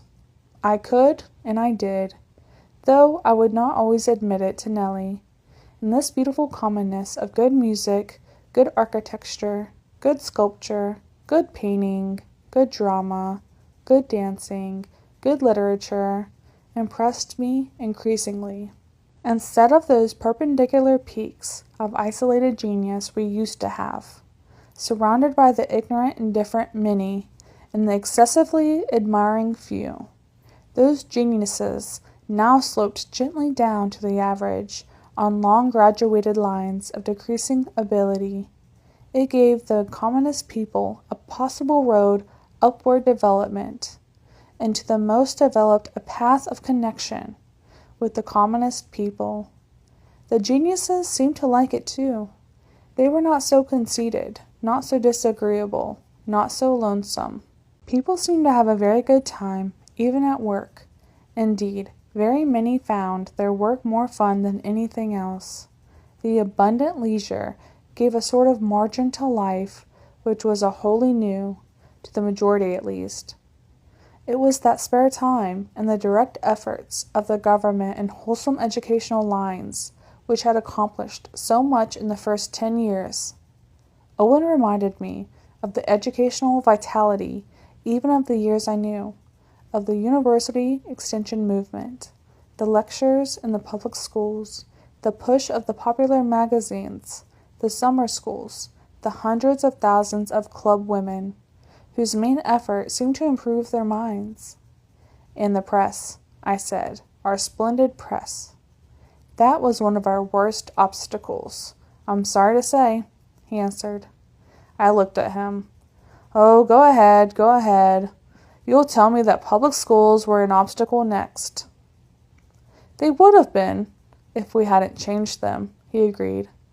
"But they were in our hands at least, and we got them rearranged very promptly. That absurd old despotism which kept the grade of teachers down so low was so promptly changed. We have about 5 times as many teachers now, 50 times as good, and far better paid, not only in cash, but in public appreciation. Our teachers are leading citizens now. We have elected one president from the school principalship of a state." This was news, and not unpleasant. "Have you elected any editors?" "No, but we may soon." They are a new set of men now, I can tell you, and women, of course. You remember in our day, journalism was frankly treated as a trade, whereas it is visibly one of the most important professions. And did you reform those editors so that they became self-sacrificing as country doctors? Oh no, but we changed the business conditions. It was the advertising that corrupted the papers mostly, and the advertisers were only screaming for bread and butter, especially butter. When socialism reorganized business, there was no need to scream. But I find plenty of advertising in the papers and magazines. Certainly, it is a great convenience. Have you studied it? I had to own that I never did like advertising. You'll find it worth reading. In the first place, it's all true. How do you secure that? We have made lying to the public a crime, don't you remember? Each community has its board of standards. There is a constant effort to improve standards, you see, in all products. An expert judgment may have always been had, for nothing. If any salesman advertises falsely, he loses his job. If he's an official and is posted, if he's selling as a private individual. When the public is told officially that Mr. Jones is a liar, it hurts his trade. You have a government press? Exactly. The press is a pre-eminently a public function. It is not and never was a private business, not legitimately. But you do have private papers and magazines. Yes, indeed, lots of them. Ever so many personal organs, large and small. But they do not carry advertising. If enough people will buy a man's paper to pay them, he is quite free to publish. How do you prevent his carrying advertising? It's against the law, like any other misdemeanor. Post office won't take it. He can't distribute. No, if you want to find out about the latest breakfast food, and there are a score you never heard of, or the last improvement in fountain pens or airships, you find it all, clear and short and reliable, in the hotel paper of every town. There's no such bulk of advertising matter now. You see, not so many people are struggling to sell the same thing. Is all business socialized? Yes and no. All the main businesses, the big assured steady things that our life depends on, but there's a free margin for individual initiative, and always will be. We are not so foolish as to cut off the supply. We have more inventors and idealists than ever, and plenty of chance for trial. You ever see the 2 hours a day which pays board, so to speak, leaves plenty of time to do other work. And if the new thing the man does is sufficiently valuable to enough people, he is free to do that alone. Like the little one-man papers I spoke of. If a man can find 5,000 people who will pay $1 a year to read what he says, he is quite as likely to make a living that way. Have you no competition at all? Plenty of it. All our young folks are racing and chasing to break the world record, to do more work, better work, new work. But not under the spur of necessity. Why, yes, they are. The most compelling necessity we know. They have to do it. It is in them and must come out. But they are all sure of a living, aren't they? Yes, of course. Oh, I see. What you meant by necessity was hunger and cold. Bless you, John. Poverty was no spur. It is a deadly anesthetic. I looked my disagreement, and he went on. You remember the hideous poverty and helplessness of the old days. Did that spur the population to do anything? Don't you see, John, that if poverty had been the splendid stimulus it used to be thought, there wouldn't have been any poverty? Some few exceptional persons triumphed in spite of it, but we shall never know the amount of world loss in the many who did not. It was funny, he continued. He went on believing that in some mysterious way poverty strengthened character, developed initiative, stimulated industry, and did all manner of fine things, and never turned our eyes on the millions of people who lived and died in poverty with weakened characters, no initiative, a slow enforced and hated industry. My word, John, what fools we were. I was considering this government press he described. How did you dispose of the newspapers you had? Just as we disposed of the saloons, drove them out of business by underselling them with better goods. The laws against lying helped too. I don't see how you can stop people's lying. We can't stop their lying in private, except by better social standards. But we can stop public lying, and we have. If a paper published a false statement, anyone could bring a complaint, and if the district attorney was obliged to prosecute. If a paper pleaded ignorance or misinformation, it was let off with a fine and a reprimand the first time, a heavy fine the second time, and a confiscation the third time, as being proved by their own admission incompetent to tell the truth. If it is shown to be an intentional falsehood, they were put out of business at once. That's all very pretty, I said. All sounds easy as you tell it, but what made people so hot about lying? They didn't used to mind it. The more you tell me of these things, the more puzzled I am as to what altered the minds of the people. They certainly had to alter considerably, from the kind I remember, to even want all these changes, much more to enforce them. Owen wasn't much of a psychologist, and said so. He insisted that people had wanted better things, only they did not know of it. Well, what made them know of it? I insisted. Now here's one thing, small in a way, but showing a very long step in alteration. People dress comfortably and beautifully, almost all of them. What made them do it? They have more money, Owen began, more leisure, and better education. But I waved this aside. That has nothing to do with it. The people with money and education were precisely the ones who wore the most outrageous clothes. And as to leisure, they spent their leisure in getting up foolish costumes, apparently. Women are more intelligent, you see, he began again, but I dismissed this also. The intelligence of our Lord Chancellor didn't prevent his wearing a wig. How did people break loose from the force of fashion, I want to know. He could not make this clear, and said he wouldn't try. You show me all these material changes, I went on, and I can see that there was no real obstacle to them, but the obstacle that lasted so long was in people's minds. What moved that? Then you show me this marvelous new education as resulting in new kinds of people, better people, wiser, freer, stronger, braver. And I see that at work. But how did you come to accept this new education? You needn't lay it all on the women as Nellie does. I knew one or two of the most advanced of them in 1910, and they had no such worldview as this. They wore foolish clothes and had no ideas beyond votes for women, some of them. No, sir, I admit that there was potential wealth, enough in the earth to support all this ease and beauty, and potential energy in the people to produce the wealth. I admit that there is possible for people to leave off being stupid and become wise. Evidently, they have done so. But I don't see what made them. You go and see Dr. Borderson, said Owen. Chapter 11. Dr. Borderson, it seemed, held the chair in ethics at the university. I knew a Borderson once, and was very fond of him. Poor Frank.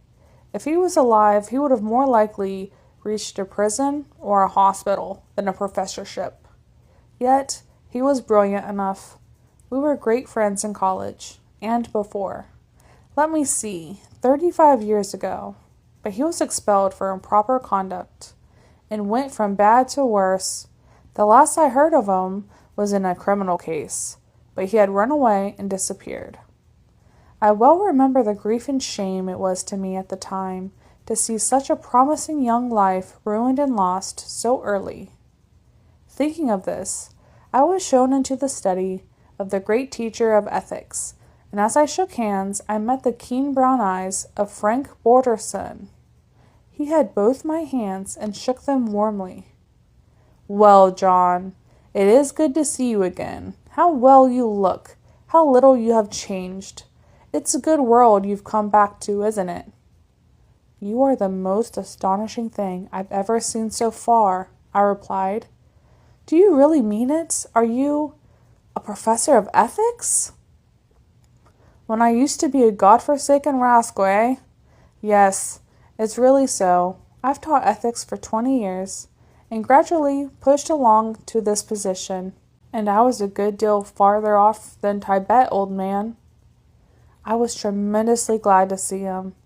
It was more like a touch of the old life than anything I had found yet, except Nellie, of course. We spoke for some time of those years of boyhood, of the good times we had together, of our common friends. He kept me to dinner, introduced me to his wife, a woman with a rather sad, sweet face, which seemed to bear marks of deep experience, and we settled down for an evening's talk. "I think you have come to the right person, John, not only because of my special studies, but because of my special line of growth. If I can tell you what changed me, so quickly and so wholly, you won't be much puzzled about the others, eh?" I fully agreed with him. The boy I knew was clever enough to dismiss all theology, to juggle with philosophy, and pick ethics to pieces. But his best friends had been so reluctantly compelled to admit that he had no moral character. He had, to my knowledge, committed a number of unquestionable sins, and by hearsay I knew of vices and crimes that followed. And he was Dr. Borderson. "I'll take myself as a sample, Whitman fashion," said he. "There I was when you knew me, conceited, ignorant, clever, self-indulgent, weak, sensual, dishonest. After I was turned out of college, I broke a good many laws and nearly all the commandments. What was worse in one way was that my wages were being paid to me in disease, horrible disease. Also, I had 2 drug habits, alcohol and cocaine. Will you take me as a sample?" I looked at him. He had not the perfect health I saw so much of the younger people, but he seemed to be in no way an invalid, much less a drug victim.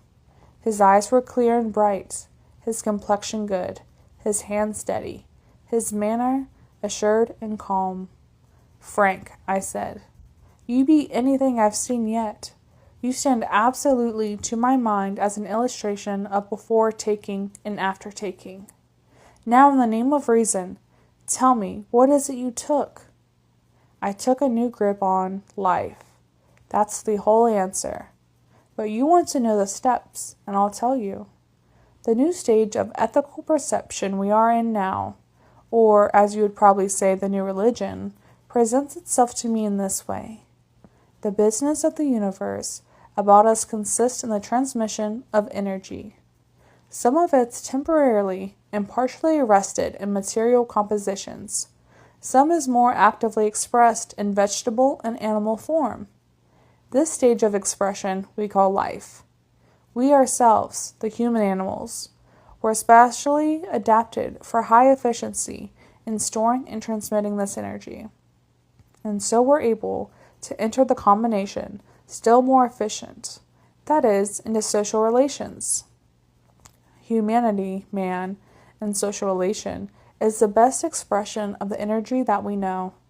This energy is what the human mind has been conscious of ever since it's conscious at all, and calls God. The relation between this God and this humanity is in reality a very simple one.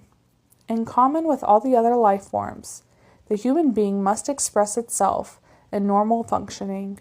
Because of its special faculty of consciousness, this human engine can feel, see, think about the power within it, and can use it more fully and wisely. All it has to learn is the right expression of its degree of life force, of social energy. He beamed at me. "I think it's about there, John." "You may be a very good professor of ethics for these new made minds, But you don't reach the old kind, not a little bit. To my mind, you haven't said anything yet." He seemed a little disappointed, but took it mildly. "Perhaps I am a little out of touch. Wait a moment. Let me go back and try to take up the old attitude." He leaned back in his chair and shut his eyes. I saw an expression of pain slowly grow and deepen on his face, and suddenly realized what he was doing. "Oh, never mind, Frank, don't do it. Don't try. I'll catch on somehow." He seemed not to hear me, but dropped his face in his hands. When he raised it, it was clear again. "Now I can make things clear, perhaps," he said. "We had in our minds 30 years ago a strange hodgepodge of old and new ideas. What was called God was still largely patterned after the old tribal deity of the Hebrews. Our ideas of sin were still mostly of the nature of disobedience, wrong only because we were told not to do it. Sin as a personal offense against somebody, and somebody very much offending. That was it. We were beginning to see something of social values too, but not clearly. Our progress was in what we called the natural sciences, and we did not think with the part of our minds wherein we stored the religion. Yet there was a great activity and progress in religious thought. The whole field was in motion, the new churches widening and growing in every direction, the older ones holding on like grim death, trying not to change, and changing in spite of themselves. And ethics being taught indeed, but with no satisfying basis. That's the kind of atmosphere you and I grew up in, John. Now here I am, an ill-sorted team of impulses and characteristics, prejudiced against religion, ignorant of real ethics, and generally doing the devil, as we used to call it. You know far down I went, for something to speak of it. Don't speak of it, Frank, I said. That was long ago. Forget it, old man. But he turned toward me with a smile of triumph. Forget it. I wouldn't forget one step of it, could I? Why, John, it's because of my intimate knowledge of these down-going steps that I can help other people up. You looked decidedly miserable just now, all the same, when you were thinking them over. Oh, bless you, John. I wasn't thinking of myself at all. I was thinking of the awful state of mind the world was in, and how it suffered, of all the horror and misery and shame, all the misplaced, unnecessary cruelty we called punishment. The dark ages we were still in spite of all we had to boast of. However, this new perception came. I interrupted him. What came? Who came? Did you come to a new revelation? Who did it? What do you call it? Nobody seems to give me a definite information. He smiled broadly. You're a beautiful proof of the kind of mental jumble I spoke of. Knowledge of evolution did not come by revelation, did it? Or did any one man or two give it to us? Darwin and Wallace were not the only minds that helped us see and express that great idea, and many more had to spread it. These great truths break into the world mind through various individuals, so that we cannot disconnect them. We had many writers, preachers, lecturers, who discoursed and explained. The new precept as to the relation between man and God came with such general sweep that no one even tries to give personal credit for it. These things are not personal. They are world percepts. But every religion has its founder, hasn't it? I don't call it a religion, my dear fellow. It's science, like any other science. Ethics is the science of human relation. It is called applied sociology. That's all. How does a thing like that touch one personally? I asked. How does any science touch one personally? One studies a science. One teaches a science. One uses a science. That's the point of it, the use of it. Our old scheme of religion was a thing to believe or deny.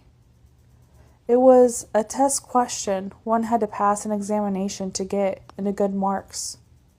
What I'm telling you about is a general recognition of right behavior and a general grasp of necessary power. You leave out entirely the emotional side of religion. Do I? I did not intend to. You see, we do not distinguish religion from life now, and are apt to forget old terms. You are thinking, I suppose, of the love of God and man, which we used to preach. We practice it now. The energy I spoke of, when perceived by us, is called love. Love is the real thing we had in mind when we said God is love. It is the impulse of service, the desire to do, to help, to make, to benefit. That is the love we were told to bestow on one another. Now we do it. Yes, but what made you do it? What helps keep you up on it?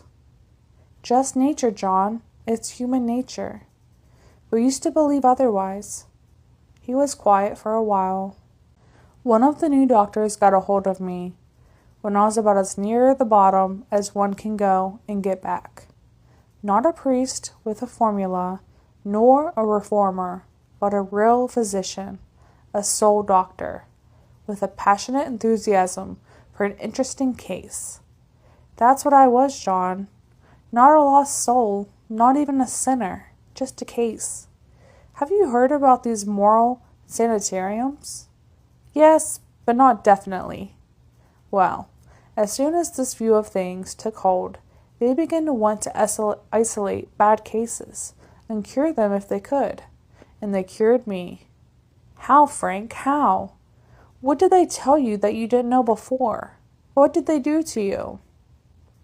Sane, strong, intelligent minds put themselves in connection with mine, John, and shared their strength with me.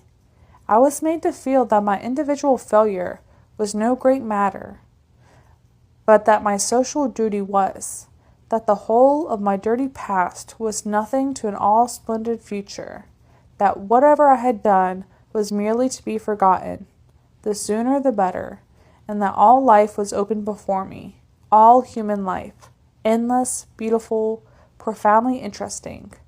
The game was on, and I was in it. John, I wish I could make you feel it.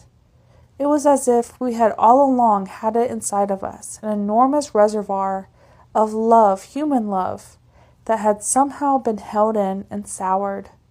This new arrangement of our minds let it out, to our limitless relief and joy. No sin, think of that. Just let it sink in. No such thing as sin. We had collectively and privately made mistakes and done the wrong thing often. What of it? Of course we had. A growing race grew that way. Now we are wiser and need not keep on going wrong. We had learned that life was far easier, pleasanter, more richly satisfying when followed on these new lines. And the new lines were not hard to learn. Love was the natural element of social life. Love meant service. Service meant doing one's special work well, and doing it for persons served, of course. All our mistakes lay in our belated individualism. You cannot predict ethics of individuals. You cannot fulfill any religion of individuals. My fellow creatures took hold on me, you see. The power that was being used so extensively for physical healing in our young days had become a matter of common knowledge and use. How many of these moral hygienists did you have? Scores, hundreds, thousands. We all help one another now. If a person is tired and blue and has lost his grip, if he cannot rectify it by change of diet and change of scene, he goes to a moral hygienist, as you rightly call it, and gets help. I do a lot of that sort of work. I meditated a while, and again shook my head. I'm afraid it's no use. I can't make it seem credible. I hear what you say, and I see what you've done. But I cannot get any clear understanding of the process. With people as they were, with all those case-hardened old sinners, All the crass ignorance, the stupidity, the sodden prejudice, the apathy, the selfishness. To make a world like that see reason in 30 years? No, I don't get it. You are wrong in your premises, John. Human nature is and was just as good as the rest of nature. Two things kept us back: wrong conditions and wrong ideas. We have changed both. I think you forget the sweeping advance in material conditions and its effect on characters. What made the well-bred, well-educated, well-meaning, pleasant people we used to know? Good conditions for them and their ancestors. There were just as pleasant people among the poor and among the millions of their children. They had every capacity for noble growth.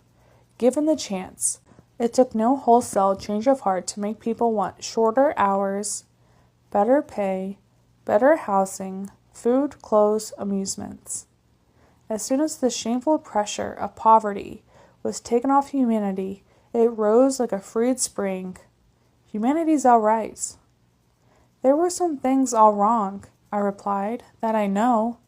You could not obliterate hereditary disease in 10 or 30 years. You couldn't make clean women of hundreds of thousands of prostitutes. You couldn't turn an invalid tramp into a healthy gentleman. He stopped me. We could do better than that, he said, and we have. I begin to see your central difficulty, John. The difficulty that used to hold us all. You are looking at life as a personal affair, a matter of personal despair or salvation. Of course, what else is it? What else? Why, that is no part of human life. Human life is social, John, collectively, common, or it isn't human life at all. Hereditary disease looks pretty hopeless when you see one generation or two or three so cursed. But when you realize how swiftly the stream of human life can be cleansed of it, you take a fresh hold. The percentage of hereditary disease has sunk by more than half in 30 years, John, and at its present rate of decrease will be gone, clean gone, in another 20. Remember that every case is known, and that they're either prevented from transmitting the inheritance, isolated, or voluntarily living single. Diseases from bad conditions we no longer endure, nor diseases from ignorance. We are able to resist and cure. Disease was never a permanent thing, only an accident. As for the prostitutes, we thought them ruined, because they were no longer suitable for our demands in marriage. As if that was everything. I tell you, we opened a way out for them. Namely, all the rest of life. Sex life isn't everything, John. Not fit to be a mother, we said to them. Never mind. There is everything else in the world to be. You may remember, my friend, that thousands of men, as vicious as any prostitutes, and often as diseased, continued to live, work, and enjoy. Why shouldn't the women? You haven't ruined your lives, we said to them. Only one part. It's a great loss. But never mind, the whole range of human life remains open to you. The great moving world of service and growth and happiness. If you're sick, you're sick. We'll cure it if possible. If not, you'll die. Never mind. We all die. That's nothing. Does your new religion call death nothing? Certainly. The fuss we made about death was wholly owing to the old religions, the post-mortem religions. Their whole basis was death. Hold on a bit. Do you mean to tell me that people aren't afraid of death anymore? Not a bit. Why should they be? Every living thing dies. That's a part of living. We do not hide it from the children now. We teach it to them. Teach death? To children? How horrible! Did you see or hear anything horrible in your education excursions, John? I know you didn't. No, they learn it naturally, in their gardens, in their autumn and winter songs, in their familiarity with insects and animals. Our children learn life, death, and immortality from silkworms, and then only incidentally. The silk is what they are studying. It takes a great many silkworms to make silk, generations of them. They see them born, live, and die as incidents in silk culture. So we show them how people are born, live, and die in the making of human history. The ideas worked into our new educational literature, and all our literature for that matter. We see people as a continuous whole now. People are only temporary parts of it. Dying isn't any more trouble than being born. People feared death originally because it hurt. Being chased and eaten was not pleasant. But natural dying does not hurt. Then they were made to fear it by the hell school of religions. All that is gone. All religion rests on life. The life of this world or the life eternal. The eternal life of this world, John. We have no quarrel with anyone's belief as to what may happen after death. That is a free field. But the glory and power of our religion is that it rests with an assurance on common knowledge of the beautiful facts of life. Here is humanity, a continuing stream of life. Its line of advance is clear. That which makes humanity stronger, wiser, and happier is evidently what is right for it to do. We teach it to all our children. And they do it? Of course they do it. Why shouldn't they? But our evil tendencies. We don't have evil tendencies, John, and we never did. We have earlier and later tendencies, and it is perfectly possible to show the child which is which. But surely it is easier to follow the lower impulses than the higher, easier to give way than to strive. There is an old misconception, John, that striving idea. We assumed that it was natural to be bad and unnatural to be good, that we had to make these special efforts, painful and laborious, to become better. We had not been seen 30 years ago that social evolution is as natural as evolution of the horse. If it is easier to be a hippus than a horse, why make the change? As to the army of fallen women you are so anxious about, they just got up again. That's all. Got up and went on. They had only fallen from one position. There was plenty of room left to stand and walk. Why were they not a speck on society compared to the fallen men? 200,000 prostitutes in New York City as well? How many patrons? 1 million at least. They kept on doing business and enjoying life. I tell you, John, all the unnecessary evils of condition in the old days were as nothing to the unnecessary evils of our foolish ideas, and ideas can be changed in the twinkling of an eye. As to your hobos and bums, the invalid tramp you instanced, I can settle your mind on that point. I was an invalid tramp, John, a drunkard, a cocaine fiend, a criminal, sick, desperate, as bad as they make 'em. Which brings us back to the moral sanitarium, I suppose. Yes, I strayed away from that. I keep forgetting my own case, but it is an excellent one for illustration. I was taken hold of with a strong hand and given a course of double treatment, deep and thorough. By double treatment, I mean physical and mental at once. Such a complete overhauling and wise care as enabled my exhausted vitality slowly to reassert itself, and at the same time such strong, tender, cheerful companionship and well-devised entertainment, such interesting, irresistible instruction. Why, John, put a tramp into paradise, and there's some hope for him. I was about to say that tramps did not deserve paradise, but as I remembered what this man was and had been, and saw what he was now, I refrained. He read my mind at once. It's not a question of desert, John. We are no longer deal in terms of personal reward or punishment. If I had a bad finger, a bad tooth, I save it if I can. Not because it deserves it, but because I need it. People who used to call sinners are now seen to be diseased members of societies, and society turns all its regenerative forces on at once. We never used to dream of that flood of power we had at hand, the regenerative forces of society. He sat smiling and his fine eyes full of light. Sometimes we had to amputate, he continued, especially at first. It was very seldom necessary now. You mean you killed the worst people? We killed many hopeless degenerates, insane idiots, and rural perverts after trying our best to powers of cure. But it really is astonishing to see how much can be done with what we used to call criminals, merely by first-class physical treatment. I can remember how strange it seemed to me, having elaborate baths, massage, electric stimulus, perfect food, clean, comfortable beds, beautiful clothes, books, music, company, and wonderful instruction.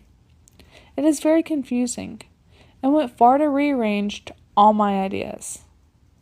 If you treat social invalids like that, I should think that they would lie down, just to remain in hospital forever, or go out and be bad in order to get out again. Oh no, he said. A healthy man can't lie around and do nothing very long. Also, it is good outside to do, remember? Life is good, pleasant, easy. Why on earth should a man want to prowl around at night and steal when he can have all he wants with less effort in the daytime? Happy people do not become criminals.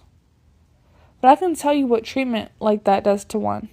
It gives a man a new view on human life, of what it is if he belongs to, a sense of pride in our common accomplishment, of gratitude for the pleasure he receives, of a natural desire to contribute something.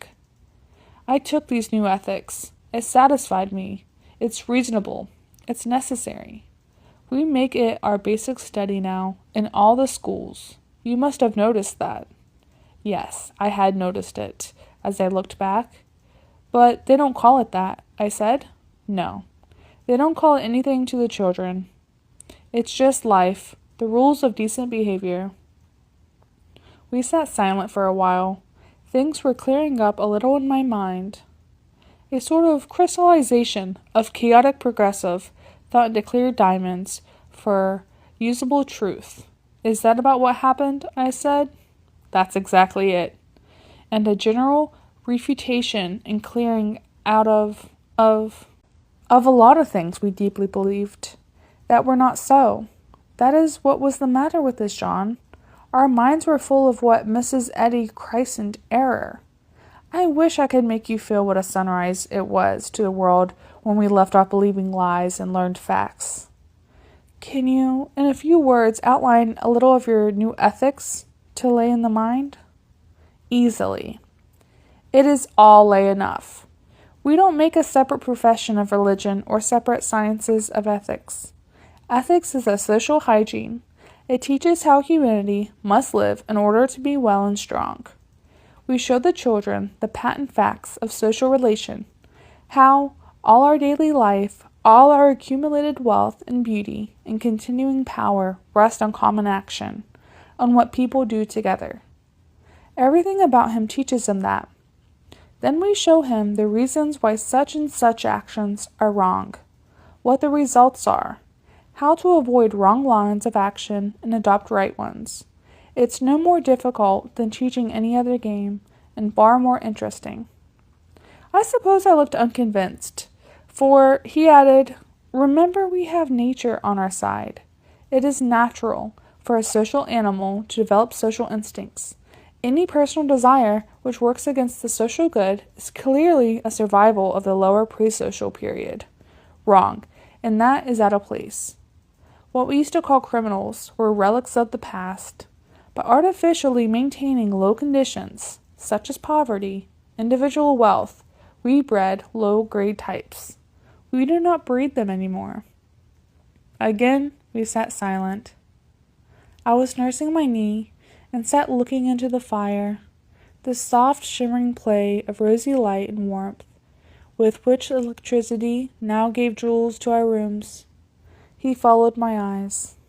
That clean, safe, beautiful power was always here, John, but we had not learned of it. The power of wind and water, steam, were all here, before we learned to use them. All the splendid power of human life was here, only we did not know of it.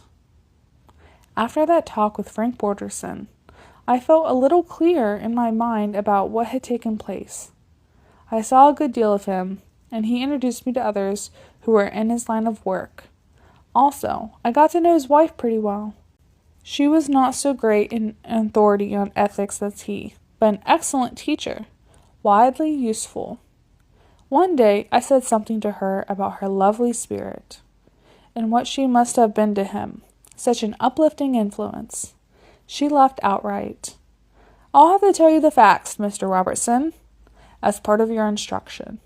So far from my uplifting him, he picked me out of the gutter, literally, dead drunk in the gutter, the lowest kind of wreck. He made me over. He gave me life." Her eyes shone. "We worked together," she said cheerfully. They did work together, and evidently knew much happiness. I noticed a sort of deep close understanding between them, as in those who have been through the wars in company. I found Nellie knew about them. "Yes, indeed," she said. "They are devoted to each other and most united in their work." He was just beginning to try to work, after his own rebuilding, but feeling pretty lonesome. He felt that he had no chance of any personal life, you see, and there were times where he missed it badly. He had no right to marry, of course, that is, with a well woman, and then he found this broken lily and mended it. There can't be any children, but there is a great happiness, you can see that. And they are received? Received? Oh, I remember. You mean they are invited to dinners and parties. Why, yes. Not among the best people, surely. Precisely that. The very best. People who appreciate their wonderful lives. Tell me this, sister. What happened to the 400, the FFVs, and the rest of the aristocracy? The same thing that happened to all of us. They were the only people, you see. Their atrophied social consciousness was electrified with the new thoughts and feelings. They woke up too, most of them. Some just died out harmlessly. They were only byproducts. I consulted a rather reactionary old professor of sociology, Morris Banks, one who had been teaching political economy in my youth, and who ought to be able to remember things. I asked him if he would be so good as to show me the dark side of this shield. Surely there must have been opposition, misunderstanding, the usual difficulties of new adjustments, I said. You remember the first years of change? I wish you would give me a clear account of it. The old man considered a while. Take any one state, any city, or country locality, and study back a little, he said, and you find the stories about the same. There was opposition and dissent, of course, but it decreased very rapidly. You see, the improvements at first introduced were such universal benefits that there could not be any serious complaint. By the time we had universal suffrage, the women were more than ready for it, full of working plans to carry out, enriched the experience of the first trials. By the time socialism was generally adopted, we had case after case of proven good in socialistic methods, and also the instructive background of some failures. But the big men who ran the country to suit themselves in my time, they didn't give up without a struggle, surely. You must have had some fighting, I said. He smiled in cheerful reminiscence.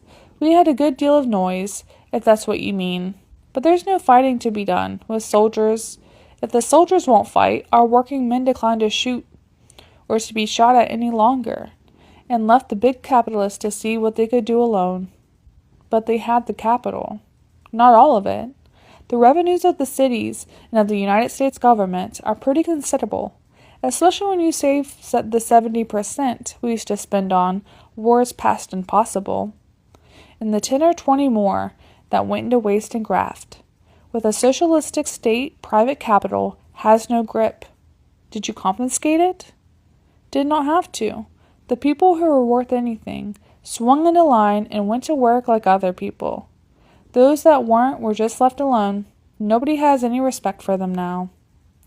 You achieved socialism without bloodshed. We did. It did not happen all at once, you see. Just spread and proved its usefulness. Chapter 12. More and more I cut loose from the explanatory guiding strings of my sister and the family, even from the requested information of specialists, and wandered by myself in search of the widening daily acquaintance, which alone would make my life seem real again. It was an easy world to wander in. The standard of general courtesy and intelligence of the officials and of the average passer-by was much above what I remembered as the standard in Boston used to be above that of New York. As most of the business was public business, one could study and acquire freely. As much work as could be advantageously localized was arranged. This saving in transportation, the clothing industry, for instance, instead of being carried on in swarming centers, then distributed all over the country, formed part of the pleasant everyday work in each community, and was mostly in the hands of women. As a man, I could appreciate little of the improved quality of fabrics, save as I noticed their beauty, and that my own clothes were longer, and both looked and felt more agreeable. But women told me how satisfying it was to know that silk was silk, and wool, wool. The improvement in textile values, with the outgrowing of the long obsession called fashion, reduced the labor of cloth-making. Women's clothes, I found, as I strolled, were very delicate and fine, and had a gracious dignity and sanity far removed from the frantic concoctions I remembered in the windows. Shredded patchwork of muslin and lace, necessarily frail and short-lived even as ornaments, never useful, and costing arduous labor and construction, with corresponding expense to the purchaser. The robes and gowns were a joy to the eye. Some showed less taste than others, naturally, but nowhere was to be seen the shameless ugliness so common in my youth. Beauty and peace I found, care, leisure, quietness, plenty of gaiety too, both young and old.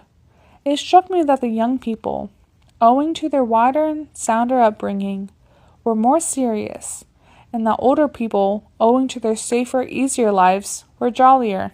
These sweet-faced, broad-minded young women did not show so much giggling inanity as once seemed necessary to them, and a young man, even a young man in college, did not, therefore, find pleasure in theft, cruelty, gross practical jokes, and destruction of property.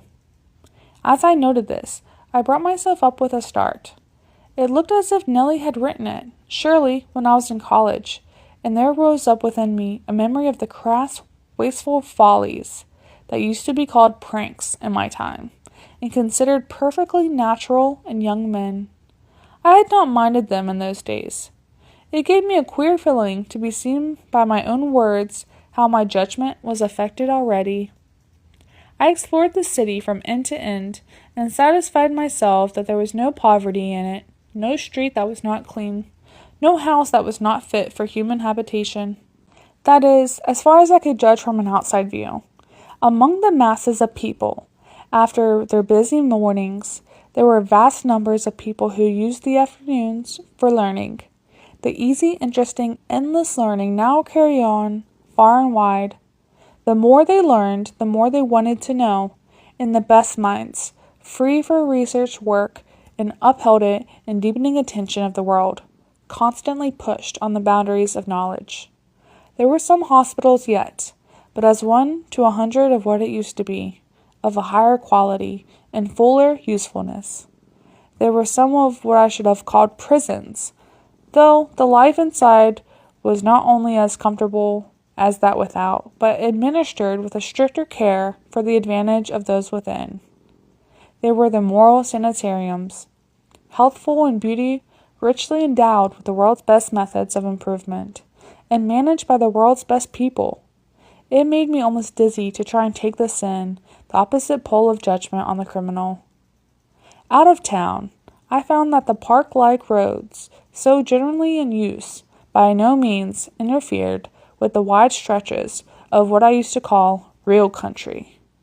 Intensive agriculture took less ground, rather more, and the wide use of food-bearing trees had restored the wooded aspect, so pleasant in every sense. The small country towns were of special interest to me. I visited scores of them, each differing from others, all beauties and clean and busy. There were numerous, too, replacing the areas of scattered lonely farmhouses, with these comfortable and pretty groups, each in its home park, with its standard of convenience as high as any town. The smallest group had its power plant, supplying all the houses with heat, light, water, had its child's gardens, its townhouse and clubhouse, its workshops and food shops as necessary as its post offices. The socialized industries ensured employment to every citizen and provided all the necessaries of life. Larger order as this used to be. Quite above this broad base of social control, the life of what people went on, far freer and more open to the individual development than it ever had a chance of in the whole history of the world. This I frankly conceded. I found I was making more concessions in my notebook than I had quite made either to Nellie or Owen. They encouraged me to travel about by myself. In fact, my sister was now about to resume her college position, and Owen was going with her. They both advised me not to settle upon any work for a full year. "There is little enough time to which to cover 30, Nellie said, patting my shoulder. "But you're doing splendidly, John. We are proud of you. And there's no hurry. You know there's enough from our mind to enable you to join the leisure class, if you want to."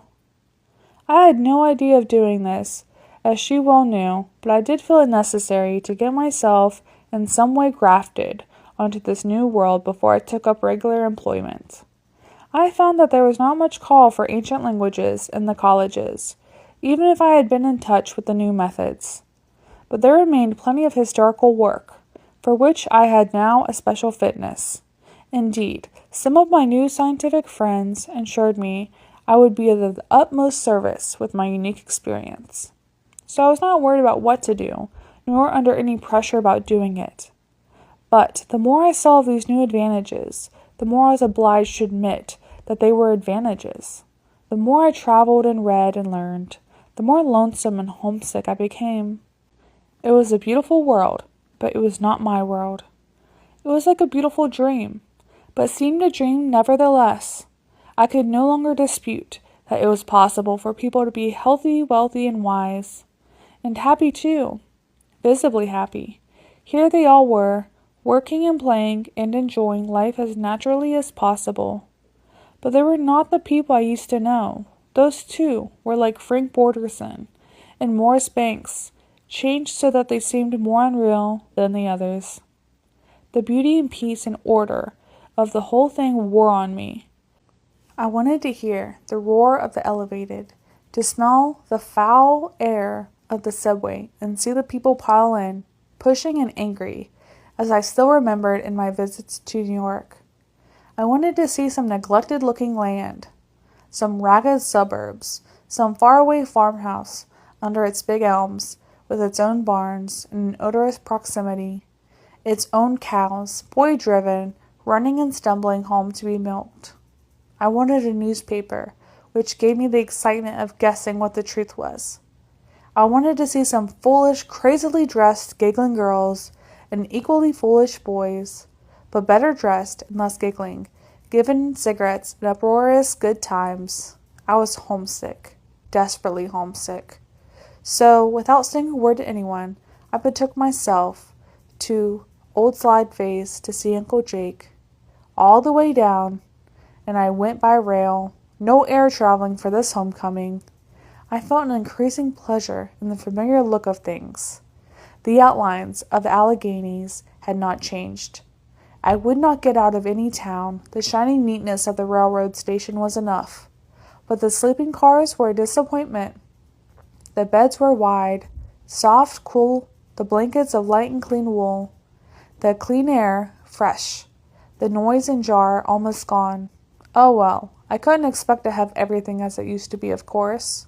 But when I struck out on foot from Paintertown and began to climb the road that led to my old home, my heart was in my mouth. It was a better road, of course, but I hardly noticed that. All the outlying farms were better managed, and the little village groups showed here and there, but I shut my eyes to these things. The hills were the same, the hills I had grown up among. They couldn't alter the face of the earth much, but they still were recognizable. Our own home I did not visit. Both father and mother were gone, and the little wooden building replaced by a concrete mining office. Nellie had told me about this. It was the reason why I had not come back before. But now I went past our place, almost with my eyes shut, and kept along the road to Uncle Jake's. He had been a rich man, as farmers went, owning the land for a mile or two on every side, owning Slide Face as a matter of fact. And as he made enough from the rich little upland valley where the house stood to pay his taxes, he owned it still. The moment I reached his boundary, I knew it unmistakably. A ragged homemade sign, sagging from its nails, announced, "Private road, no trespassers allowed." Evidently, they heeded the warning, for the stony, washed-out roadbed was little traveled. My heart quite leaped as I set foot on it. It was not improved in the least from what I remembered in my infrequent visits. My father and Uncle Jake had a coldness between them, which would have been a quarrel, I fancy, if father had not been a minister, so I never saw much of these relations. Drusilla I remembered well enough, though a pretty babyish thing, and Aunt Dorcas kind, patient, a tired smile, and the fruitcake she made up. Up and up, through the real woods, ragged and thick, with dead boughs, fallen trunks, and underbrush, not touched by any forester, and finally around the shoulder of Slide Face, to the farm. I stood still and drew in a long breath of utter satisfaction. Here was something that had not changed. There was an old black man plowing. The same old black man I remembered, apparently not a day older. It is wonderful how little they change with the years. His wool showed his white through, and he doffed up his ragged cap and greeted me with the cheerful cordiality of Mass John. "We have been hearing about you, Mass John. We've been powerful sorry about you long time among the heathen," he said. "You'll folks be glad to see you." "Well, young man," said Uncle Jake, with some show of cordiality, "better late than never. We wondered if you ever intended to look up your country relations." But Aunt Dorcas put her thin arms around my neck and kissed me, teary kisses with little pats and explanations. To think of it, 30 years among savages! We heard about it from Nellie. She wrote us, of course. Nellie's real good to keep us posted. "She never comes to see us," said my uncle, "nor those youngsters of hers. We've never had them here but once. They're too advanced for old-fashioned folks."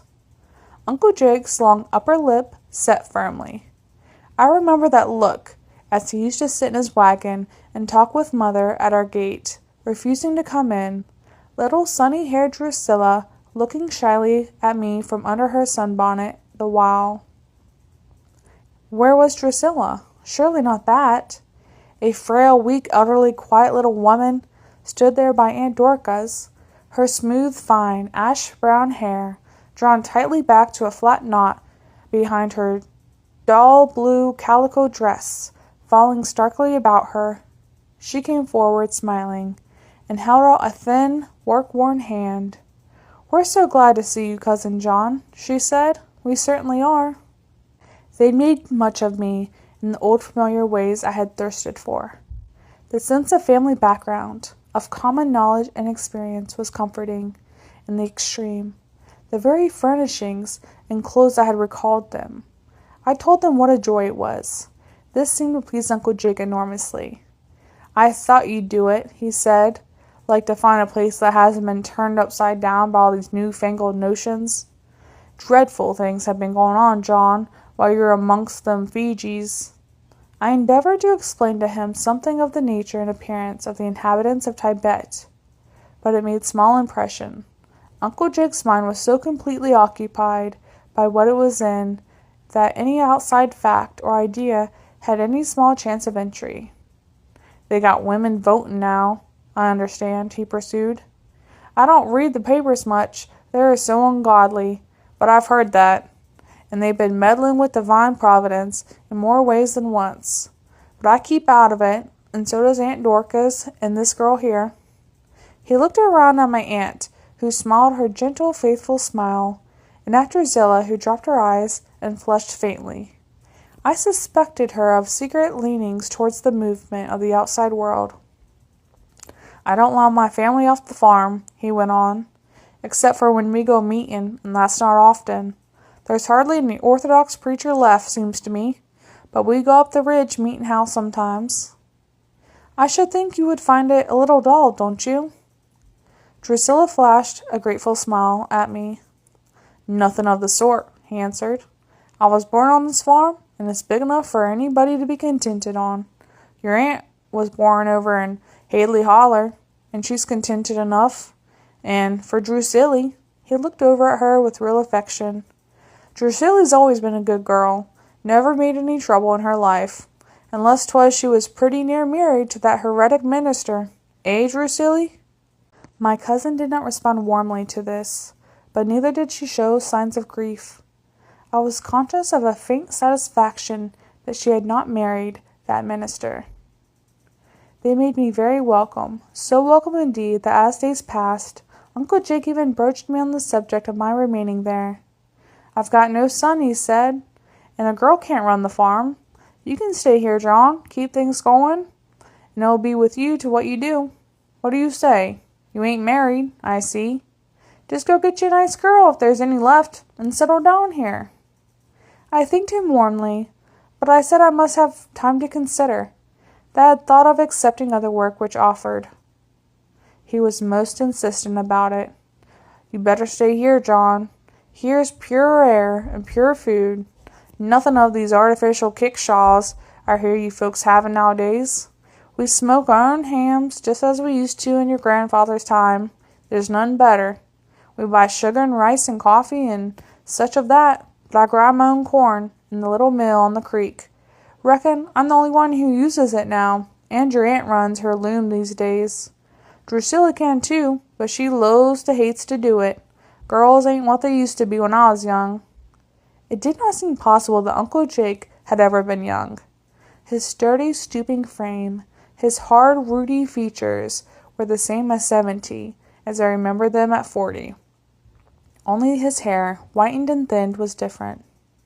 My bedroom was exactly the same as I last slept in it, on my one visit to the farm, and a boy at 15. Drusilla had only seemed a baby then, a slender little 5-year-old. She had followed me about in silence, with adoring eyes, and I had teased her. I hated to think about how I teased her. The gold in her hair was dulled and faded. The rose-leaf color in her cheeks had faded too, and her blue eyes wore a wary patience. She worked hard. Her mother was evidently feeble now, and the labor required in the primitive home was considerable. The old black man brought water from the spring and milked the cows, but all the care of the dairy and the cooking for the family, the knitting, the sewing, the mending, and the sweeping, the scrubbing, and washing was in the hands of Aunt Dorcas and Drusilla. She would make her mother sit down and chat with me, while Uncle Jake smoked his cob pipe, and she herself always seemed at work. "There's no getting help nowadays," said my uncle, "even if we needed it. Old Joe there stayed on. He was about here before I was even born. Joe must about be 80 or over. There's no telling the age." They say a slur here, which is fucked up. "But the young ones are too uppity for us of any use. They want to be paid all out of reason, and treated like white folks at that." He boasted that he had never worn a shirt or a pair of socks made off the place. "In my father's time we raised a heap of cotton and sold it. Plenty of slur then. Now, I managed to get away for my own use, and we spin it and weave it on the spot." I watched Aunt Dorcas at her wheel and loom and rubbed my eyes. It was only in the remote mountain regions that these things were done when I was young, and to it seemed utterly incredible, but Uncle Jake was proud of it. "I don't believe there's another wheel going in the whole country," he said. "The mountains ain't what they used to be, John. They've got these trees all grafted up with new kinds of foolishness, nuts and fruit, one thing and another, and unheard of kinds of houses and schools and play acting everywhere. I can't abide it." He set his jaw firmly, making the stiff white beard stand out at a sharp angle. "The farm will keep us for my time," he concluded, but I should hate to think of it, have it all reformed and torn to pieces when I'm gone." And he looked at me meaningly. I lingered on, still enjoying the sense of family affection, but my satisfaction in the things about me slowly cooling. A cotton quilt was heavier, but not so warm as a woolen blanket. Homespun sheets were durable, doubtless, and comfortable. The bathing to be done in a small, steep-sided china basin, with water poured from a pitcher, the outlines of which were concave then convex, was laborious and unsatisfying. The relish of the hog and hominy, and the beaten biscuit, the corn pone, and the molasses and pork gravy of my youth wore off. The same viands reappeared on the table from day to day and week to week, and seemed ceaselessly present within me. It was pleasant to listen to Aunt Dorca's gentle reminiscence of the past years, of my father and mother in their youth, of my infancy, and Drusilla's. She grieved that she had not had more to tell. "I never one was to visit much," she said, but it was saddening to find the dear old lady could talk about absolutely nothing else. In all her 68 years she had known nothing else. Her father's home and her husband's alike, and their contents and their labors, her own domestic limitations and those of her neighbors, and her church paper, taken for 40 years and arbitrarily discontinued by Uncle Jake because it had grown too liberal. "It never seemed over liberal to me," she said softly, "and I do miss it. I wouldn't have believed it. I'd have missed anything so much. It used to come to me every week, and I kept more acquainted with that than the rest of the circuit was doing. But your Uncle Jake is so set against liberalism." I turned to my cousin for some wider exchange of thoughts, and strove with all the remembered arts of my youth, and all the recently acquired wisdom of my present years to win her confidence. It was difficult at first. She was shy with the dumb shyness of an animal, not like a wild animal, frankly, curious, not like a hunted animal, which runs away and hides, but like an animal in a menagerie, a sullen, hopeless, timidly, due to long restriction. Life had slipped by her, all of it, as far as she knew. She had been an old maid for 25 years. They call them that in the mountains, if they are not married at 20. Her father's domineering ways had discouraged her most of the few young men she had known, and he had ruthlessly driven away the only one who came near enough to be dismissed. Then it was only the housework and caring for her mother as she grew older. The one pleasure of her own she ever had was in her flowers. She had transplanted wild ones, and had now been given a slip by remote neighbors in the past years, and those carefully nurtured blossoms were all that brought color and sweetness into her gray life. She did not complain. For a long time I could not get her to talk to me at all about herself. But when she did, it was without hope or protest. She had practically no education, only a few years in a country school in childhood, and almost no reading, writing, conversation, any sort of knowledge of the life of the world about her. And here she lived, meek, patient, helpless, with neither complaint nor desire, endlessly working to make comfortable the parents who had some day leave her alone. To what? My 30 years in Tibet seemed all at once a holiday compared to these 30 years at an upland farm in the Alleghenies of Carolina. My loss of life, what was it to this loss? I at least had never known it, not until I was found and brought back, and she had known it every day and night. For 30 years. I had come back at 55, regaining a new youth in the world. She apparently had no youth, and was now old, older than 45 than women of the 50 and 60 of whom I'd met and talked with recently. I thought of them, those busy, vigorous, eager, active women, of whom no one would ever predict either youth or age. They were never just women, permanently, as men were men. I thought of their wide, free lives, their absorbing work and minor interests, in the big, smooth, beautiful, moving world in which they lived, and my heart went out to Drusilla, as a baby in a well. "Look here, Drusilla," I said to her at last. "I want you to marry me. We'll go away from here. You shall see something of life, my dear. There's not a lot of time left." She raised those quiet blue eyes and looked at me, a long, sweet, searching look, and then shook her head, gentle with finality. "Oh no," she said. "Thank you, Cousin John, but I could not do that." And then all at once, I felt more lonely and out of life than the first shock met me. "Oh, Drusilla," I begged, do. Don't you see? If you won't have me, nobody ever will. I'm all alone in the world, Drusilla. The world has all gone away from me. You're the only woman alive who would understand. Dear cousin, dear little girl, you'll have to marry me, out of pity." And she did. Nobody would know Drusilla now. She grew young at a rate that seemed at a heavenly miracle. To her, the world was like heaven, and being an angel was natural to her anyway. I grew to find this world like heaven too, if only for what it did to Drusilla. The end. Hey guys, I'm curious what you guys thought of this. I liked it. I've read the other books in this trilogy. I'm not completely sure if I've read this before. I don't think so. I'll be honest, I wasn't really sure where this book was going, but the ending really touched my heart. You know, he was a typical man back in the day, and he was resisting this new idea of life, right? He thought men were superior, as mostly everyone did back then.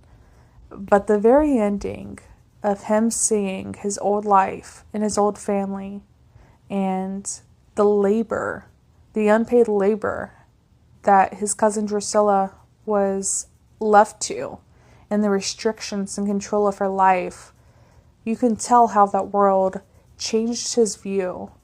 And now to save his cousin from this old type of way of life, he married her and took her away. And I just thought that was so sweet. I don't know. That was honestly, I think, the perfect ending, even though I wasn't expecting it to go that way at all. I wasn't sure what was going to happen. This is the first book in the trilogy of this feminist utopian series of Charlotte Perkins Gilman's. I've read the other two books. I'm not sure if I've read this one before. I think it's my first time. But I really like it.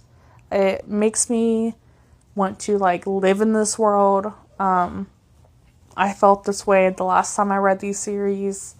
I wish that as a collective society we could adopt a lot of these things into our world, you know? But yeah, it makes me sad. A lot of things have obviously changed since the 1910s for the better, but as you can see, there's still so much that we are behind in, right? Like in 1910, this woman was able to imagine this better world for women and for everyone. And it's like, we haven't even scratched the surface of that. Like, we are far, far from it. But yeah, that's my thoughts, and I'm curious to hear from you guys in the comments. Thank you for listening.